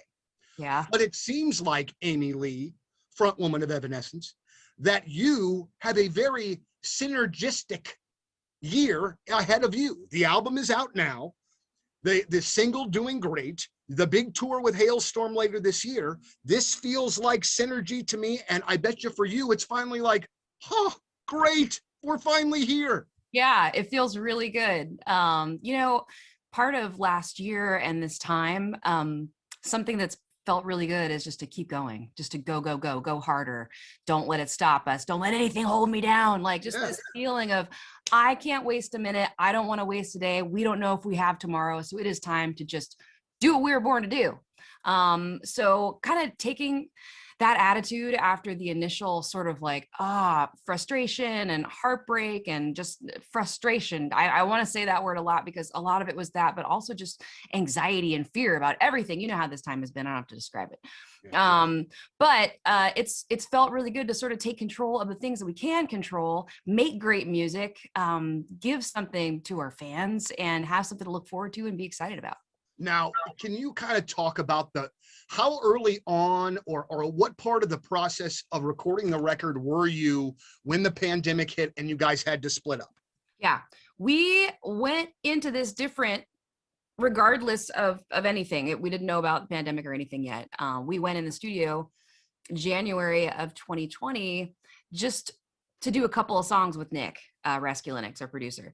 Just sort of see how it goes, you know. We knew we had a few songs, but we knew we had a lot more music to write before we're going to be really ready to go in and record a full album. But like as time goes by, like I know how daunting and soul consuming in a good way, but also in a way it is to make an album. So we were just kind of being adults and going like, hey, why do we have to do this all at once the way we've always done it and lay all the drums first and know exactly what's going to happen? Why don't we just take a more free approach and be experimental about this and go in and do a few whole songs and then come back after the tour? So we were lucky that we started things off that way because we walked out of that studio with 4 finished mixed songs in March, right before we really couldn't be together for months. And I recorded the last few like vocal bits right here on this mic. And we've sort of mixed remotely. It was like right at the edge. So we had those songs to carry us through. Like we just started releasing them and simultaneously just dove into the creation of the rest of the record. So do you think that this might be how you do it going forward as far as the recording? You know, we went in the studio in like November of 2019 to record this cover of The Chain by Fleetwood Mac for a video game commercial. And it was so fun and satisfying and good to go and just focus on one thing. Really, that's what inspired the idea. So we went in going, hey, like this we don't have to play by anybody's rules. We can go in whenever we want. Like, let's just do it a piece at a time. I love that. Mm-hmm. I like the idea of we're a band who loves albums. I love transitions and intros and an epic journey and the whole tale. But I also love the freedom of living in a world where it's totally acceptable. Just go record a song for no reason and put it out there. So I think that we're going to embrace that mentality moving forward. It doesn't always have to be the whole thing. I was having a conversation with one of our younger staff members a couple of weeks ago. And he mentioned to me that he had just started listening to full lengths, like in, he was, mid-20s guy. And, Amy, it still blows me away that's, that we are sort of almost the anomaly in being ones that love all those aspects of the full album and the album titles and the artwork and the song titles. Like I still really get into that. And so it just kind of took me aback a little bit. Well, if he's listening to his music that's all new, currently that's less of a focus for a lot of artists. It's more about and more about the one song. So he's not wrong. It's not like you can go just find any artist and they're going to have a great album for you. It kind of depends on I wonder what the first ones he's digging into are. I wonder what inspired him. I'll tell you what it was. It was Radiohead OK Computer. Great. I was like, okay, well, if you're going to get a start to back or front to back, that's the one. Yeah. I've always, my entire life, I've been really I'm so amazed by songwriters on all levels, and even poets and things like that. I just find it so amazing that you have this ability to put your songs on paper and kind of have it speak to you. But I have kind of a 2-part question with this. One, hey, if you're looking to buy a home, you're probably thinking my first call should be the realtor. Yep, we're going to start looking at houses. We're going to go to open houses. Hell, we've been on Zillow for months. We're going to find our dream home, and then we'll contact the finance guy and get that ball rolling. That's not what you should do. You got to call Kevin Putney first at the 123 Mortgage Team before you call the realtor. This way you get your home loan approved, you're qualified, you find your dream home. If there are multiple offers on the table, you're at the front of the line. You're good to go. Let's get the dream home. Next thing you know, you're moving in. It's Kevin Putney, the 123 Mortgage Team. He's local. Listen, I've worked with an out-of-town bank. The experience was not pleasurable at all. Kevin Putney will meet with you wherever, whenever. He's got all sorts of programs for first-time home buyers, down payment assistance. He's going to make the whole process easy and quick. It's Kevin Putney, 314-862-0123, online at 123mortgage.com. Kevin Putney, equalizing opportunity, all loans subject to underwriting approval. Restrictions apply. Call for details. Cross Country Mortgage, LLC, NMLS 3029, NMLSconsumeraccess.org, 123mortgage.com, 314-862-0123. I'm seeing your bucket list here in front of me, Lern, and some of these are definitely achievable. Yes. Some of them I'm not sure about. Sure. Yeah, some of them are going to be tougher than others. The first one, let's just get into it. Yep. And, you know, where we welcome feedback. If anybody can help us, put us on the path to make these happen, please let us know. Because it's all about love and helping each other, lifting each other up, checking stuff off. Here's a big one. See Daft Punk. Daft Punk. Daft Punk, they're broken up. They're broken up. I don't think they're ever retired. getting back together. Right. So, But The Weeknd, even this weekend, or even this past weekend, The Weeknd, the artist, said the only collabs he will do in the future is with Daft Punk. So there could be something on the horizon. what about a Daft Punk tribute act? Yes. Why should you hire a professional pest control service? Well, you want to protect your property. You want to protect your family. Amco Ranger Termite Pest Solutions, they are there for us. Protect your family. Diseases carried by mosquitoes and ticks and mice are a growing public health problem in the U.S. Bugs in and around the house are more than just a nuisance. They could be a real threat to the health of people and pets. And, of course, protect your property from termites. Termites are found in more than 5 million homes on average each year in the U.S., and termite damage costs homeowners $5 billion every year, and that's not covered by homeowners insurance because it is preventable. Amco Ranger, you get the best price guaranteed. They are local. They are family-owned. When you call Amco Ranger, somebody from St. Louis, somebody in St. Louis is going to pick up the phone. Thousands of satisfied customers, A-plus rating with the Better Business Bureau, and your one source for all pest control needs. Amco Ranger Termite Pest Solutions, 636-441-BUGS, online at AmcoRanger.com, protecting what matters since 1965.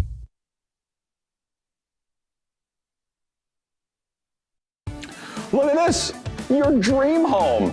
You're renting right now. How about buying a home and building some equity? Look at you, an adult buying a house, maybe your first house. So listen, there are so many pitfalls out there. You could go with the big out-of-town bank where they treat you just like a number, or you could go with Kevin Putney, the local guy who treats you like a human being. 314-862-0123. He's going to make the whole loan process simple and painless. It's easy. You call, you qualify, you close. 123, call, qualify, close. That's it. Kevin Putney's going to find the mortgage that fits your needs. A loan is like a fingerprint. One fingerprint, one loan specific to everyone. Make that call. The process is simple. 314-862-0123, online at 123mortgage.com. I'm going to my house.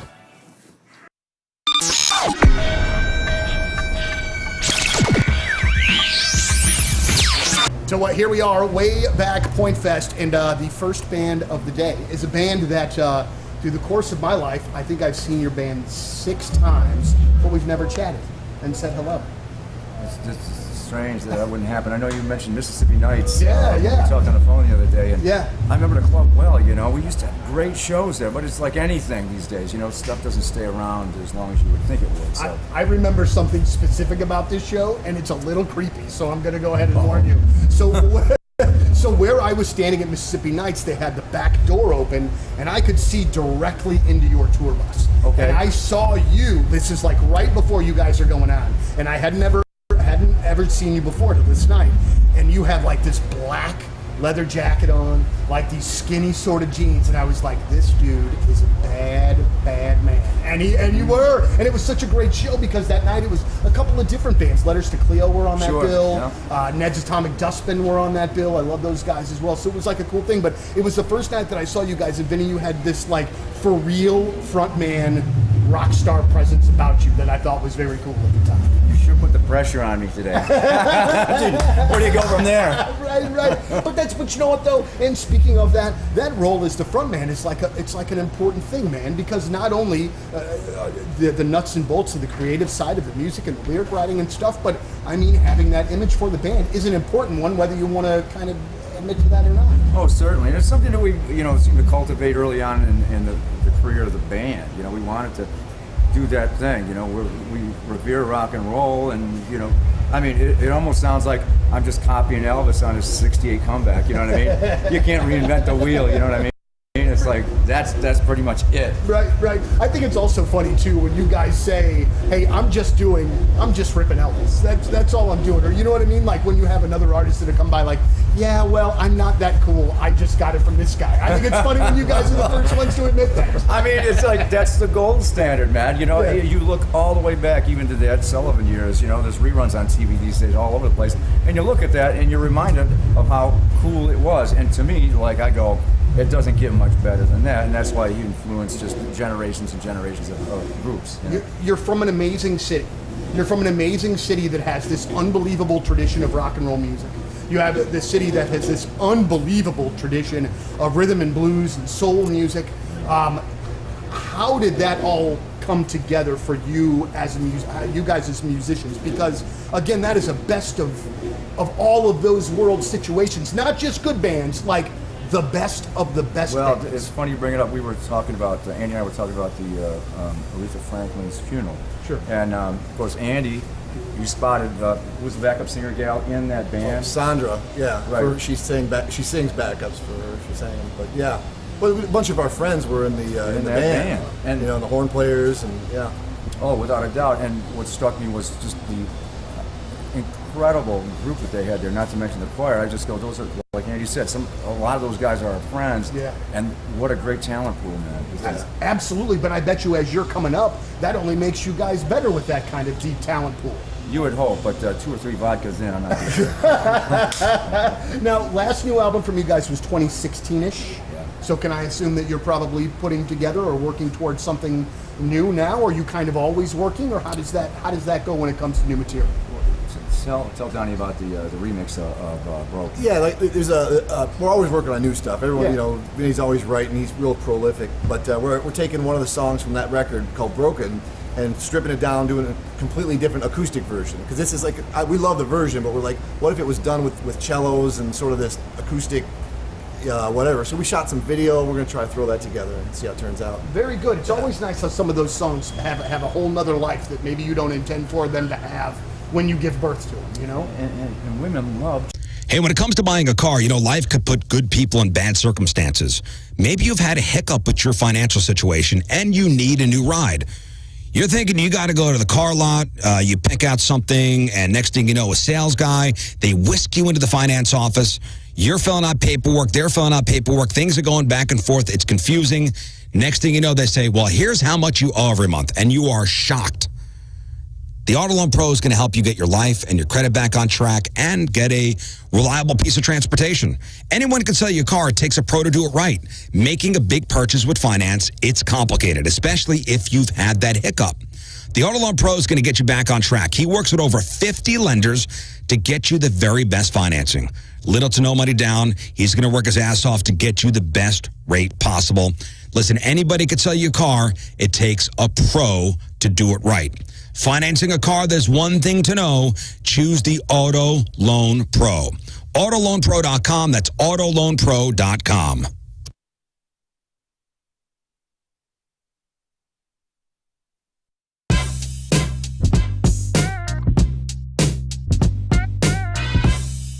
Well, that's it for us, except for it can't be it for us. We have a few minutes, and we're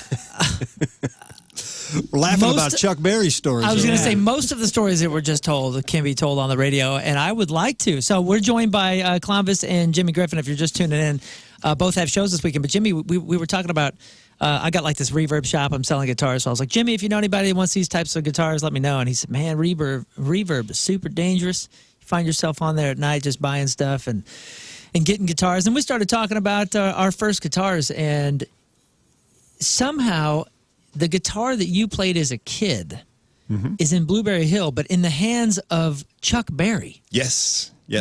What? Wild. Well, this was my Gibson Sonex, which I played from like 12 to 16 years old or so as my main guitar. And after I had gotten a guitar that was more expensive than that, I thought, oh, I can mess with this thing. And I was into like guys that played fast and Yngwie and stuff like that. And they had this thing called a scalloped fretboard, where they would carve out a small amount of wood in between the frets so you go faster. And I had never seen how this looked like, so I just took a rat tail file and gouged out all the wood in between the frets, like ruined this guitar. I lent it to a friend of mine in 1987 or something. 20 years go by, he walks into Killer Vintage where I was working. He goes, hey, man, you remember you lent me that guitar? And I was like, yeah. And he goes, well, I lost all the other parts, but I have the neck, which is the only part that was completely the useless part. Yeah. So he brings the neck into the shop. I threw it under the counter, didn't think anything about it. A couple months later, Joe Edwards calls the shop, and he goes, hey, Jimmy, I need a Gibson guitar neck. And if you know anything about guitars, Gibson guitars are usually glued in. They're not like bolt-on necks like a Fender guitar. So I was like, man, they're usually attached to guitars, but I'll keep an eye. I go, wait a minute, dude, I got this neck from Gibson. It's not going to work on like a guitar. It's not going to play good. He goes, oh, well, I'll take it anyway. And I was like, okay. And he goes, I can't give it back. No problem, Joe.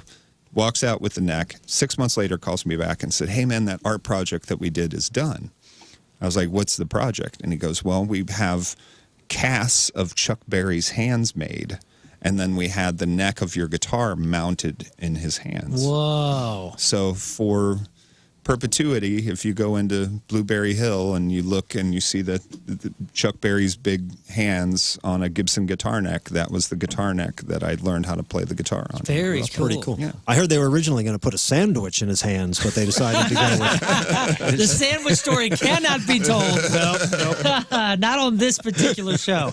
Maybe on the number 2 show. Come on over. I'll welcome the sandwich story on the number 2 show. Oh my goodness. There's a bunch of people right now that know that story. They're like, oh my God. So if you don't, ask somebody that knows and they can And if tell you Google it, it's out there Can't you see somewhere. I'm eating a sandwich? Thank you guys again so much for being here. I appreciate y'all. You can see Jimmy Griffin with Hard Promises this Friday at Chesterfield Amphitheater. Show kicks off at doors open at 6. Super cool venue. It's going to be great weather, and of course, 27 hits from Tom Petty and the best musicians in St. Louis. Yeah. And then Saturday, Clownvis, the absolute best act anywhere ever. Thank you. Delmar Hall, you're headlining Delmar Hall. You're bringing the beer and you're bringing the fun. What else should people know about Saturday's show? Saturday's going to be great, guys. Just get your tickets now or get them at the box office there on the day of the show if there's some left. And come on down. It's going to be a good night. Delmar Hall, Saturday night. How do people get tickets? You can go to thepageant.com or clownvistotherescue.com. It's on my front page. And tickets for Hard Promises? Same thing. They're through the pageant or Ticketmaster. Oh, I thought you were going to send them to clownvistotherescue.com. For the... That's right. Anything else, Clownvis, you're on tonight? Yeah, watch me on YouTube tonight. Follow me on the socials, and I'll see you guys here again tomorrow morning. Rafe, what else you got?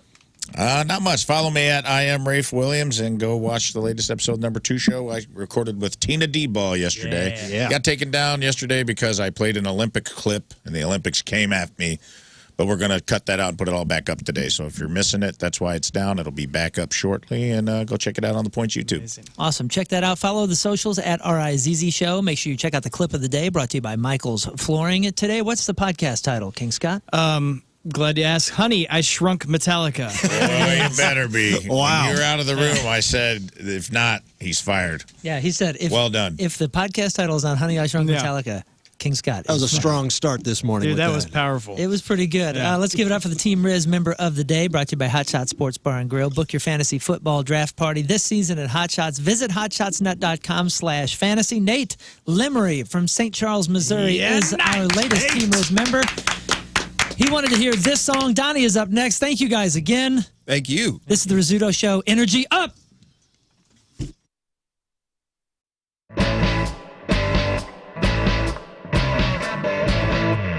Hey, we're the Interrupters, and we're here with our new friends Sarah and Donnie from The Point. We're at Music Record Shop, and we're gonna go get some records.